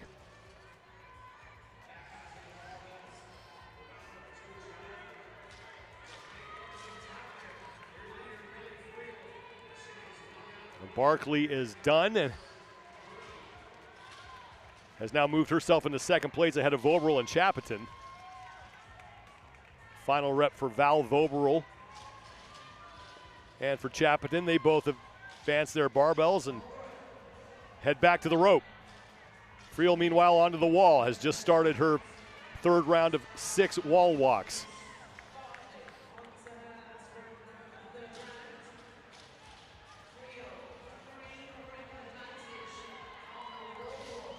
Friel's coming off her worst finish of the competition. She took 9th in event number 7, but everything else besides that has been 5th or better. And she has a pair of event wins already. Looking for her 3rd is Friel. And Friel is now done. She is your leader, although the scoreboard does not indicate that. Friel, this will be the end of round 3 for her. Sarah Barkley currently sits in 2nd place. She has 1 rep remaining on the left side of your screen on the wall walk, and she just completed that, and she'll join Friel on the barbell here in round 3. Val Voberl is in 3rd place ahead of Amy Chapiton. And now Friel's got to advance her barbell.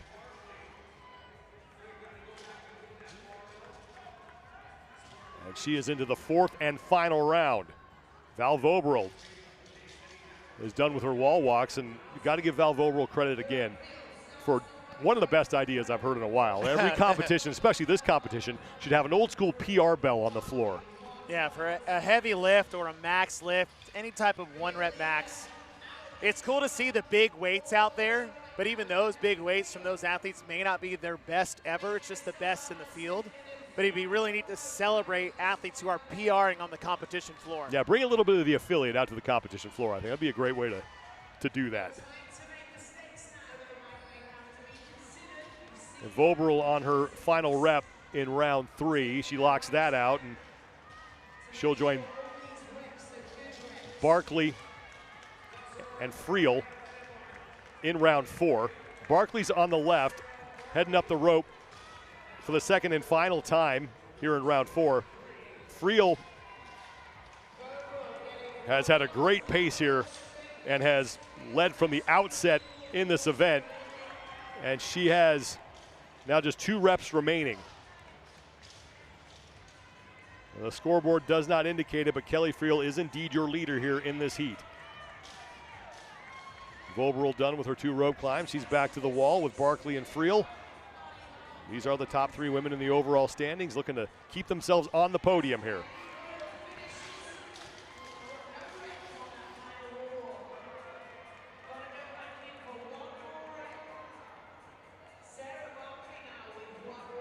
Last rep for Friel, and she got there.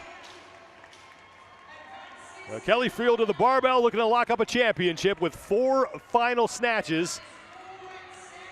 And here comes Sarah Barkley, who just needs to stay ahead of Angie Pommier to keep herself in the top 3.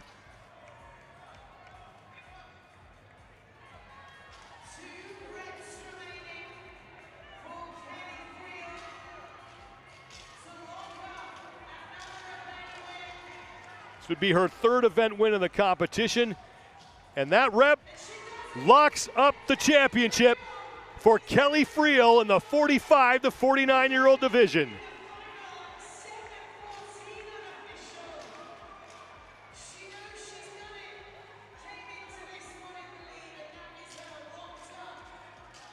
Barkley is now done. She will remain on the podium, and Val Voberl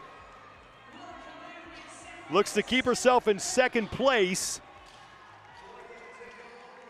as she has 1 rep left. Voberl will lock that out, and Val Voberl on the podium here at the 2025 Age Group CrossFit Games.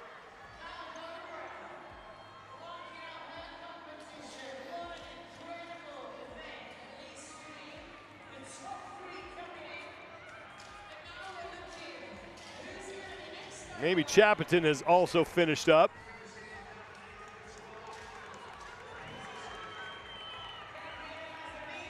Gabriela Azevedo is in. And now down in lane number 3, that's Sarah Blunk coming across the finish line. Lauren Lewis to the barbell for the final time. And Crystal Kessick is almost through her final set.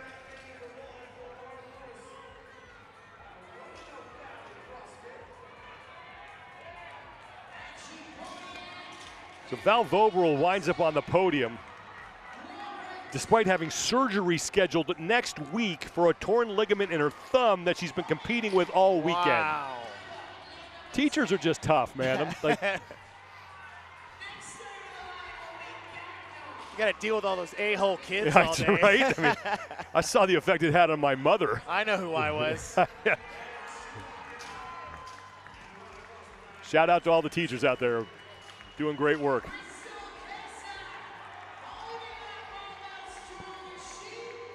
Now Lauren Lewis finished up. Now Kelly Friel has finished. It doesn't show on the scoreboard, but Friel is done. She was first across. She wins the event, and she has won the entire competition here.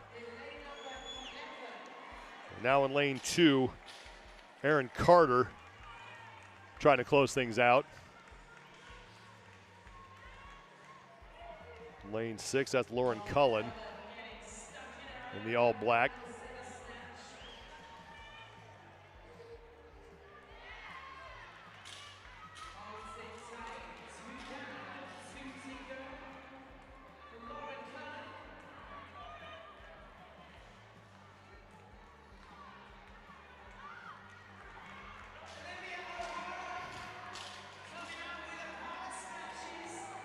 Carter is in.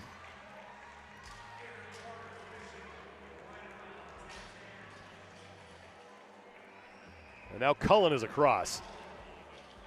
Olivia O'Hara in the red top, working on her final set of snatches. And Mariska Mewison down there in lane 11 will be the final woman to come across the finish line. She's halfway through her final set here. 2 reps remain. Plenty of time before we hit that 14-minute time cap.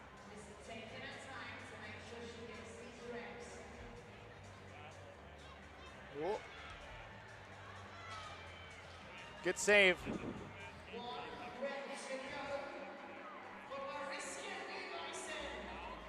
Mariska Mewison on her final rep here. Had to save that last one. Able to get that one done. And with that, the 45 to 49-year-old women are finished with their 2025 age group CrossFit Games. And it's Kelly Friel who will take the championship. Val Voberl will finish in second place, and Sarah Barkley will be in third. Again, for all the event results and leaderboards, you can head to competitioncorner.net. We're going to take a break. When we return, the 40 to 44-year-old women up next here in Columbus, Ohio.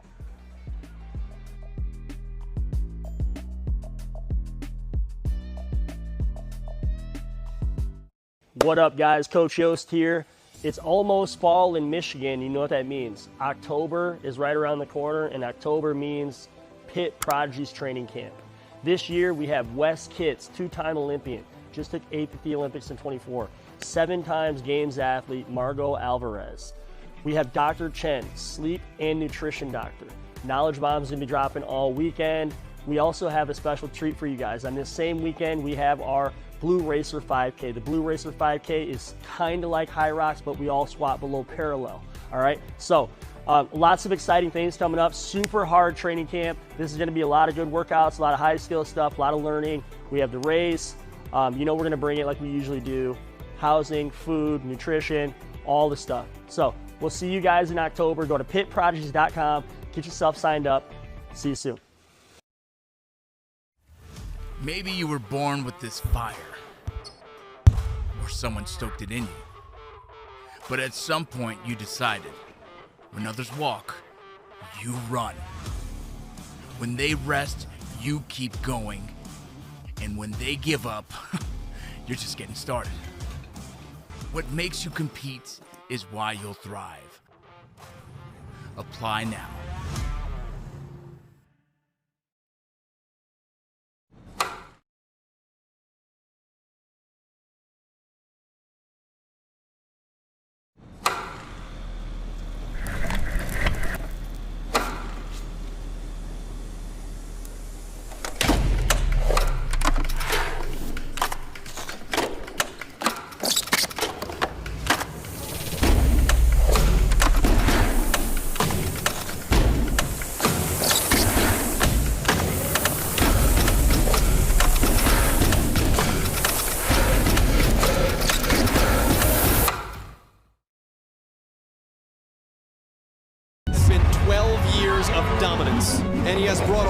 community along the ride with them. We know why we do this. What about you? Yeah, I'm just trying to keep up with them.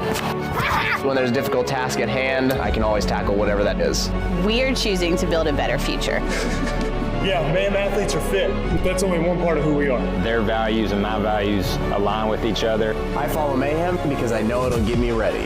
When I couldn't do anything at all, Mayhem helped me start. If you're ready, there's a spot for you. Strength, endurance, resilience. These aren't just words, they're promises. Ones you make every day to protect, serve, and defend. Because when the mission calls, you answer. Join the mission.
We are back as action continues here on the final day of competition at the 2025 Age Group CrossFit Games. The 40 to 44-year-old women are on the floor for their 8th and final event of this 4-day competition. I'm Sean Woodland with Chase Ingram. Lots still up for grabs here in this final event. Overall standings have Carly Newlands on top with 596 points, but Amanda Cummins is only 1 point up on Jamie Latimer for second. And Susan Plocky is very much in the mix for a spot on the podium, as is Megan Apostolaris and Andrea Pinheiro, because we have seen big point swings here in this final event so far today on Sunday. Event number 8 is 4 rounds, and it's the wall walks that are really the sticking point here. 2 rope climbs of 15 feet and then the 6 wall walks, as you said, Sean. Is that how these athletes can handle the intensity of the volume? 6 is not a lot. 24 is not a lot. But it is a lot at the speed and intensity these athletes have to race. And we've seen that have an effect on the snatches. The snatch weight is now 125 pounds for this division. You have to be able to manage your workload, manage your speed and intensity from round to round to round. The lanes 6 through 11 are really the ones we need to be watching, because those are the women who are fighting for the spot, final 2 spots on the podium. Carly Newlands, and I say this knowing that we have seen stranger things happen so far today, relatively safe for a spot inside the top 3. Now she's 66 points up on Amanda Cummins for the lead. We have seen that deficit lose be overcome. 70-plus points. And it's less about ability in this moment and execution. Everyone has the ability to navigate this fine, but if they tip the scales into failure on the wall walks, it can be disastrous. Our final event is underway. 2 rope climbs to kick us off before we get to those 6 wall walks and then the 4 snatches.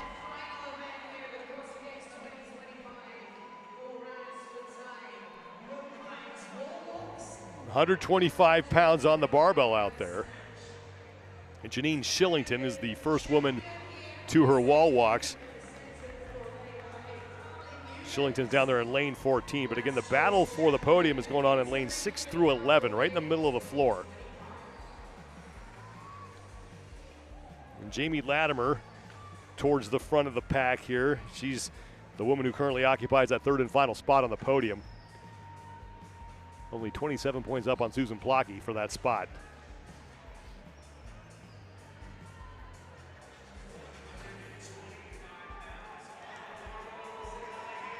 And Latimer is going to be one of the first women to the barbell. And also down in lane 11, Andrea Pinheiro. She's on the right side of your screen. There's Latimer in the green pants.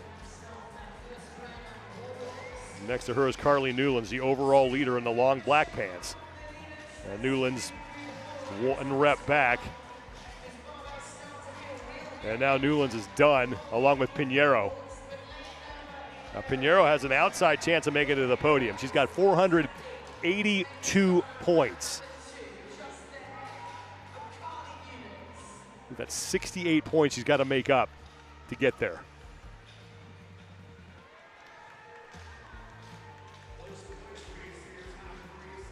Pinheiro back to the wall now to start her 2nd set of 6 as Carly Newlands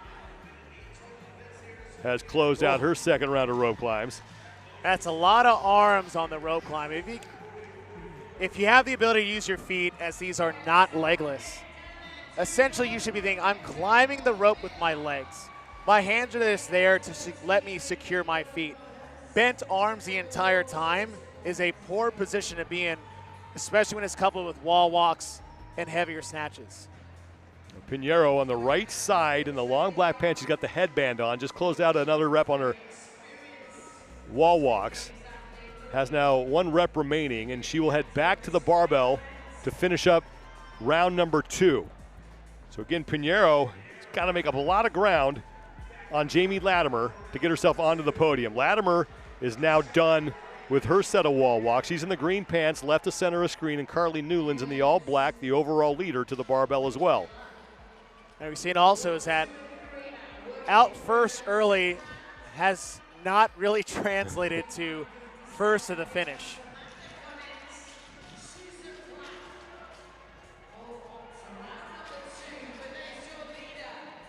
Woman closest to the camera in lane 3 is Hope Cicero. Pinheiro has finished up round 2. She's past the halfway point now. She started her first of 2 rope climbs in round 3. Carly Newlands is done, and Amanda Cummins in the purple top, long black pants. All 3 of them into round 3. Jamie Latimer in the green pants is falling off the lead pace here. And she has now hit her final rep. She's into round 3. Still not in serious danger, though. She is close enough to Pinheiro to not surrender that 68-point deficit.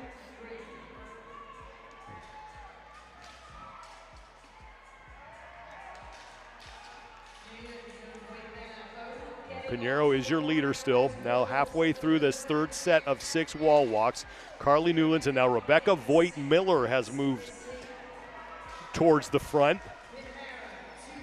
Rebecca Voigt-Miller in lane 13.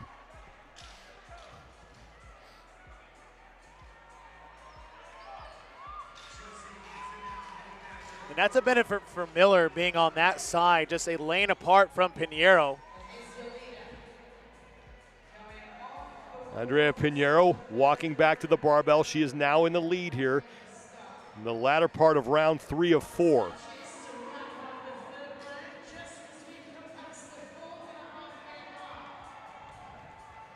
Carly Newlands.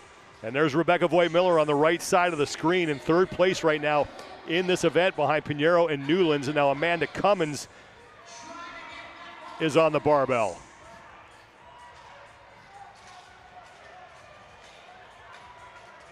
Pinero's done. She's into round 4. Still hold on that pace. Jamie Latimer in the green pants to the barbell. Now she started to struggle a little bit with this movement in the final round, in the last round. So there's a lot of points buffered between Pinheiro and Latimer. Apostolaris as well. Keep your eye on what happens there, but it's a big difference we've seen. If the fatigue element compounds, it compounds and it escalates very quickly. Now Pinheiro continuing to make quick work of the rope climbs and the wall walks. She's had no problem with the barbell. Latimer now has fallen back in the pack and just got a no rep. She stepped over the line. Man. And for a movement that is posing to be the biggest challenge for her, getting a no rep here is very tough. Well, Plocky is into round 4 as well. Plocky was the woman immediately behind Latimer in the overall standings, just 27 points back. And right, Latimer is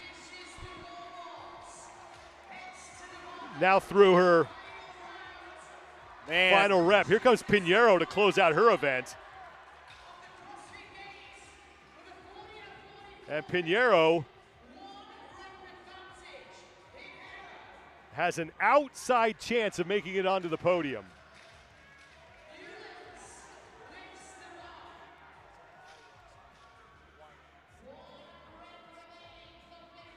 Pinheiro's got it, and she is in. 6:54. Okay, Newlands is across. That's going to lock up the championship for her. Now you got to keep your eyes on the field. Start your math. Rebecca Voigt-Miller and Amanda Cummins look to be the next 2 women across. Voigt-Miller is in, and now Cummins is in.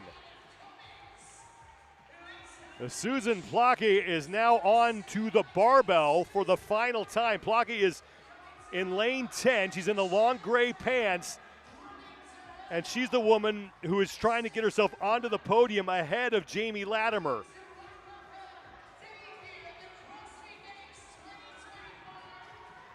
Final rep for Plocky, and she is in. Shillington is done as well. Wow.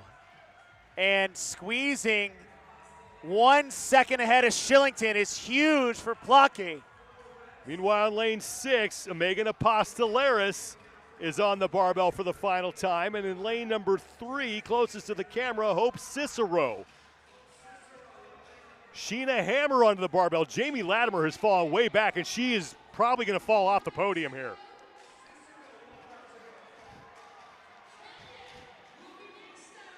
Two more athletes across, Cicero and Kenyon.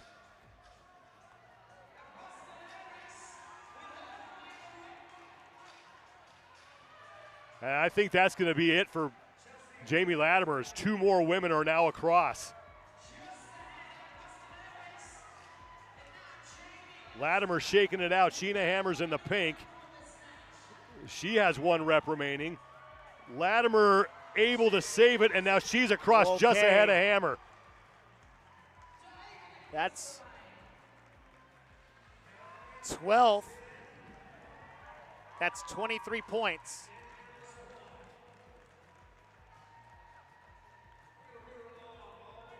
But we still have an athlete on the floor. That's Allison Douglas in lane 2, and this is her final set of snatches, but Susan Plocky is going to wind up on the podium, I think. Plocky finished 5th at 72 points.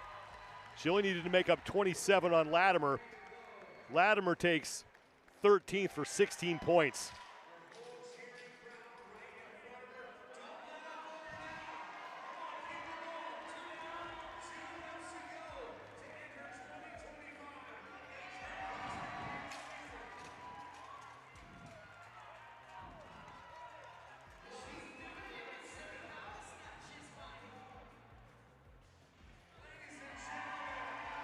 And Allison Douglas is through.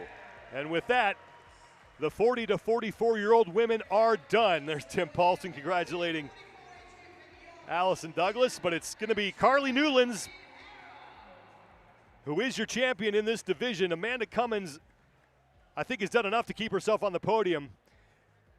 And right now it seems like Susan Plocky is going to be the third woman to join the two of them with a medal around their necks. Again, go to competitioncorner.net for all the official results and leaderboards. Another quick break. When we come back, close things out for the women with the 35 to 39-year-old division next at the 2025 Age Group CrossFit Games.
It's been 12 years of dominance, and he has brought a whole community along the ride with him. We know why we do this. What about you? Yeah, I'm just trying to keep up with him. When there's a difficult task at hand, I can always tackle whatever that is. We're choosing to build a better future. Yeah, mayhem athletes are fit, but that's only one part of who we are. Their values and my values align with each other. I follow Mayhem because I know it'll get me ready. When I couldn't do anything at all, Mayhem helped me start. If you're ready, there's a spot for you. What up, guys? Coach Yost here. It's almost fall in Michigan. You know what that means. October is right around the corner, and October means Pitt Prodigies training camp. This year, we have Wes Kitts, two-time Olympian, just took 8th at the Olympics in 24, 7 times Games athlete Margot Alvarez. We have Dr. Chen, sleep and nutrition doctor. Knowledge Bomb's gonna be dropping all weekend. We also have a special treat for you guys. On this same weekend, we have our Blue Racer 5K. The Blue Racer 5K is kind of like High Rocks, but we all squat below parallel, all right? So lots of exciting things coming up, super hard training camp. This is gonna be a lot of good workouts, a lot of high skill stuff, a lot of learning. We have the race. You know we're gonna bring it like we usually do. Housing, food, nutrition, all the stuff. So we'll see you guys in October. Go to pitprodigies.com, get yourself signed up. See you soon. Maybe you were born with this fire, or someone stoked it in you. But at some point you decided, when others walk, you run. When they rest, you keep going. And when they give up, you're just getting started. What makes you compete is why you'll thrive. Apply now.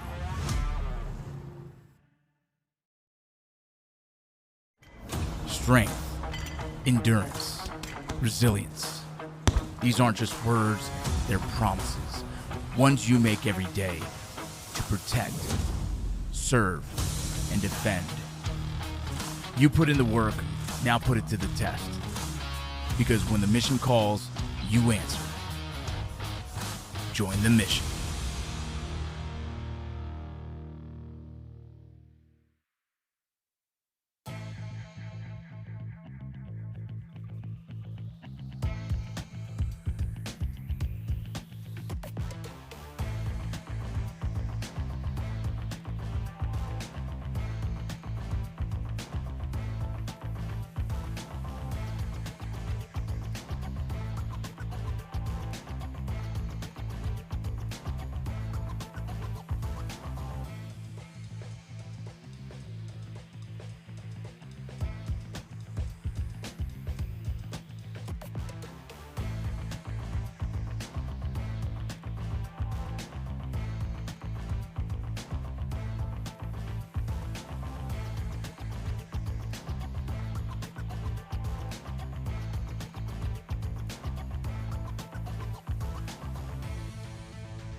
Final day of competition comes to a close for the women's divisions as the 35 to 39-year-old age group is on the floor for their 8th and final event.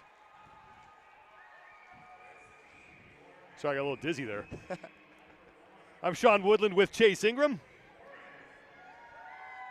Overall standings, this one's going to be a lot of fun because nothing has been decided. Carolyn Klutz currently sits atop the leaderboard with 644 points. She's only 12 up on Carolyn Prevost. Both of those women competed in Albany at the CrossFit Games. Sammy Scorzelli is currently in 3rd place. She's only 4 points up on Christine Middleton for that final spot. And Sarah Alicia Fernandez-Costas is still alive as well for that 3rd spot on the podium. Event number 8, 3 movements: rope climbs, wall walks, and snatches. 2 rope climbs to 15 feet, 125 pounds on the bar, and the 6 wall walks. Everyone has the ability to climb. 2, no big deal. Snatch weight, no problem. The wall walks, also low skill, high fatigue, and the race is going to get dictated in that 3rd and 4th round based off how athletes attack or pace their way through this event. In lane 6 through 10, that's where we will be focusing our attention. That's the battle for the podium. Carolyn Klutz, your overall leader, will be in lane number 8. The woman chasing her in 2nd place is Carolyn Prevost. She'll be in lane number 9. And then the battle for the podium, the 3rd spot, taking place between Scorzelli, Middleton, and Sarah Alicia Fernandez-Costas.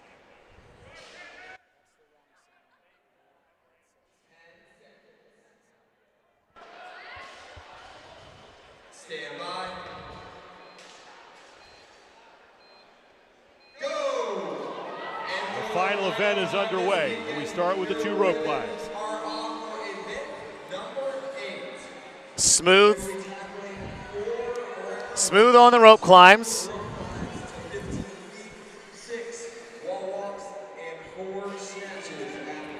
No need to race here. Scorzelli and Sarah Alicia Fernandez-Costas, first 2 women to the wall for their 6 wall walks.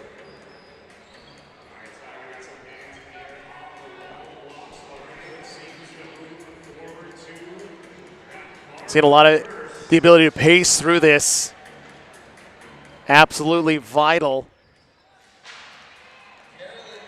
for the success in this event. Well, Prevost is going to be the first woman to the barbell. And she has 2 people right now between herself and Carolyn Klutz. This is only the first round. Yeah, a lot can happen between round 1 and round 4. It's a shorter event, but making sure that they don't get out of control.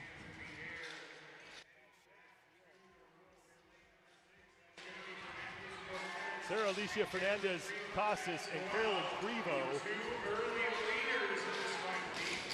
are the first 2 women back to the rope.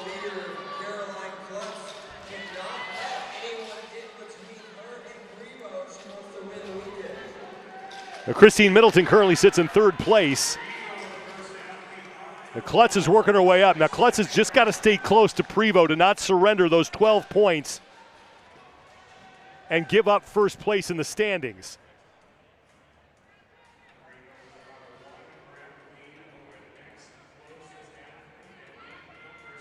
Round 2 will be a big round to see if we have the right paces in round number 1.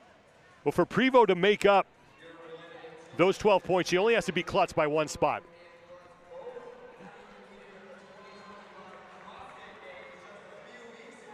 The Prevost and Klutz to the barbell. In lane number 6, Sarah Alicia Fernandez-Costas is also there as well. And in lane 7, Sammy Scorzelli is to the barbell. Proficiency here on the snatch is absolutely imperative. Can you get under the bar? Muscle snatches, unnecessary.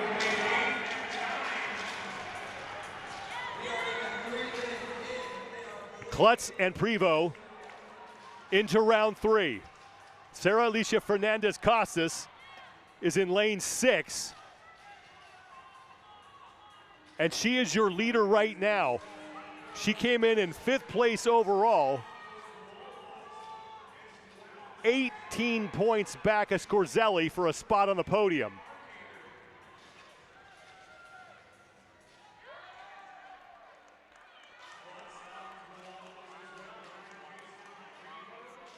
Fernandez-Costas with about a rep lead here on the wall walks. She's in lane 6 towards the left side of your screen. She's in the long blue pants and gray shirt. Sammy Scorzelli is next to her in the white top and long black pants, and in the middle, now getting to the barbell in the white shirt, is your overall leader, Carolyn Klutz. And now Klutz has moved ahead of Prevost. Prevost has to keep pace. With only a 12-point difference, she only needs 2 places. First is 100, third is 86. That's 14 points, and those 7 points jump go all the way down the line. So Prevost needs to make a move on this final round. Sarah Alicia Fernandez-Costas back to the rope for round 4. Klutz is done. Prevost's got a couple reps left here on the snatches.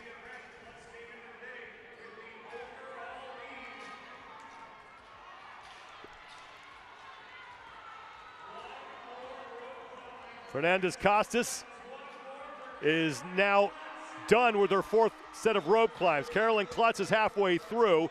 She's now finished. She's going to join Sarah Alicia Fernandez-Costas on the wall. Prevost walking back to the rope has got to find a way to get ahead of Klutz here if she wants a chance to overtake her for the top spot on the leaderboard. Sammy Scorzelli is starting to creep up. That's good news for her as she's trying to hang on to that 3rd and final spot on the podium. Fernandez-Costas has 1 rep remaining. Carolyn Klutz has 2 left. Sarah Alicia Fernandez-Costas onto the barbell for the final time. Carolyn Klutz is done and she'll move to the barbell. Fernandez-Costas got a no rep. Has 2 left. Klutz has her hands on the barbell. Fernandez-Costas is in. She's going to win the event and keep her podium hopes alive. That's all you can do. Go out and win it. Give yourself the best opportunity. Carolyn Klutz has 1 rep left on the snatches, and then she will close out her event. And she is ahead of Carolyn Prevost, and Carolyn Klutz is going to lock up the top spot and win the championship for the 35 to 39-year-old division. In lane number 5, that's Katie Canning who's in. That's going to help out Sarah Alicia Fernandez-Costas. Sammy Scorzelli is now in. But did she do enough? Because she only had an 18-point lead on Sarah Alicia Fernandez-Costas for that final spot. Fernandez-Costas is going to get 100 points. Scorzelli finishes in 4th. That's going to be 79. That's a 21-point difference. That's 21. Sarah Alicia Fernandez-Costas may have done it because Middleton has not finished. And she was the only other woman between Sarah Alicia Fernandez-Costas and Scorzelli. Yeah, Middleton was in 4th, 4 points out of 3rd.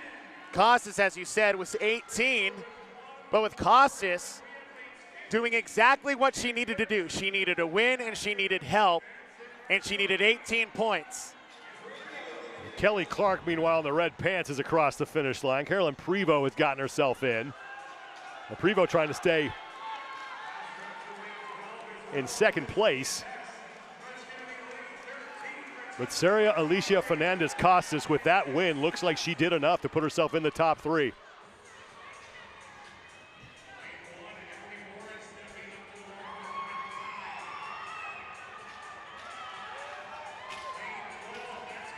Closest to the camera is Emily Morin. She's almost done with her set of snatches. Next to her in lane 2 is Anna Donauer. And in lane 4, Lido Calagiani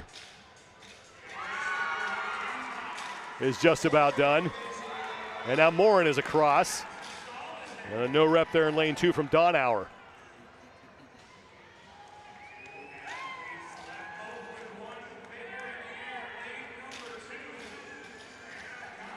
Donauer is finished. Now Calagiani is across. And that is going to do it for the 35 to 39-year-olds. And it looks like Sarah Alicia Fernandez-Costas unofficially don't trust our math. Did enough to get on the podium. It's going to be extremely close, though. You can go to competitioncorner.net for all the event results and leaderboards.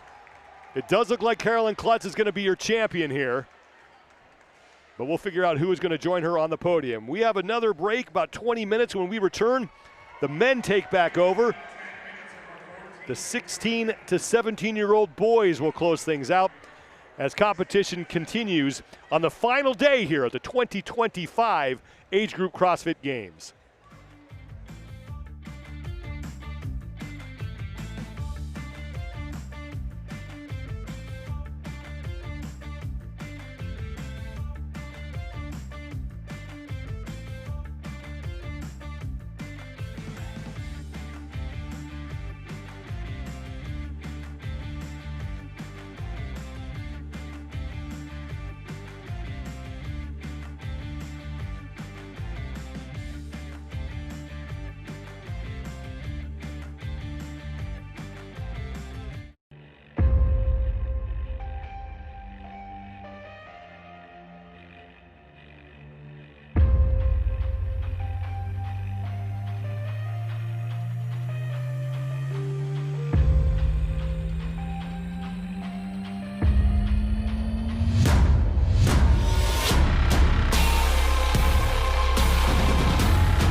Strength, endurance, resilience.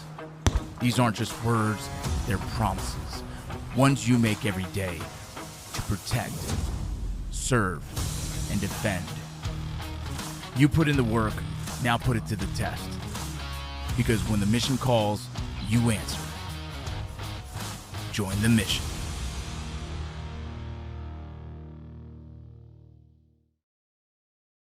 It's been 12 years of dominance, and he has brought a whole community along the ride with him. We know why we do this. What about you? I'm just trying to keep up with him. When there's a difficult task at hand, I can always tackle whatever that is. We are choosing to build a better future. Yeah, man, athletes are fit. That's only one part of who we are. Their values and my values align with each other. I follow Mayhem because I know it'll get me ready. When I couldn't do anything at all, Mayhem helped me start. If you're ready, there's a spot for you. What up, guys? Coach Yost here. It's almost fall in Michigan. You know what that means. October is right around the corner, and October means Pitt Prodigies training camp. This year, we have Wes Kitts, two-time Olympian, just took 8th at the Olympics in 24, 7 times Games athlete Margot Alvarez. We have Dr. Chen, sleep and nutrition doctor. Knowledge bombs gonna be dropping all weekend. We also have a special treat for you guys. On this same weekend, we have our Blue Racer 5K. The Blue Racer 5K is kind of like High Rocks, but we all swap below parallel. All right, so lots of exciting things coming up. Super hard training camp. This is going to be a lot of good workouts, a lot of high skill stuff, a lot of learning. We have the race. We're going to bring it like we usually do. Housing, food, nutrition, all the stuff. So we'll see you guys in October. Go to pitprodigies.com. Get yourself signed up. See you soon. Maybe you were born with this fire, or someone stoked it in you. But at some point you decided, when others walk, you run. When they rest, you keep going. And when they give up, you're just getting started. What makes you compete is why you'll thrive. Apply now.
Everybody's here to help everybody. No other program does that.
dominance, and he has brought a whole community along the ride with him. We know why we do this. What about you? I'm just trying to keep up with them.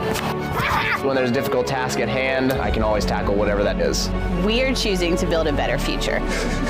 Yeah, man, athletes are fit, but that's only one part of who we are. Their values and my values align with each other. I follow Mayhem because I know it'll get me ready. When I couldn't do anything at all, Mayhem helped me start. If you're ready, there's a spot for you. What up, guys? Coach Yost here. It's almost fall in Michigan. You know what that means. October is right around the corner, and October means Pitt Prodigies training camp. This year, we have Wes Kitts, two-time Olympian, just took 8th at the Olympics in 24, 7 times Games athlete Margot Alvarez. We have Dr. Chen, sleep and nutrition doctor. Knowledge Bomb's gonna be dropping all weekend. We also have a special treat for you guys. On this same weekend, we have our Blue Racer 5K. The Blue Racer 5K is kind of like High Rocks, but we all swap below parallel, all right? So lots of exciting things coming up, super hard training camp. This is gonna be a lot of good workouts, a lot of high skill stuff, a lot of learning. We have the race. You know we're gonna bring it like we usually do. Housing, food, nutrition, all the stuff. So we'll see you guys in October. Go to pitprodigies.com, get yourself signed up. See you soon. Maybe you were born with this fire, or someone stoked it in you. But at some point you decided, when others walk, you run. When they rest, you keep going. And when they give up, you're just getting started. What makes you compete is why you'll thrive. Apply now.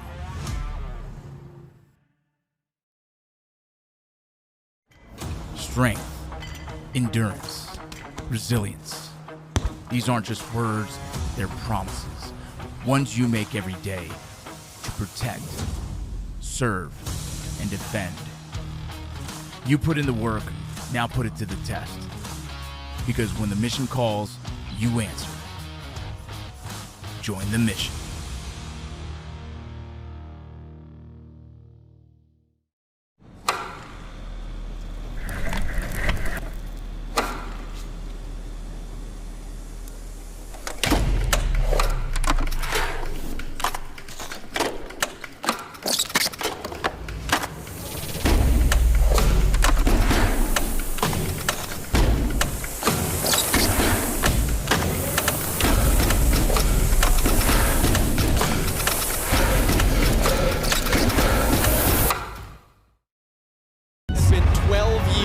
Dominance, and he has brought a whole community along the ride with him. We know why we do this. What about you? I'm just trying to keep up with them.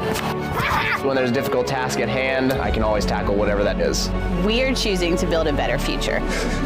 Yeah, man, athletes are fit, but that's only one part of who we are. Their values and my values align with each other. I follow Mayhem because I know it'll get me ready.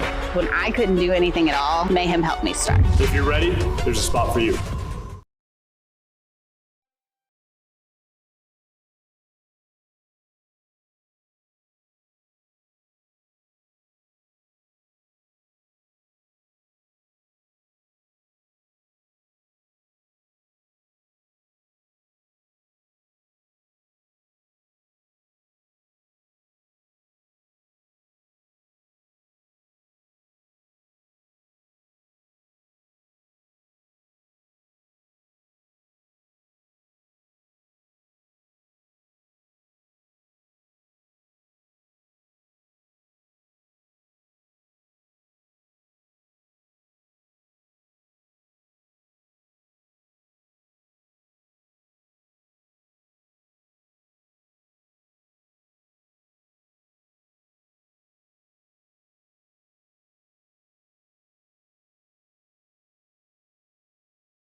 Maybe you were born with this fire, or someone stoked it in you. But at some point you decided, when others walk, you run. When they rest, you keep going. And when they give up, you're just getting started. What makes you compete is why you'll thrive. Apply now. What up, guys? Coach Yost here. It's almost fall in Michigan. You know what that means. October is right around the corner, and October means Pitt Prodigies Training Camp. This year, we have Wes Kitts, two-time Olympian, just took 8th at the Olympics in 24, 7 times Games athlete Margot Alvarez. We have Dr. Chen, sleep and nutrition doctor. Knowledge Bomb's gonna be dropping all weekend. We also have a special treat for you guys. On this same weekend, we have our Blue Racer 5K. The Blue Racer 5K is kind of like High Rocks, but we all squat below parallel, all right? So lots of exciting things coming up. Super hard training camp. This is gonna be a lot of good workouts, a lot of high skill stuff, a lot of learning. We have the race. You know we're gonna bring it like we usually do. Housing, food, nutrition, all the stuff. So we'll see you guys in October. Go to pitprodigies.com, get yourself signed up. See you soon. It's been 12 years of dominance, and he has brought a whole community along the ride with him. We know why we do this. What about you? Yeah, I'm just trying to keep up with him.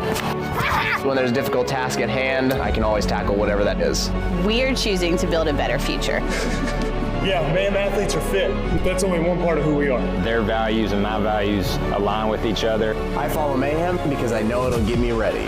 When I couldn't do anything at all, Mayhem helped me start. If you're ready, there's a spot for you. Strength, endurance, resilience. These aren't just words, they're promises. Ones you make every day to protect, serve, and defend. You put in the work, now put it to the test. Because when the mission calls, you answer. Join the mission.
People always say, when the dust settles, that's when I'll make my move.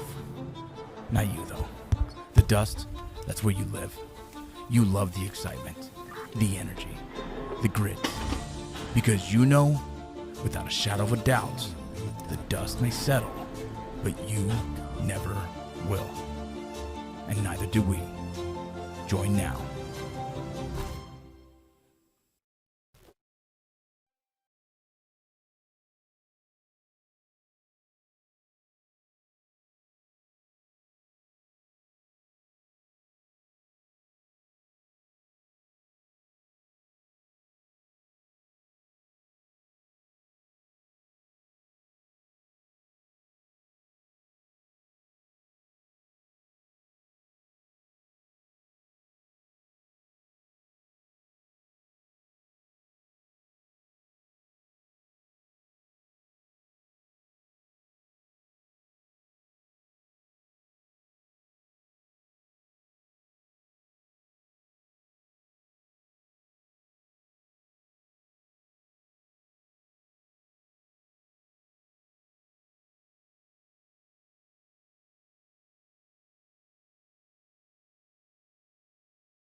He's here to help everybody. No other program does that.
We are back inside the Greater Columbus Convention Center in Columbus, Ohio, for the final event for the teenage divisions. The 16 to 17-year-old boys making their way out onto the competition floor here.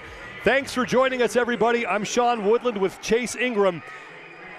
And a lot to be decided here in this 8th and final event in this division. Olivier Dancause comes in as the overall leader, but he's only 9 points up on Dennis Olson for that top spot. Meanwhile, Lincoln Lefebvre sits in the 3rd and final spot on the podium right now at 489 points, but he's only 8 up on Facunda Salika. We will get into the changes in the point scale here in a second, but first let's talk about the event. 4 rounds, rope climbs, wall walks, and snatches. 2 rope climbs at 15 feet, 6 wall walks, and then 4 snatches at 155 pounds. We've seen the wall walks make the difference in this event, but we've also seen the wall walks impact how those athletes handle the snatches in those later rounds. Well, following event 7 last night, the field was cut in half. That affects the points table.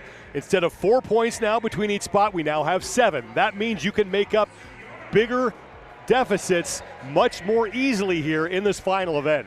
Between Dancause and Olson is only 9 points. That's the difference between 1st and 3rd. Between Lefebvre and Facunda Salika, it's only 8 points.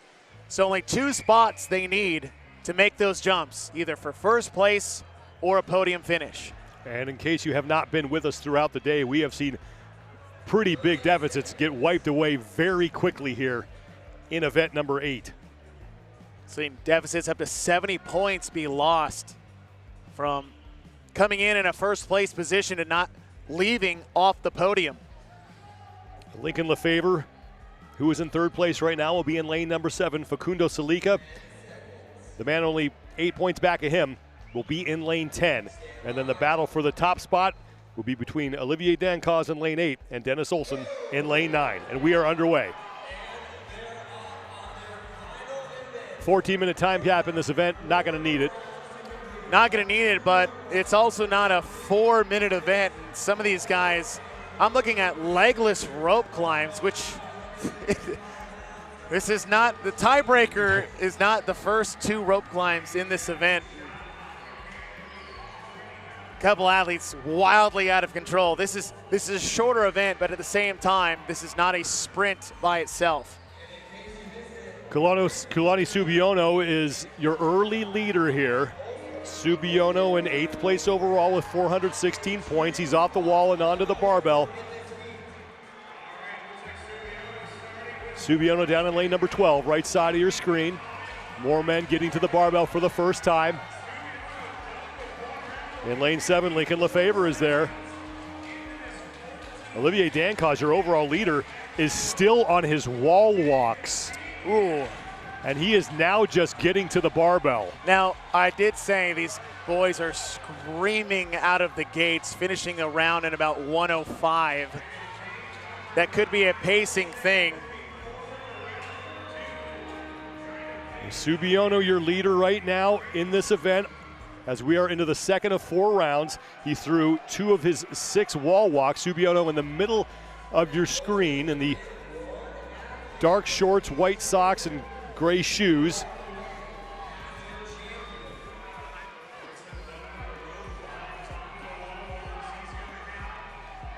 And Subiono just about done here.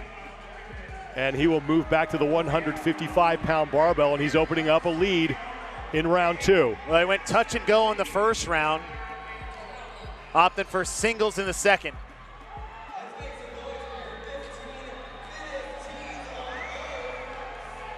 Well, Subiono's way out in front right now, and now he finally has some company on the barbell. In lane 2, Lewin Tabuna and Marilyn Dorez were the next 2 guys to the barbell. In the middle of the floor in the charcoal top and black shorts, that is Lincoln Lefevre, who currently sits in 3rd place. Olivier Dancause, your overall leader, is in dead last right now. He is, and he does look like he's struggling on the wall walks themselves.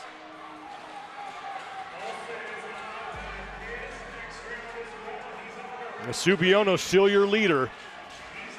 So keep an eye on Dennis Olsen, who's also now into round 3, because Olsen is the guy who sits in 2nd place. He's only 9 points back of Dancause for 1st place. And Lincoln Lefevre certainly not out of the running either if Dancause continues to stay towards the back of the pack. There's about 50 points just under between your guys in 3rd and 4th and Dancause's 1st place position. If standings were to hold as they sit now, that's plenty of points where Dancause would find himself completely off the podium. Well, if Dancause finishes last, he gets 0 points. Subiono back to the barbell here in round 3.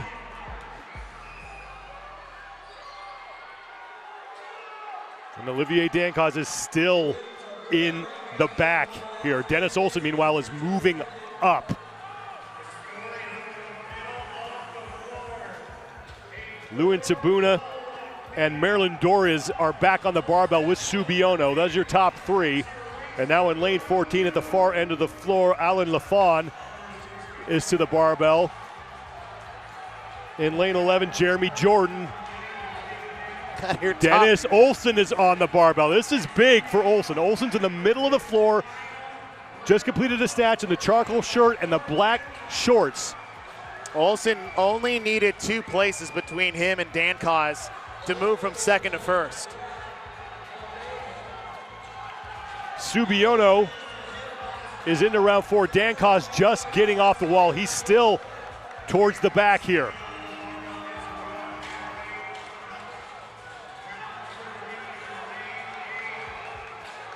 Lincoln Lefevre in lane 7 is now done. Subiono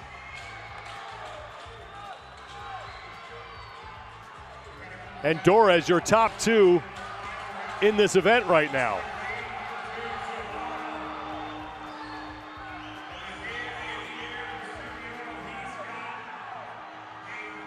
Fourth and final round is Subiono, Dorez, and Tabuna, and Lafon. Now Jeremy Jordan, all on their final set of 6 wall walks.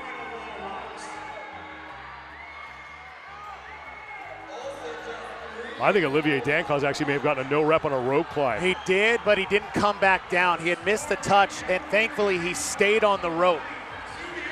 So Subiono, meanwhile, battling with Dorez for the lead here. Dorez is on the right, Subiono is on the left.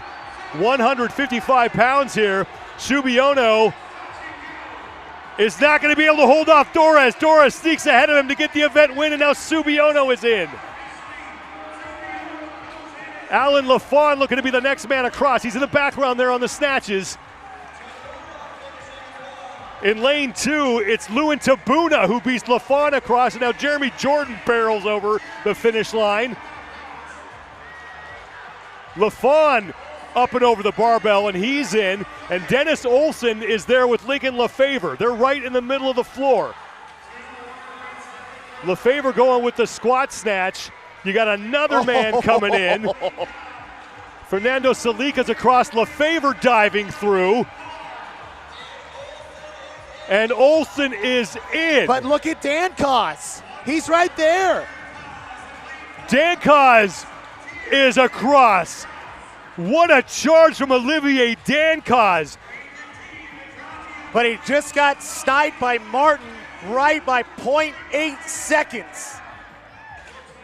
Oh, man, I don't know what's going on. This is chaos right here. Olivier Dankos is going to take 10th. That's 37 points. Olsen takes 8th. That's 51. That's a 14-point difference. So Olsen had to make up 9. And Dankos was right there, but Martin came in at 626.10, and Dankos at 626.90. Well, the good news for Dankos, if you want to find a silver lining, is he's probably going to stay on the podium.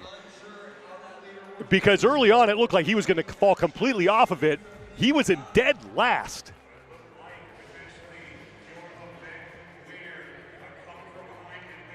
Subiono just got edged out by Marilyn Dorez, and we'll have to sort out the podium, but it could be Olsen, Dankos, and Lefevre. Man. And you know what? That missed touch on his first rope climb in the 4th round with Dankos, where he had to basically spend 2 or 3 seconds to retouch, may have been the difference. Oh. CompetitionCorner.net has all your results and leaderboards. It's going to be fun to sort that one out. I do not envy the people's job who have to undertake that. Take a quick break. Catch our breath when we return. The 50 to 54-year-old men up next year at the 2025 Age Group CrossFit Games.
Strength, endurance, resilience.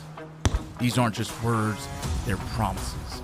Ones you make every day to protect, serve, and defend.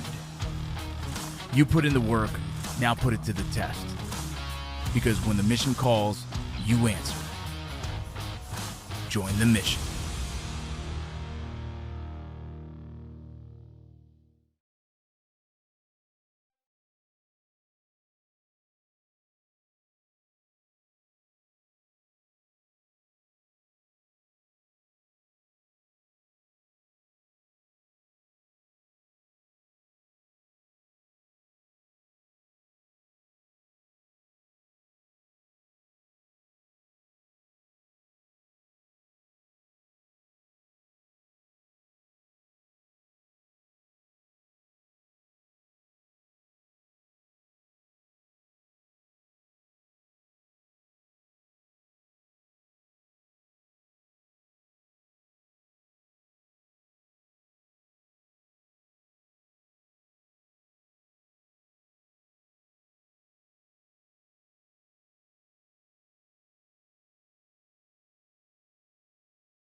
Everybody's here to help everybody. No other program does that.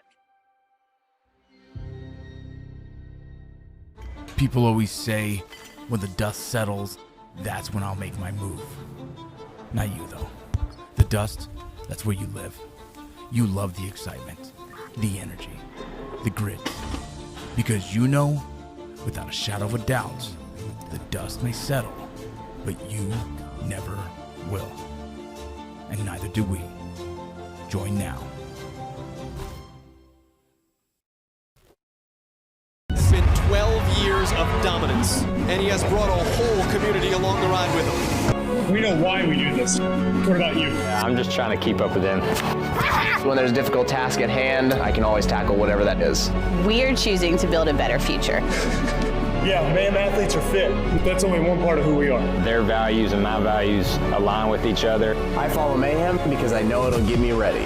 When I couldn't do anything at all, Mayhem helped me start. If you're ready, there's a spot for you.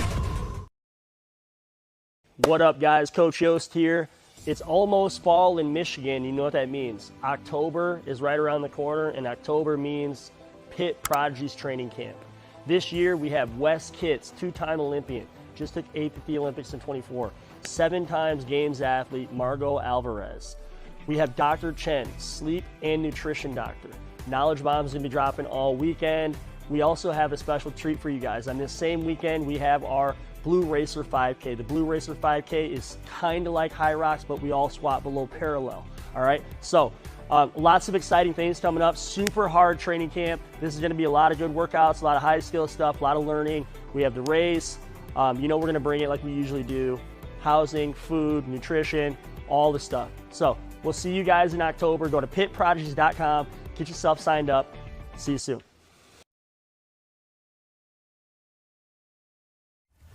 Maybe you were born with this fire, or someone stoked it in you. But at some point you decided, when others walk, you run. When they rest, you keep going. And when they give up, you're just getting started.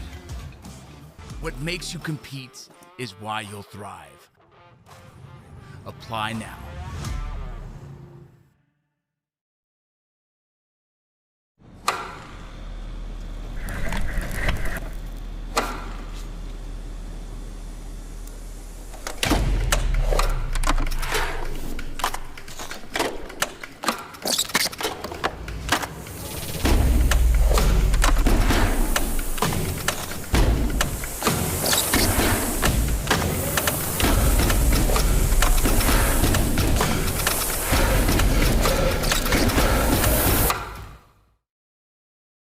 Strength, endurance, resilience. These aren't just words, they're promises. Ones you make every day to protect, serve, and defend. Because when the mission calls, you answer. Join the mission. It's been 12 years of dominance, and he has brought a whole community along the ride with him. We know why we do this. What about you? I'm just trying to keep up with him.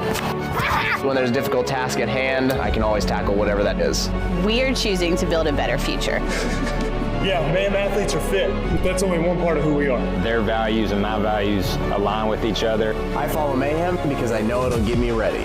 When I couldn't do anything at all, Mayhem helped me start. If you're ready, there's a spot for you. People always say, when the dust settles, that's when I'll make my move. Not you, though. The dust is where you live. You love the excitement and grit. Because you know the dust may settle, but you never will.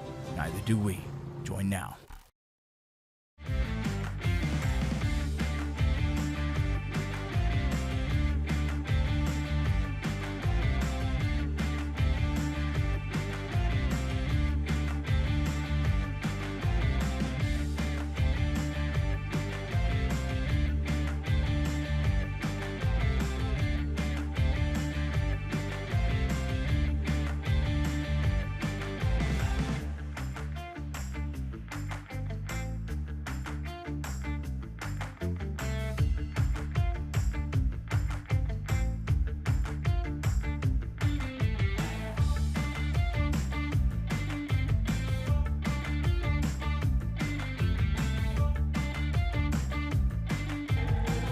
We've managed to catch our breath from that last heat. We're moving on to the 50 to 54-year-old men here at the 2025 age group CrossFit Games.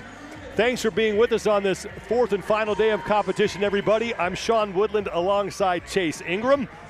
It's been a fun day so far. I've seen a lot of shakeups on the overall leaderboard, so let's get you set for the 50 to 54-year-old division. Chad Pinther is your overall leader. He's 30 points up on Justin LaSala.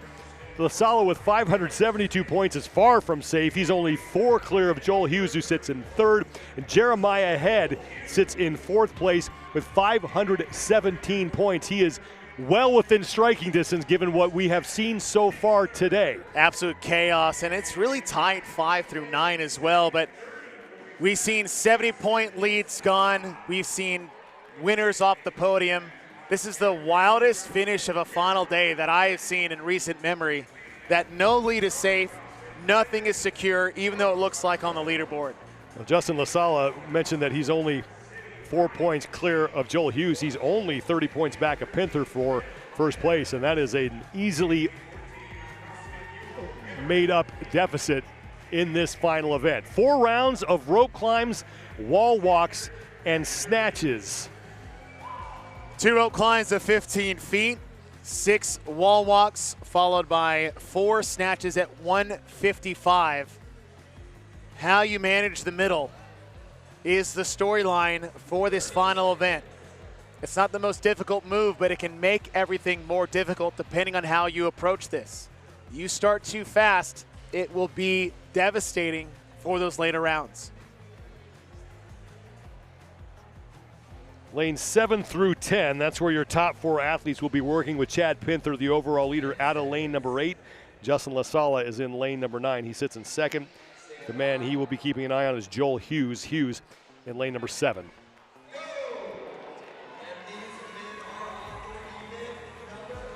First round underway, begins with the 2 rope climbs. Stay smooth, don't get out of control. Set your rhythm for the next 3 rounds after this. Make sure your feet are secure. Use your legs and save your arms. Overall leader Chad Pinther, first man done with his 2 rope climbs. Cheek, Obradovic, Hughes, Head, all there as well. Justin LaSala, he's in the gray shirt. Going through his set of 6 as well.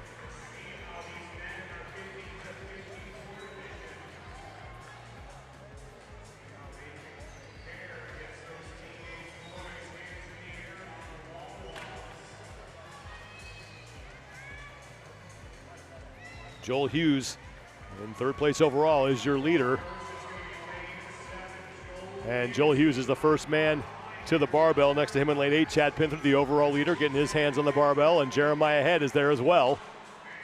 Now you could see the weight posing a bit more of a challenge in this division than we saw for the 16-17 boys, so making sure you're moving well and managing your fatigue is vital for success in this event. And Jeremiah Head, who's 2nd from right on the screen, no shirt, army green shorts, is going to be your leader after 1 round. He's done with his 4 snatches. Pinther and Hughes advancing their barbell. Justin LaSala is done as well.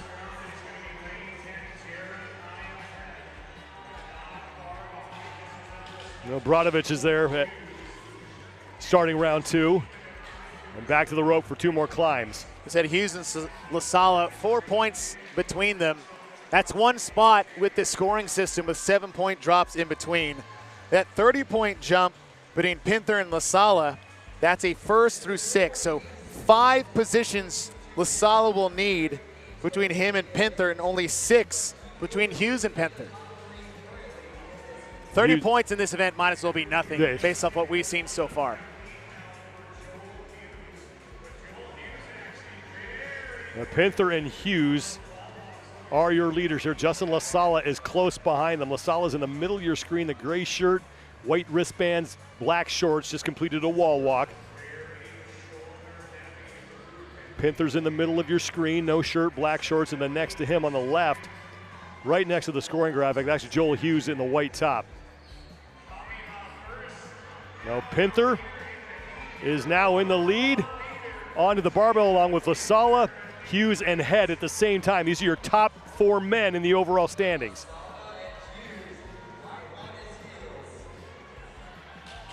And Jeremiah Head had the easiest time with the barbell in the prior round.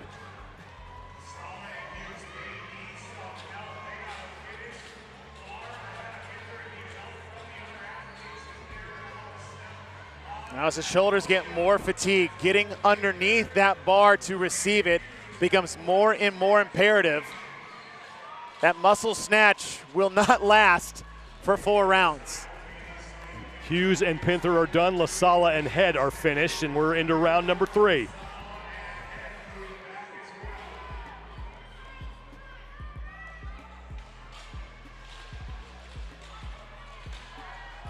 Again, Hughes just needs to beat LaSala. He doesn't need people in between. He's only 4 points back. He would need help if he wanted to overtake Chad Pinther for first place, though. And the two of them are neck and neck. And for LaSala, if he can just stay close to those two, he's going to keep himself on the podium. Hughes is done with his 2 rope climbs. He's onto the wall along with Chad Pinther. But Pinther, who's on the right side, now in the middle of your screen, upper middle portion of the screen, has a rep lead on Hughes. LaSala, Head, Obradovic, and Cheek also on to their 3rd of 4 rounds on the wall walks. Panther's got to be careful in that descent on the wall walk. Both those hands need to get to that back line before the toes can come down. You cannot get a no rep on these wall walks.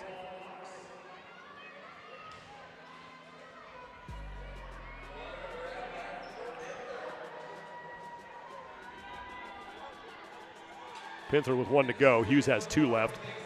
Well, LaSala has now moved ahead of Hughes. That's big for Justin LaSala. Pinther strolling up to the barbell for round 3. LaSala's done. He's now in 2nd place here in the heat. Jeremiah Head's moved into 3rd. Joel Hughes has dropped back into 4th. And it's nice for Pinther, who's on the left. He can decide. He can dictate the pace to the field. Now for Jeremiah Head to catch Joel Hughes for 3rd, he's going to need to get some help, his Head, because he trails him by 51 points. Pinther is now done. LaSala's on his final rep of snatches. LaSala hits that. And now we're into round 4. Justin LaSala now. Looking to keep himself in 2nd place as Joel Hughes has just finished his 3rd of 4 reps on the left side of your screen. Jeremiah Head is in 3rd place now. Cheek and Obradovic have passed Hughes. Oh. It's a lot easier to get under the bar than it is to press it out. Pinther and LaSala, your top 2 in this event, your top 2 in the overall standings. Pinther has a couple rep lead right now on LaSala on the final set of 6 wall walks. Hughes now onto the rope, and he's got to make up some ground here that he lost to Obradovic, Cheek, and Head in the prior round.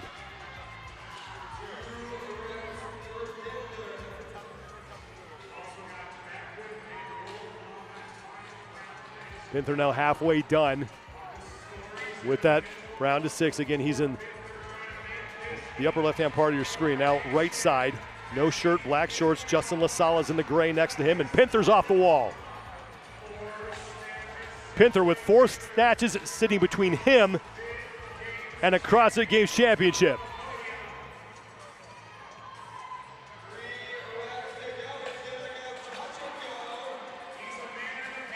LaSala to the barbell. Pinther fighting that last rep.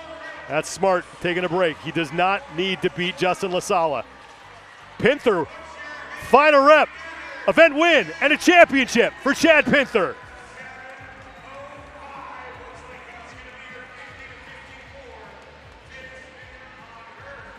Justin LaSala with 1 rep to go, and Justin LaSala will stand on the podium here at the 2025 Age Group CrossFit Games. And Jeremiah Head is going to put some pressure on Joel Hughes because Jeremiah Head is now done. He'll take 3rd place in the event. That's 86 points for Jeremiah Head. He had to make a 51 on Hughes.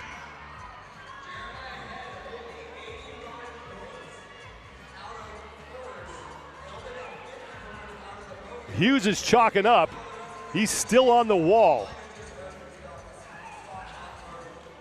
Ivan Obradovic is getting ready to finish up.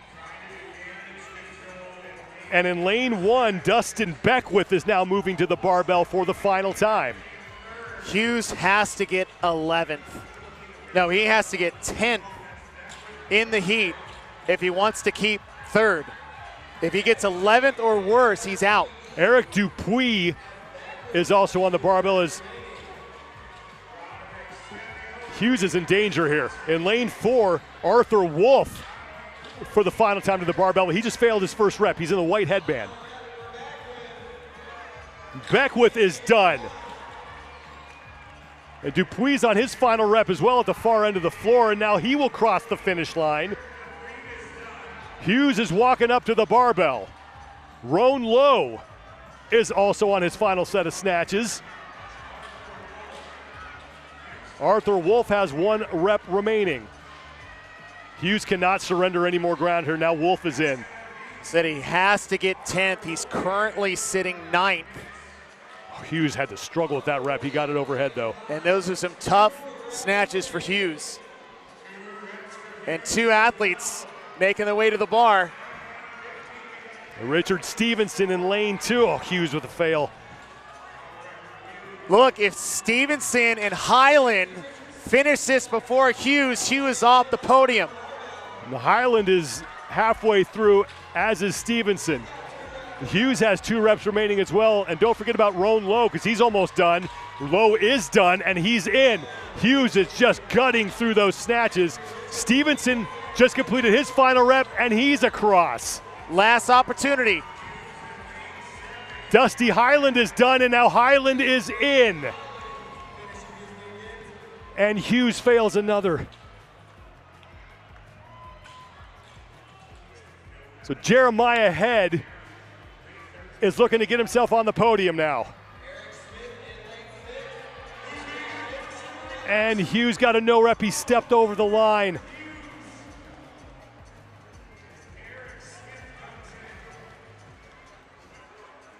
Meanwhile, Eric Smith has crossed the finish line.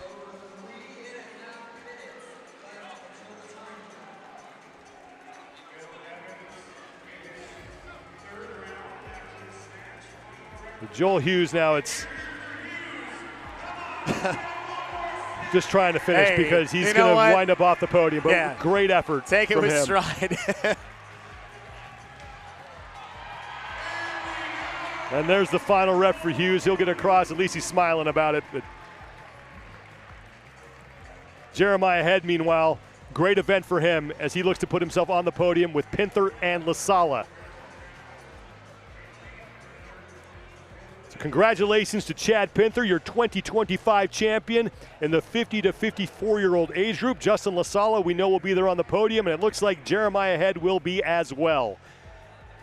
Quick break. Action is far from over when we return. The 45 to 49-year-old men take to the floor as our coverage continues in Columbus, Ohio.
We're back and we're closing things out here for the 50 to 54-year-old men. Our apologies to Phil Evans. He was not done. And we took a break. We want to give everyone their due here. So Phil Evans doesn't make it inside the time cap. But again, just to recap, Chad Pinther, Justin LaSala, and it looks like Jeremiah Head will be your 3 podium finishers with Pinther taking the championship. Now we can officially step away and get set for the 45 to 40.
Help everybody. No other program does that.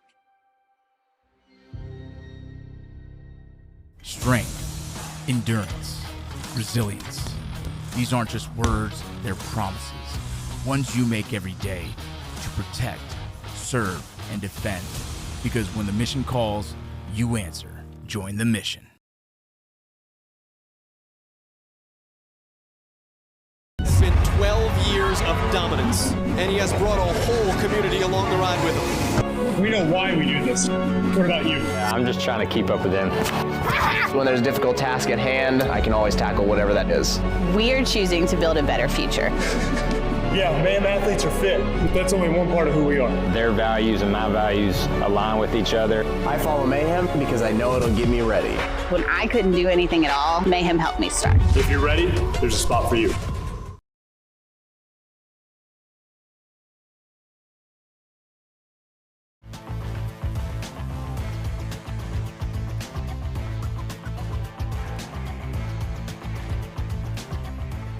The 2025 Age Group CrossFit Games continue on this 4th and final day of competition, and we are glad you are with us, everybody, on a great Sunday from Columbus, Ohio. Seen a lot of good action here on this 8th and final event. I'm Sean Woodland with Chase Ingram. The 45 to 49-year-old men are up next. Both Jason Grubb and Kane Hayes have clinched a spot on the podium. It's just a matter of where they are going to finish. Alexander Jolivet, he's got a lot of work to do. He currently sits in 3rd place. He's only 9 points up on David Johnston for that final spot on the podium. It's 15 points between 3rd and 7th place on the leaderboard. And that can be made up in a hurry here in this 8th and final event, which is 4 rounds for time, rope climbs, wall walks, and snatches. 2 climbs, 15 feet, 6 wall walks, 5 snatches, 4 reps at 165 pounds. But those wall walks and your ability to either sustain the pace you start with, increase your pace throughout the rounds, but you don't want to have happen, and we have seen this multiple times. In fact, every single heat today, where someone had tipped the scales too much in the red on the wall and has paid for it on the barbell. Jason Grubb, your overall leader in lane 8, going for the sweep of this division. He has won it 4 times in a row, going for his 5th straight win in this division and his 6th straight Master Championship overall. And here we go, we are underway. Alexander Jolivet trying to hang on to that 3rd and final position on the podium. But he has a whole host of men trying to track him down here. And everybody's starting so fast on the rope, and you cannot win it on the rope. You can only screw things up. We've seen that come into play with athletes trying to go too fast, miss the touch, lose 3 seconds, and lose a game's win by 0.9. Well, Jason Grubb and Kane Hayes among the leaders here, as they were 2 of the first to get to that opening set of 6 wall walks. Grubb is in the middle of the screen in the gray shirt. Now front and center with Kane Hayes, who's on the left side. Both of these men have clinched a spot on the podium. It's just a matter of where they're going to finish. Grubb and Hayes are done in lane 3. Danny Hale got to the barbell just ahead of our 2 leaders in the points. Lane 6, Christopher Anderson onto the barbell. Quick singles, good technique. We do not need to rush through this, muscling it up, pressing it out. Get under the bar, save your shoulders for the wall walks.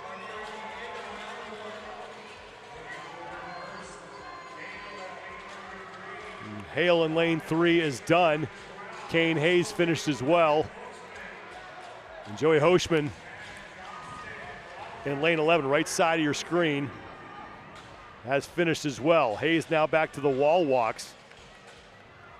Hayes is 44 points behind Jason Grubb.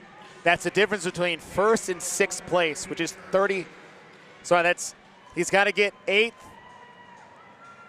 Grubb has to get 8th or better to secure the win. And since finishing 8th in the 1 rep max clean and jerk on Thursday, Grubb has yet to finish lower than 4th.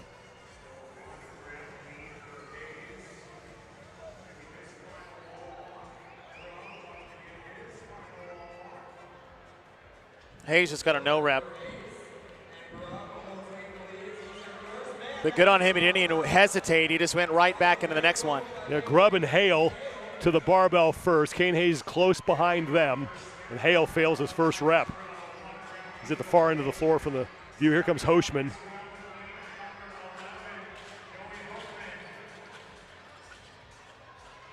Now David Johnston is done. Johnston, 4th place overall, trying to chase down Alexander Jolivet, and right now Johnson is ahead of Jolivet. He was only 9 points back. It's 2 spots on the leaderboard. As he said to start this off, between 3rd and 7th, it's only 15 points. Well, Jason Grubb and Joey Hoshman are in the lead here. Kane Hayes is fighting for 3rd place with Danny Hale. We're into round 3. David Johnson is 9 points back of Jolivet, who's in 3rd. He needs 1 person between him and Jolivet. There's Danny Hale, who will join Grubb and Hoshman and Hayes on the wall for their 3rd set of 6 wall walks. Only 1 round remains after this.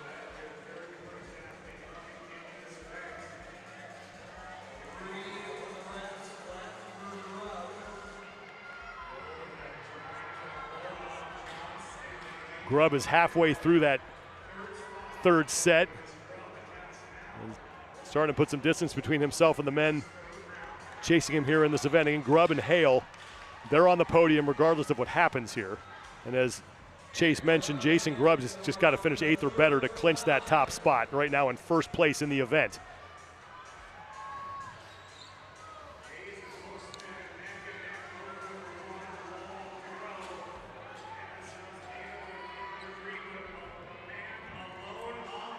Kane Hayes is off the wall. And Joey Hoshman as well.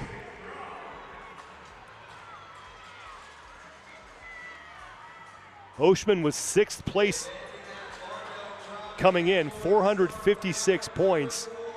Make that 458 points. Only 14 back of Jolivet. So Hoshman could wind up on the podium here. Here comes David Johnson as Jason Grubb is back on the rope for the final time. Throughout the weekend, Grubb only one finish outside the top 5, but has still yet to get an event win on the weekend.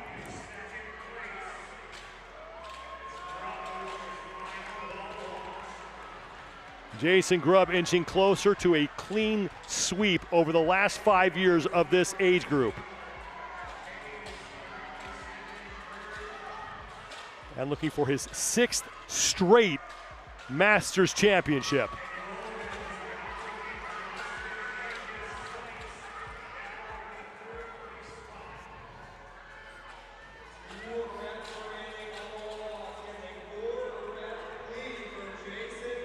Hoshman and Hayes are fighting for second. Mike Kern starting to move up as well, along with David Johnson. David Johnson also in contention for that 3rd and final spot on the podium, as Alexander Jolivet is towards the back here, right now in 13th place in the event. Jason Grubb is done with the wall walks.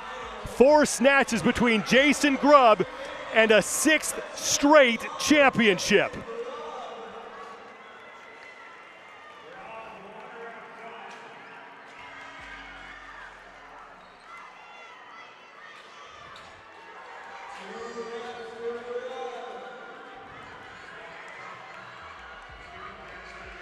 Final rep now for Jason Grubb, who knows he's got it. He's older, he's better, and now it's 6 in a row for Jason Grubb.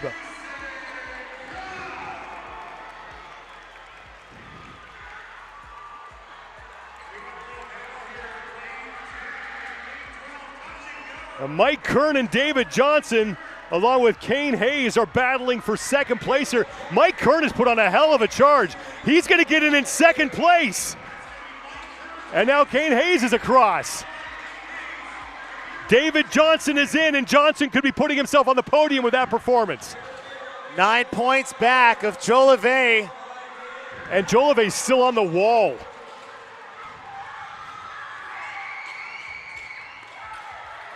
Zach Barber jumps over the finish.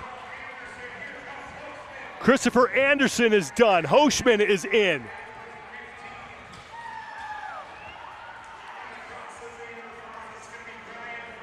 Brian Francis has finished. In lane 1, bottom of your screen, Michael McCasland is on the barbell for the final time as Hale is across. So David Johnston, who needed to make up only 9 points on Alexander Jolivet, is going to wind up on the podium, it looks like.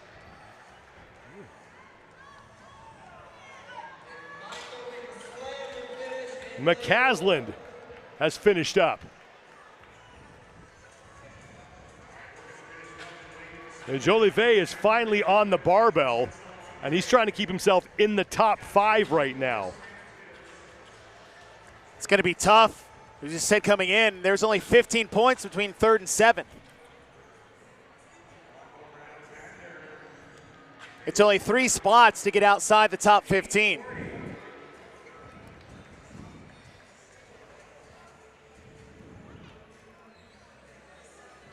How about Jason Grubb? Watch out, 50 to 54 division. He's someone else's problem now, and this division can breathe a little easier, but if you're in that 50 to 54-year-old division, look out.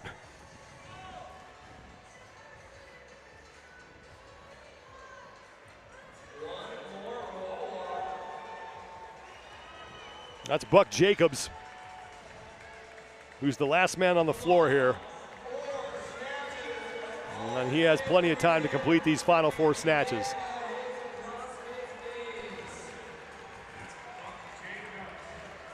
Now here's the thing I want a lot of people to just remember. Probably anybody on the floor right now walks into your gym and tunes up your best athlete, regardless of age.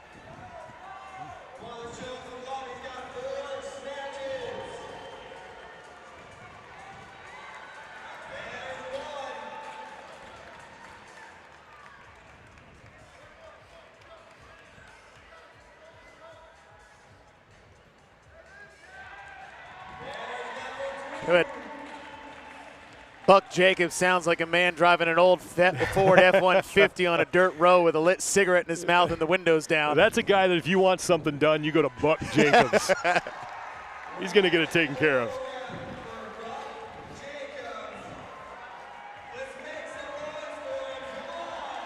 We need more people named Buck. And Buck Jacobs is in. Had a dog named Buck. That's a great name. Jason Grubb, for the 6th straight time, is a Masters champion, and he completes the sweep of the 45 to 49-year-old division. Kane Hayes and we believe David Johnson will join him on the podium. Again, you can go to competitioncorner.net for all the latest scores and updates on the overall leaderboard. We are down to just 2 heats left of the 2025 Age Group CrossFit Games. Coming up next is the 40 to 44-year-old division as we continue our coverage from the Greater Columbus Convention Center in Columbus, Ohio.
Maybe you were born with this fire, or someone stoked it in you. But at some point you decided, when others walk, you run. When they rest, you keep going. And when they give up, you're just getting started. What makes you compete is why you'll thrive. Apply now. What up, guys? Coach Yost here. It's almost fall in Michigan. You know what that means. October is right around the corner, and October means Pitt Prodigies training camp. This year, we have Wes Kitts, 2-time Olympian, just took 8th at the Olympics in 24, 7 times Games athlete Margot Alvarez. We have Dr. Chen, sleep and nutrition doctor. Knowledge bombs going to be dropping all weekend. We also have a special treat for you guys. On this same weekend, we have our Blue Racer 5K. The Blue Racer 5K is kind of like High Rocks, but we all squat below parallel. All right, so lots of exciting things coming up. Super hard training camp. This is going to be a lot of good workouts, a lot of high skill stuff, a lot of learning. We have the race. You know we're going to bring it like we usually do. Housing, food, nutrition, all the stuff. So we'll see you guys in October. Go to pitprodigies.com. Get yourself signed up. See you soon. It's been 12 years of dominance, and he has brought a whole community along the ride with him. We know why we do this. What about you? Yeah, I'm just trying to keep up with him. When there's a difficult task at hand, I can always tackle whatever that is. We're choosing to build a better future. Yeah, Mayhem athletes are fit, but that's only one part of who we are. Their values and my values align with each other. I follow Mayhem because I know it'll get me ready. When I couldn't do anything at all, Mayhem helped me start. If you're ready, there's a spot for you.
It's time for the 40 to 44-year-old men to close out their competition here at the 2025 Age Group CrossFit Games. They are on the floor and ready for event number 8. Thanks for being with us, everybody. I'm Sean Woodland with Chase Ingram. We've seen a lot of excitement today and a lot of things change on top of the overall standings in just about every single division.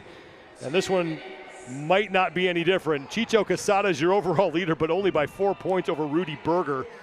Bruno Militao is 3 points clear of Josh Boonstra for third. 30 points separating first through fourth. 35-point difference between first and sixth on the point scale we have coming into this. And we keep saying it, 30 points might as well be 0 based on what we've seen so far in nearly every single heat on this final day. It can disappear in a hurry. Event number 8, 4 rounds of rope climbs, wall walks, and heavy snatches. 2 rope climbs to 15 feet, 6 wall walks, 4 snatches at 185. That weight is getting heavy. Got to manage your work on the wall walks and keep good sound technique on the snatches. If you're the pull and pray, muscle up, press out guy, that ain't gonna fly in this event. Gonna have good technique if you want to finish on top of the podium. As Chase mentioned, just 30 points separate first from fourth. Those top 4 athletes will be in lanes 7, 8, 9, and 10. And there is your overall leader, Chicho Casada, with 576 points. He's only 4 points ahead of Rudy Berger. Berger, the man on the left side of the screen.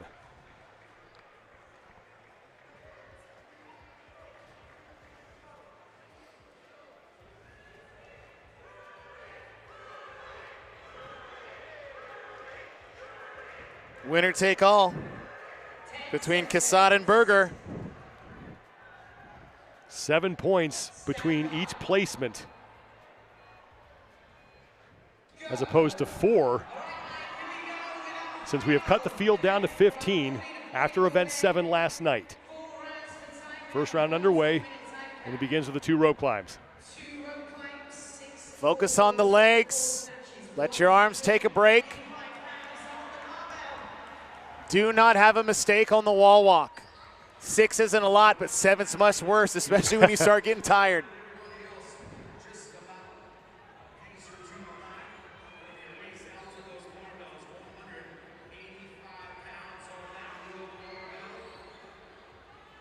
There's your overall leader, Chicho Casada, working through his first set of 6 wall walks. Rudy Berger's behind him, and Rudy Berger's going to be the first man to the barbell. 185 pounds here. And Berger looking good on that first rep. And Berger has gone out quick in other events, and it didn't exactly pay off at the end.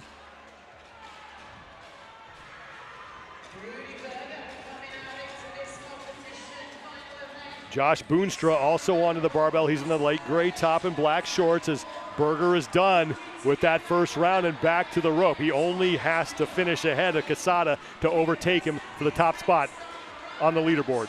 Now, a skill set in here. If it is wall walks, this could be a play for Berger to get ahead of the field and make them chase him down. You can pull people out of their comfort zone by jumping ahead of them if you can hold the pace.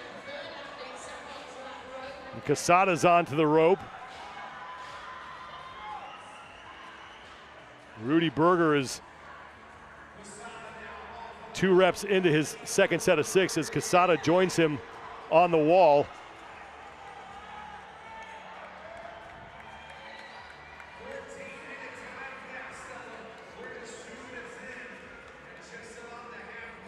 Final rep for Berger here on the wall walks as he looks to maintain his lead heading to, and a no rep.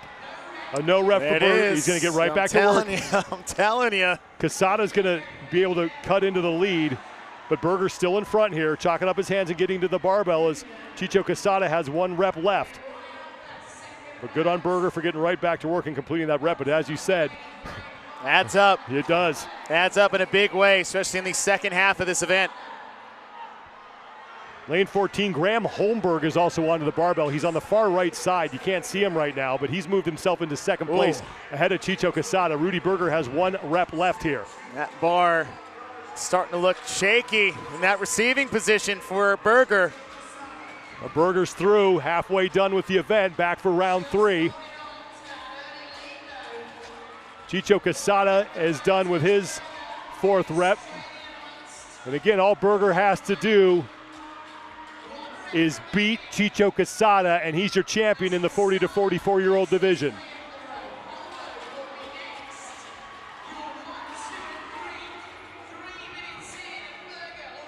Now Graham Holmberg on the far right side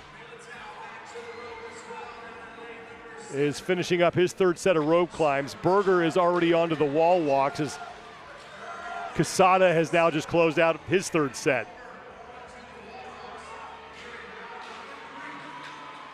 And it's a 2 rep difference between these 2 men.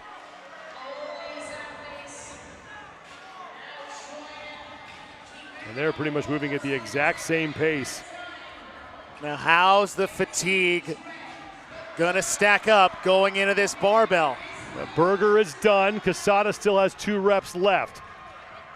And as you mentioned, Chase, those last couple reps at 185, little precarious. Thing is, he has a lot of room left to get underneath the bar. That was probably one of his best ones he's had so far. Here comes Chicho Quesada as Berger's already knocked out 2 reps. Ooh. Quesada got a no rep. That was a good call. He did not lock that out overhead. That's tough. And Berger's done. Got to move your bar. Got to move your bar. He's got to move the bar. Does Berger, as you said, Chase, the fans are calling him back. So Berger has a couple times flirted with disaster here. Say that doesn't qualify as moving your bar. And Berger, he's been able to keep the pace on the wall walks, even with that no rep in round 2. And Quesada is finally done. And he settles his barbell. Yeah, Berger barely got his over the line.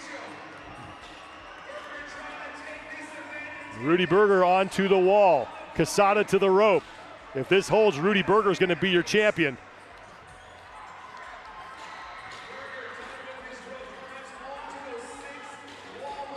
Here comes Chicho Quesada on his 2nd rep of the rope climbs.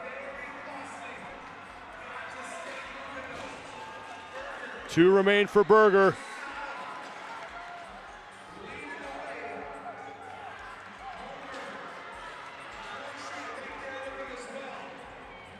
Graham Holmberg is also into his 4th and final round, along with Kyle Roof and Bruno Militao. And now Rudy Berger has 4 reps between him and a championship as Quesada is still on the wall.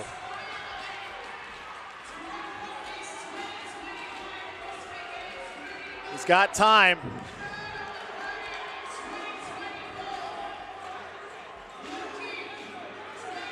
Two to go for Berger. Quesada still has 3 reps on the wall. 1 rep left for Rudy Berger. He's going to go touch and go. Oh, and he missed it. Still plenty of time. He's back on it. Berger has it. And Berger has the championship. Event win for Rudy Berger, as he is the fittest man in the 40 to 44-year-old division.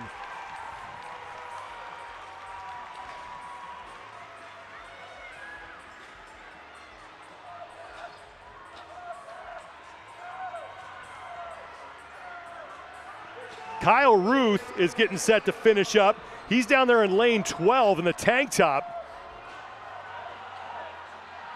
And he just rips through those final 2 reps at 185, and Ruth is in.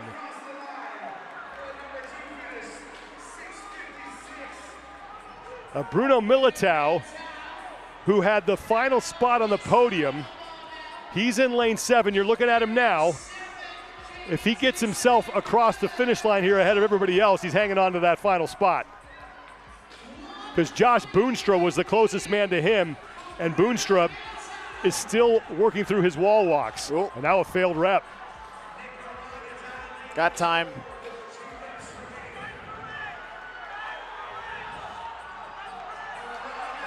Militao is in, and he looks to keep himself on the podium.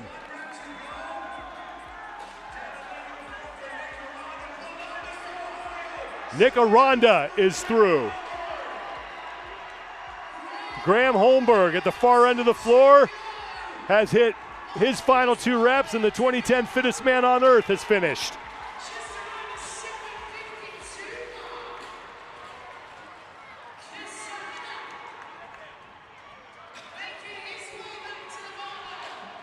Man, Quesada. Berger knew exactly what he was doing. He pulled Quesada out of his comfort zone. Well, Quesada, who's... Quesada is, what, 30 points clear? He's in danger of falling all the way down to 3rd.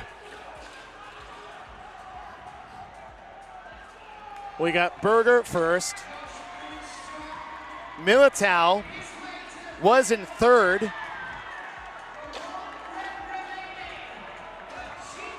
Militao had 23 points to make up on Berger for 2nd, and 27 points to make up on Quesada. So Quesada comes in 9th. That's good for 44 points. Militao took 3rd. That's 86. So a 42-point swing there. So Quesada could fall to 3rd. Militao could move up to 2nd. Oof. No rep for lane 5, Justin Brewer, who stepped across that line. In lane 3, Andrew Warwick came across.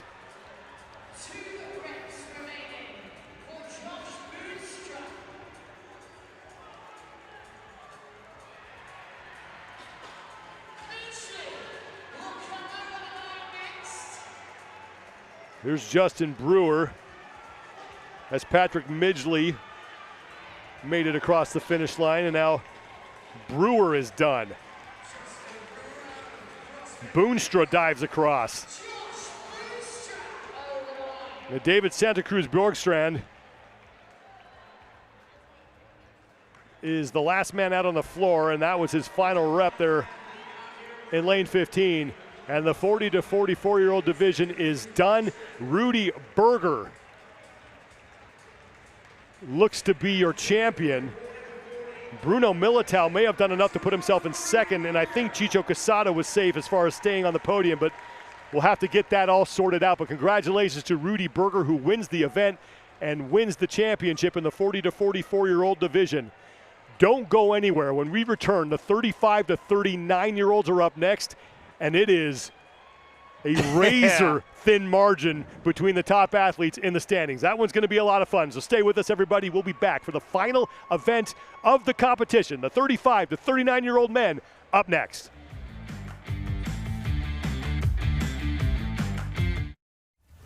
Maybe you were born with this fire, or someone stoked it in you. But at some point you decided, when others walk, you run.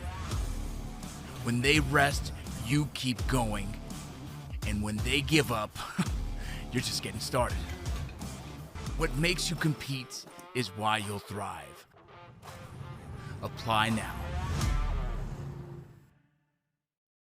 It's been 12 years of dominance, and he has brought a whole community along the ride with him. We know why we do this. What about you? I'm just trying to keep up with them. When there's a difficult task at hand, I can always tackle whatever that is. We're choosing to build a better future. Yeah, mayhem athletes are fit, but that's only one part of who we are. Their values and my values align with each other. I follow Mayhem because I know it'll get me ready. When I couldn't do anything at all, Mayhem helped me start. If you're ready, there's a spot for you. What up, guys? Coach Yost here. It's almost fall in Michigan. You know what that means. October is right around the corner, and October means Pitt Prodigies training camp. This year, we have Wes Kitts, two-time Olympian, just took 8th at the Olympics in 24, 7 times Games athlete Margot Alvarez. We have Dr. Chen, sleep and nutrition doctor. Knowledge Bomb's gonna be dropping all weekend. We also have a special treat for you guys. On this same weekend, we have our Blue Racer 5K. The Blue Racer 5K is kind of like High Rocks, but we all swap below parallel. All right, so lots of exciting things coming up. Super hard training camp. This is going to be a lot of good workouts, a lot of high skill stuff, a lot of learning. We have the race. You know we're going to bring it like we usually do.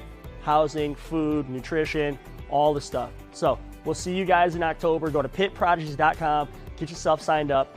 See you soon. Strength, endurance, resilience. These aren't just words, they're promises. Ones you make every day to protect, serve, and defend. You put in the work, now put it to the test. Because when the mission calls, you answer. Join the mission.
one event remains at the 2025 Age Group CrossFit Games, and it is going to be a blast. The 35 to 39-year-old men closing things out here in Columbus, Ohio. I'm Sean Woodland with Chase Ingram. Thanks so much for being with us today, everybody. This is what is at stake, and this is how close it is. And when you take a look at the overall leaderboard, just 4 points separate first from third. Scott Panchik and Con Porter both have 580. Marquand Jones at 576, and he's only 9 points up on Chase Smith. I mean, you can't get better than this. And what is on the line between these 4 individuals: Con Porter, Scott Panchik, Marquand Jones, 3 previous individual games competitors. Sam Dancer sitting in 5th. A tie at the top. It's any winner take all between Scott, Con, and Marquand. And Chase Smith is only 15 points out. That's only a couple spots in the results with this adjusted points table. Events number 8, in case you don't know already, 4 rounds of rope climbs, wall walks, and snatches. Rope climbs at 15 feet. Wall walks will be the decider for the day. But can you handle the 4 snatches at 185 pounds after the climbs and the walks?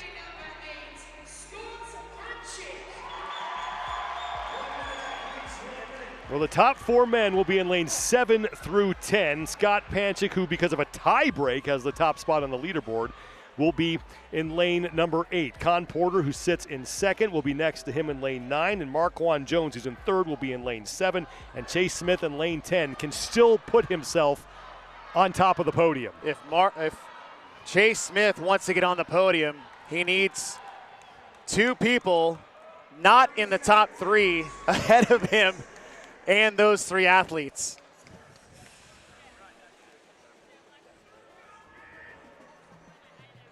Well, Scott Panchik started slowly, a 17th and then a 10th, but since then, 1st, 2nd, 3rd, 4th, and a 1st.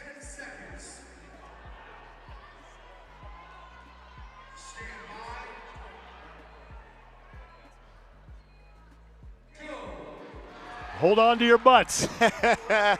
Here we go. First of 4 rounds starts with a rope climb. Be efficient on the rope. Breathe on the walks. Good technique, getting underneath the bar on the snatches, and try to hold on to that pace for 4 rounds. Well, if you blinked, you missed those 2 rope climbs. We're already on to the wall walks. There is Scott Panchik. Next to him is Con Porter. Tied in points, but Panchik has the tie break right now.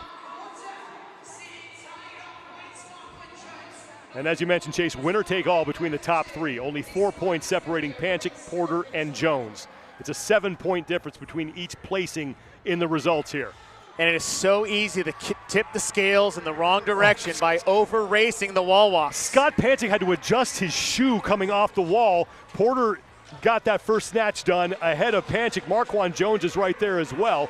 Smith and Wallem also onto the barbell for the first time.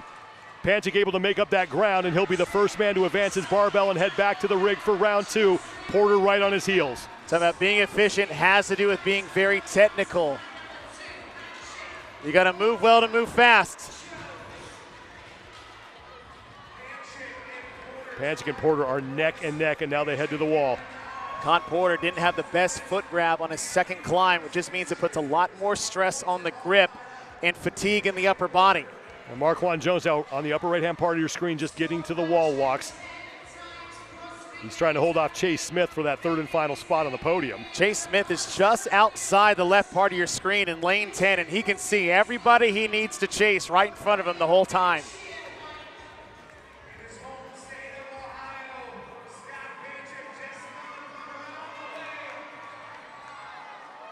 Panchik is done. Onto the barbell now for set number 2 of 4 reps at 185. Here comes Con Porter right behind him.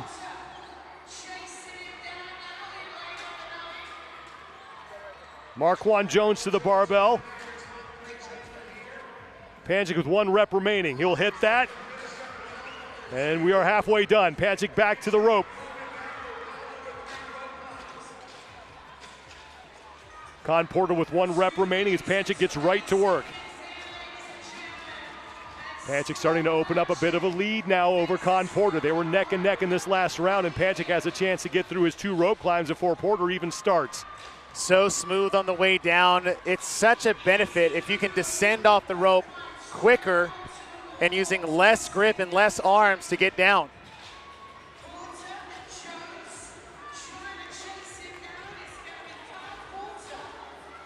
And Con Porter doing everything he can to keep Panchik within reach here. Marquand Jones onto the wall for the 3rd round as well. Chase Smith is also into round 3. He's just closing out his 3rd set of rope climbs.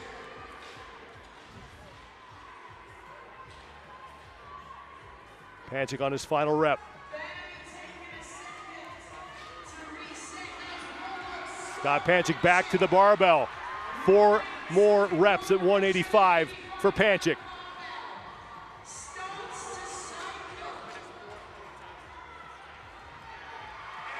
Here comes Marquand Jones, who's moved ahead of Con Porter.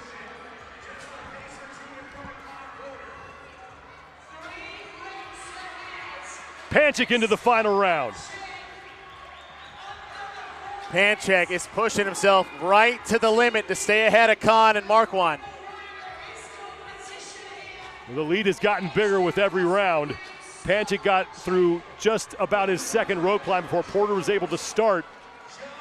Jones moving ahead of Porter now, and it's Marquand Jones back to the rig for the 4th and final time. Panchik's already onto the wall.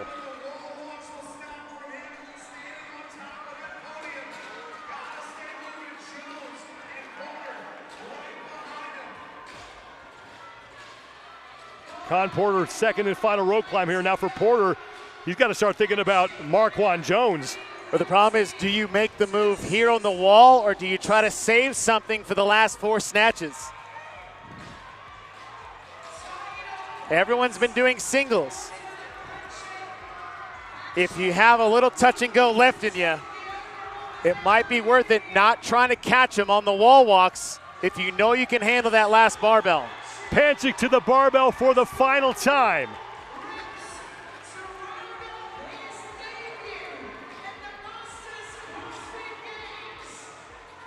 Sticking with the quick singles, Marquand Jones is now off the wall and making his way to the 185-pound barbell. 1 more rep for Scott Panchik. And Scott Panchik is your 2025 35 to 39-year-old champion. Marquand Jones is looking to move himself into 2nd place as Con Porter is now just finishing up his final set of wall walks. Jones is 1 rep away from finishing up. Here comes Porter to the barbell. Marquand Jones, silver medal for him.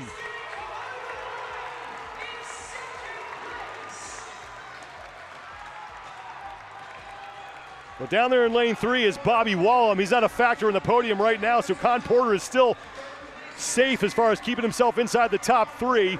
Final rep for Porter. And he will join Marquand Jones and Scott Panchik on the podium here in the 35 to 39-year-old division as Chase Smith just gets across. Wallum also is done. Kyle Kant is in.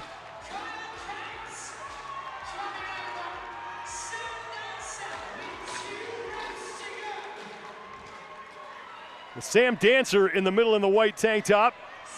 He's now through.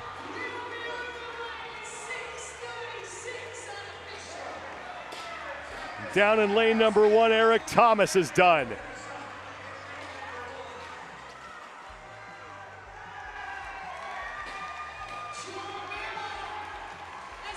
Ronnie Minervini is in.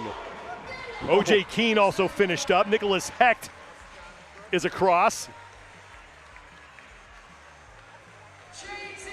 James East on the bottom right-hand part of your score, probably middle right-hand part of your screen, is just about done, and he is in. And that leaves one man left on the competition floor down in lane 15.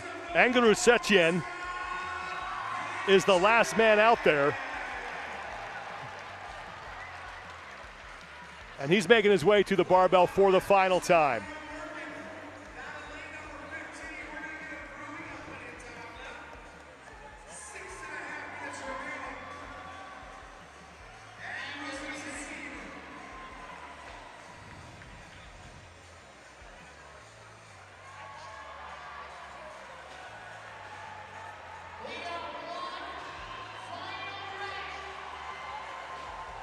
And Setien is done, and with that, the 2025 Age Group CrossFit Games are in the books, and it's Scott Panchik who's going to stand atop the podium in the 35 to 39-year-old division. Marquand Jones and Con Porter will be joining him.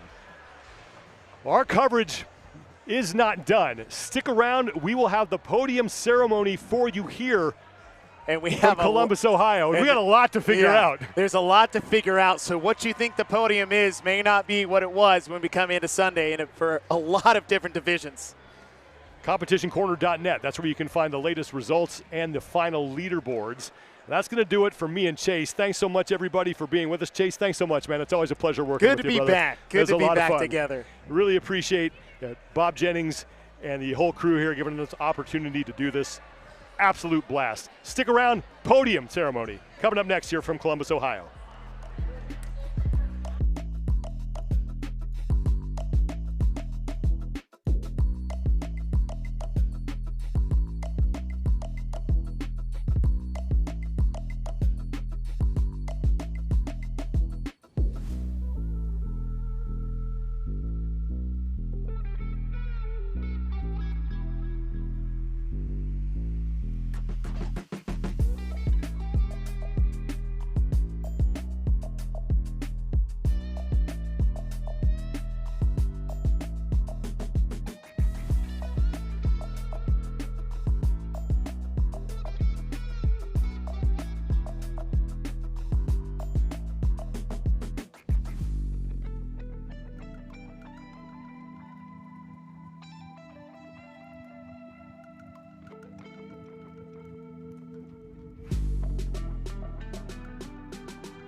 You gotta grab tape.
If you miss the podium, Ty gets your medal.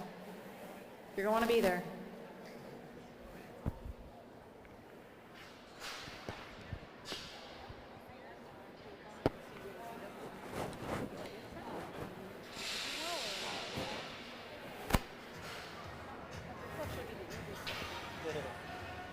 The DJ situation all weekend was odd. Like Friday, all day.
This weekend, from the teenagers to our masters to our Legends Classic. It's been awesome. It's been an incredible showcase of what it means to be in the CrossFit community. So thank you from us to you. Before we move on to the awards, I want to take a moment to thank every person who made this possible. I'm going to name each of you by name. I'm just kidding. But what we're going to do, we're going to thank our presenting sponsor, the U.S. Border Patrol. Thank you for supporting CrossFit and this event. Our apparel, our knee sleeve, and our belt sponsor, Gym Reapers. for making sure these athletes looked amazing this weekend and were ready to perform. Our spectator workout sponsors, Boulder Athlete, Mayhem Athlete, and WOD Prep, for keeping all of our spectators and friends in their fitness routine. Our grip sponsor, Raylan, making sure nobody fell off the rig this weekend. Thank you. And to our cooler sponsor, Yeti. We also want to thank all of the vendors on site in our sponsor and vendor village. Thank you for putting together such a fun time. Hopefully all of you enjoyed your experience here this weekend. Maybe got introduced to some new brands. Personally, I always want to thank our volunteers and the staff, because without you, I could not do this myself. So thank you from the entire event. Thank you so much for giving us your entire weekend. And from us to you, to the fans, thank you for being here. It goes a long way, and you all came a long way for us, so thank you. Now let's bring up our athletes. We're gonna start with our 70+ division, our women's. In third place, Sandra Jacques with 570 points. In second place, Betty Harden with 580.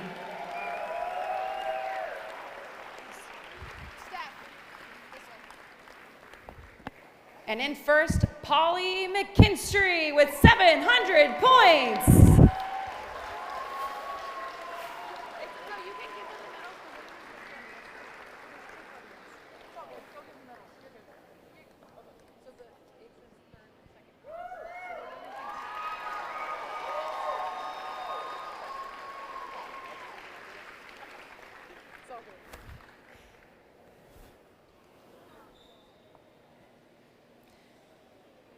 And while we're placing the medals, we can bring the men out onto the floor. We're gonna share that podium space. In third, Ken Ogden with 520.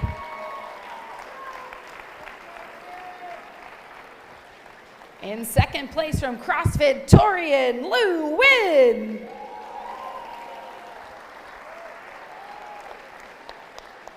And on top of the podium for your men's 70+ with 690 points, Thomas Ackerman.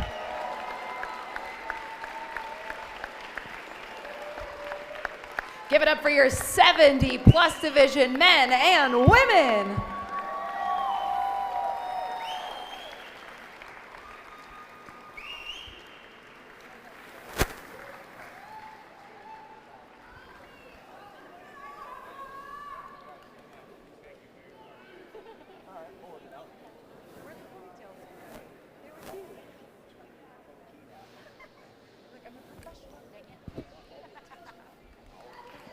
Congratulations, everyone.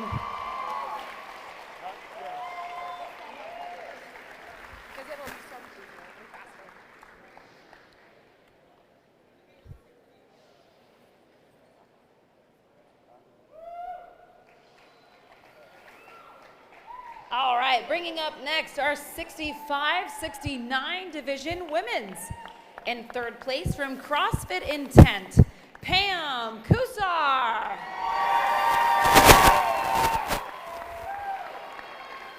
In second place, Cecile Cripes from Movement Collective CrossFit. And on top of your podium, Denise Moore with 705 points.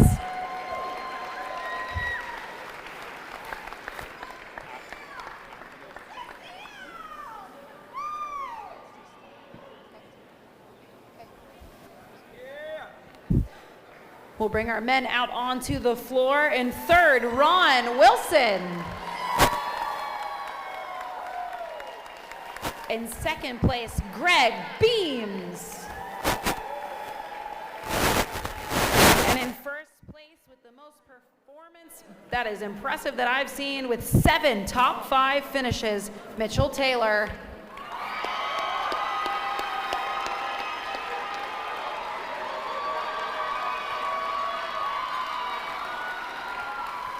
Give it up for your 65-69 division. Athletes, once you're done, please remain in the back of the stage. Don't leave for me.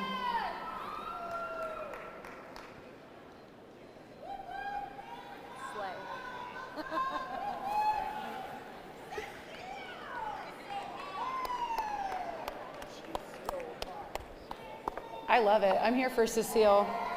65-69 division.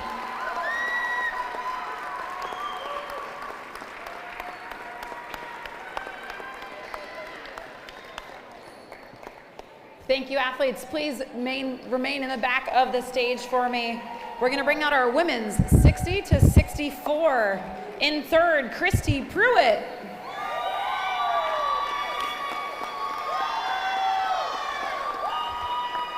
In second place from DECA CrossFit, Josie Sarda.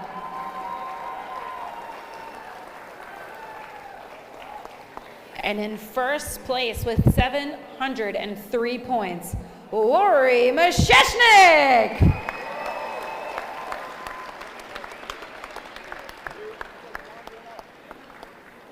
For your men, 60-64. In third, Dan Roberts from CrossFit Addict.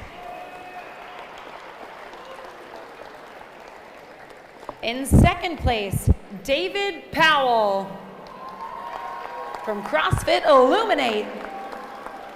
And in first place overall with 7 top 5 event finishes, Paul McCrary.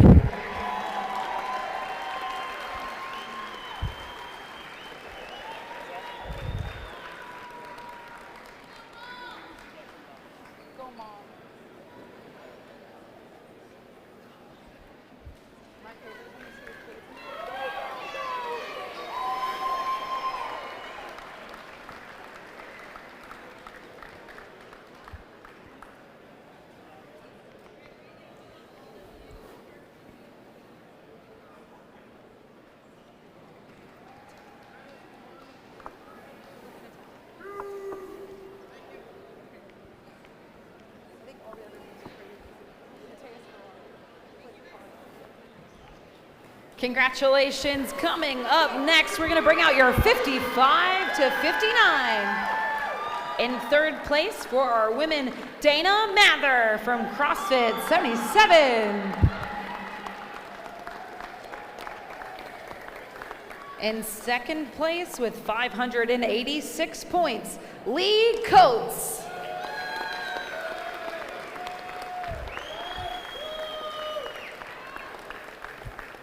And on top of the podium will be Cindy Hinkle from Resolution CrossFit.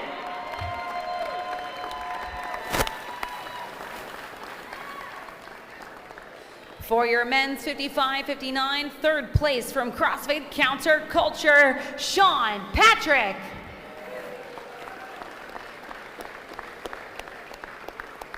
In second place, Randy Lowe from CrossFit Hooked. And on top of the podium with 650 points, Greg Gears.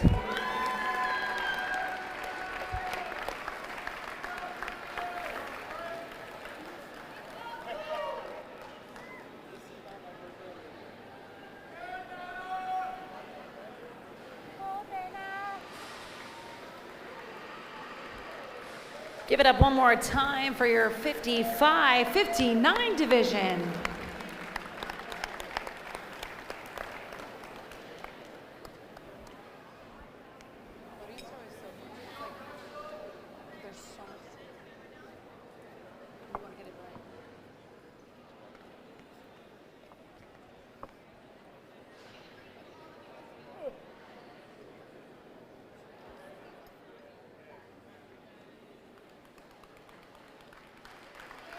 Congratulations. Next division coming up will be your 50-54 division. For the women in third place from First Coast CrossFit, Jennifer Dieter.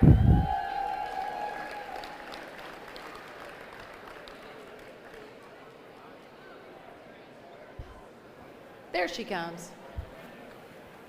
In second place with 583 points, Lisa Manchetti.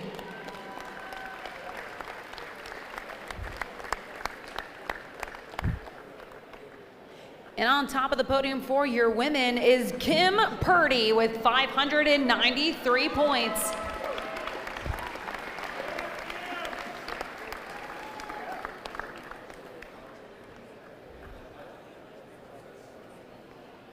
Bringing out your gentlemen in third place will be Jeremiah Head.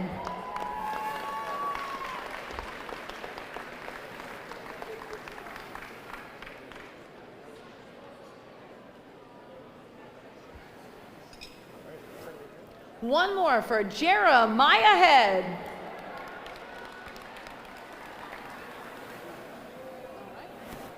In second place, Justin LaSala with 665 points.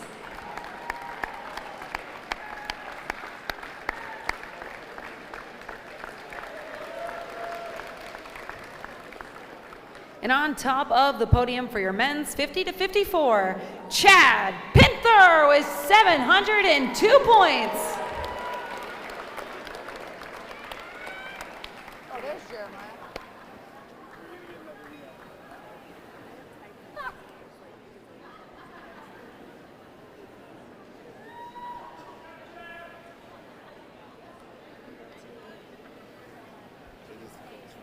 Yeah, so we'll go Fiona,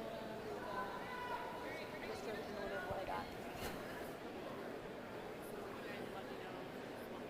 Do you want to collect them in the 35, 39? So give us a couple more and you want to collect them? Give it up for your 50 to 54.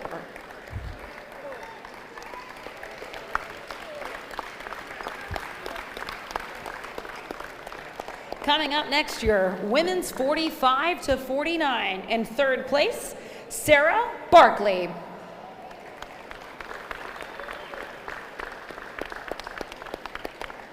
In second place from Dead Boys Fitness CrossFit, Val Volbero with 667 points.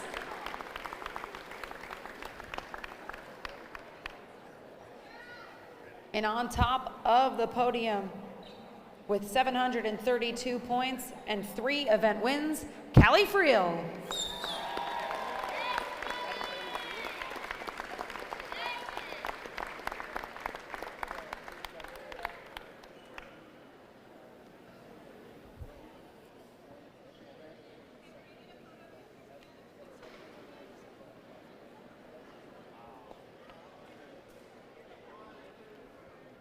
And we'll bring out your men for 45-49. In third, David Johnson from CrossFit Motivate.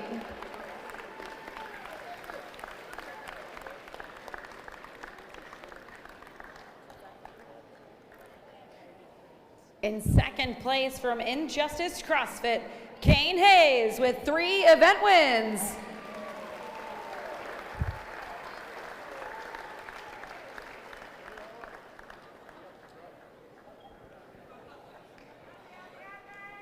And put your hands together for the 6-time CrossFit Games champion, Jason Grubb, with 716 points.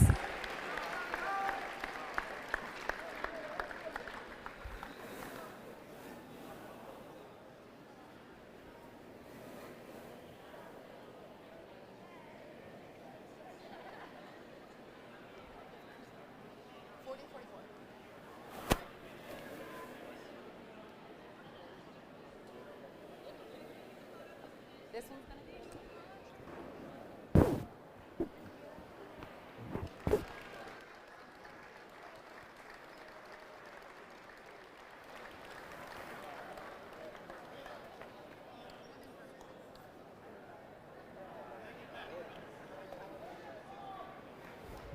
Congratulations. Bringing up next, your women's 40 to 44 division, Andrea Pinheiro in third place.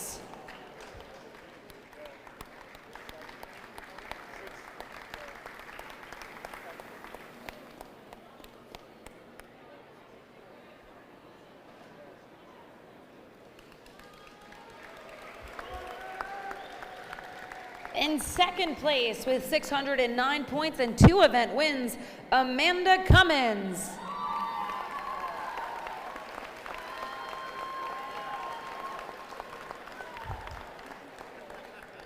And on top of the podium for your women's 40 to 44, Carly Newlands with 689 points.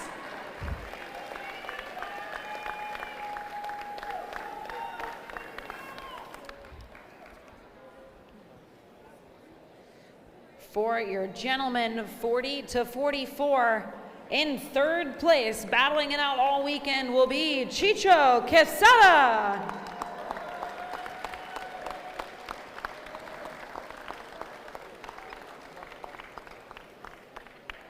In second place, with 635 points, Bruno Militao.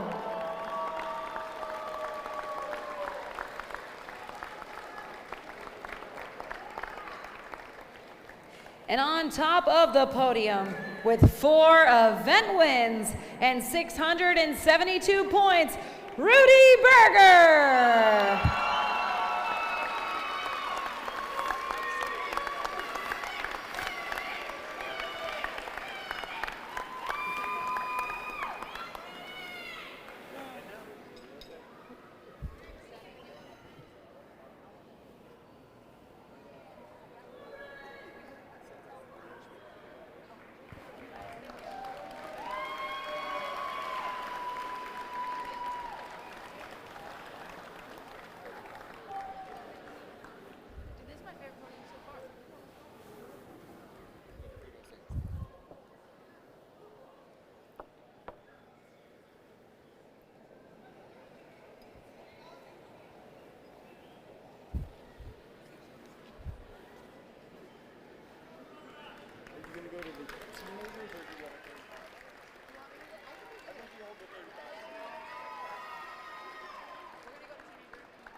Coming up next will be your 16-17 girls.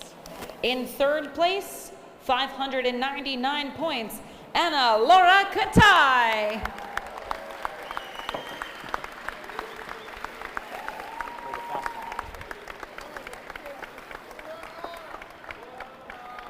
In second place with 749 points, Maria Granzino.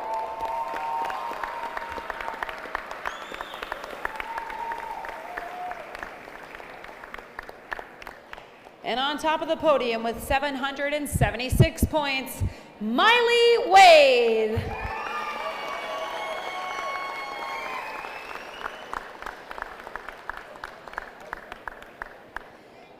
For the gentlemen in third place, coming down to that final event, Lincoln Lefevre with 554 points. In second place with 576, Olivia Dankhouse.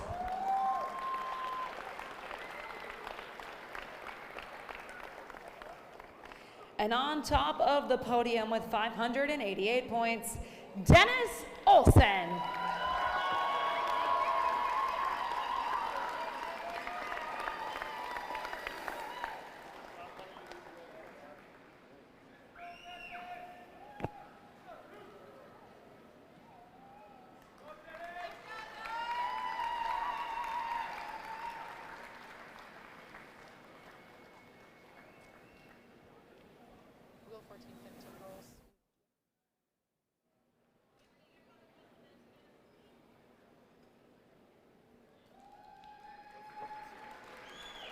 Congratulations.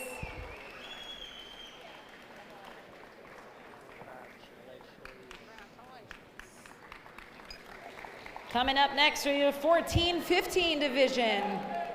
In third place with 616 points, Addie Gadochi.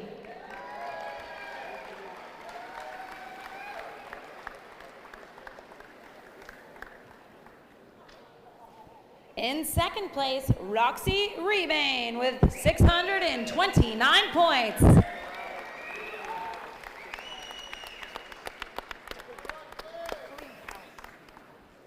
And on top of the podium with 7 event wins, Kira McManus.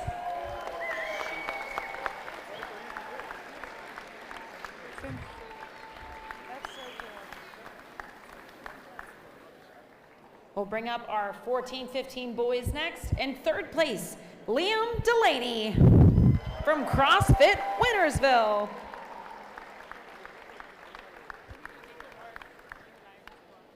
In second place, from Glass City CrossFit, Bradley Bates.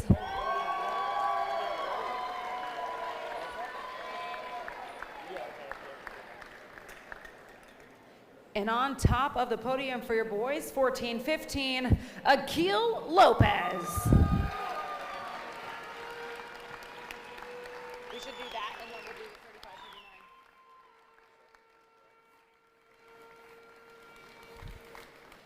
the 35-39. While we're taking pictures, we have a special award that we like to award to our teenagers each year. I'm going to hand it over to Ty Jenkins to share this special message.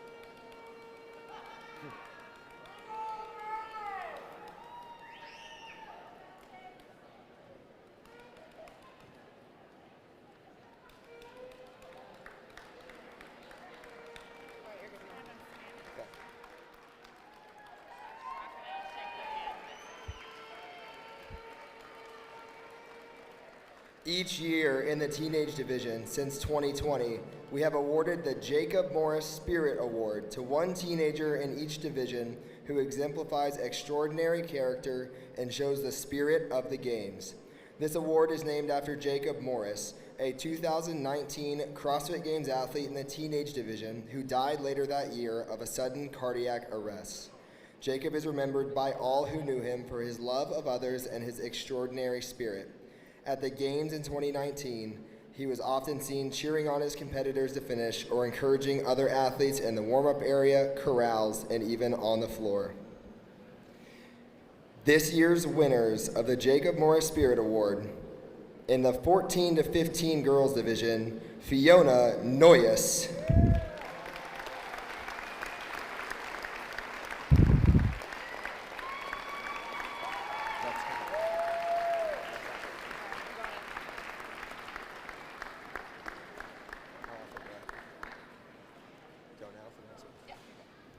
In the 14 to 15 boys division, Luca Natali.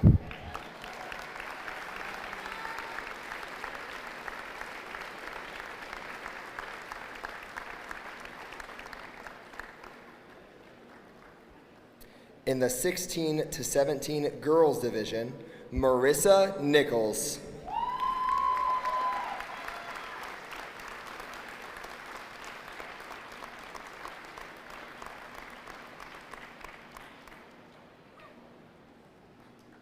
And in the 16 to 17 boys division, Mateus Ferrari.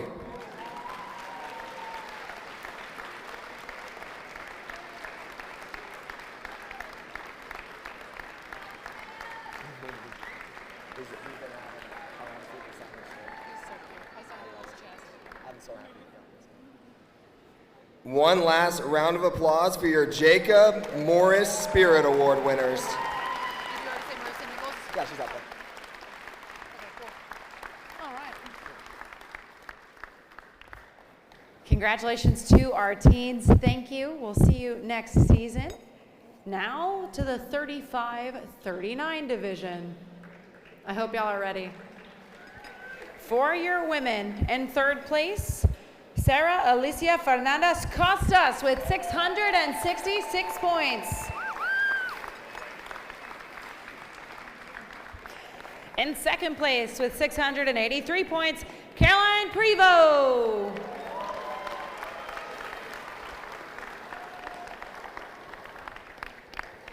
And coming off of her third place in the teams at the CrossFit Games with 3 event wins, Caroline Klutz.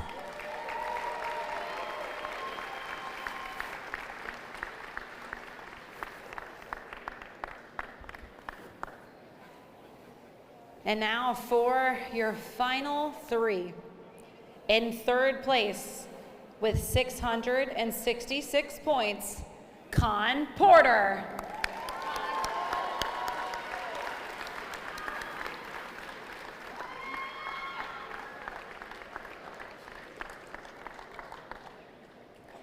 In second place with 669 points, Marquand Jones. And his daughter. That's so cute.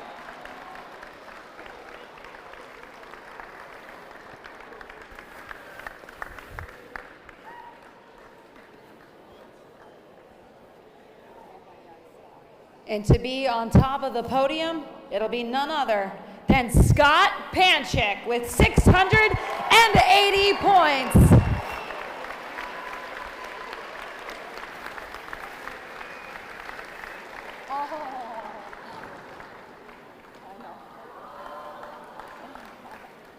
Gang's all here.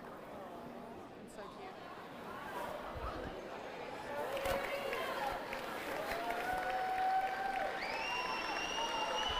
Guys, let's put our hands together. It's our final division of the week. Congratulations.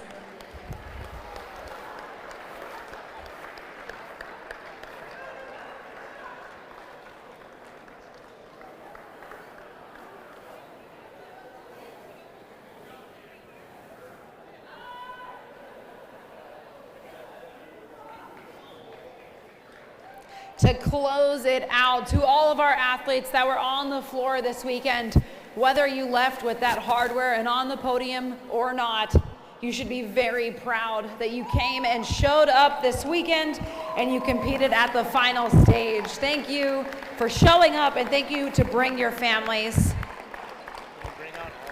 Yep. To all of our podium athletes, let's go one more time, everybody out onto the floor. From everybody, our 70 plus all the way down to our 14 to 15.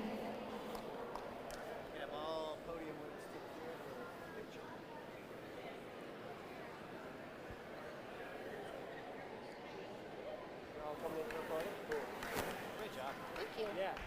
What was the name, the last 35 to... Caroline Klutz? No, you know what I'm talking about. Which one? Say it again. Which one?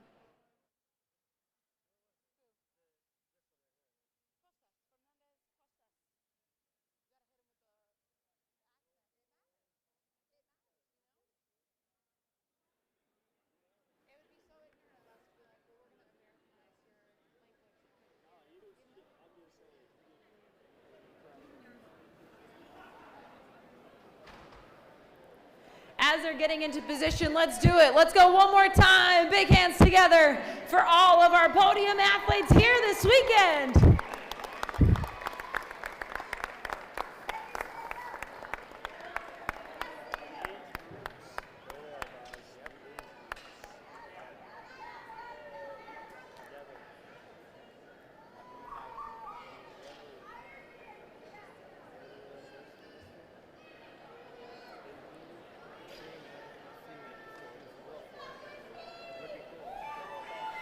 All right, y'all. Thank you so much for being part of the Age Group CrossFit Games.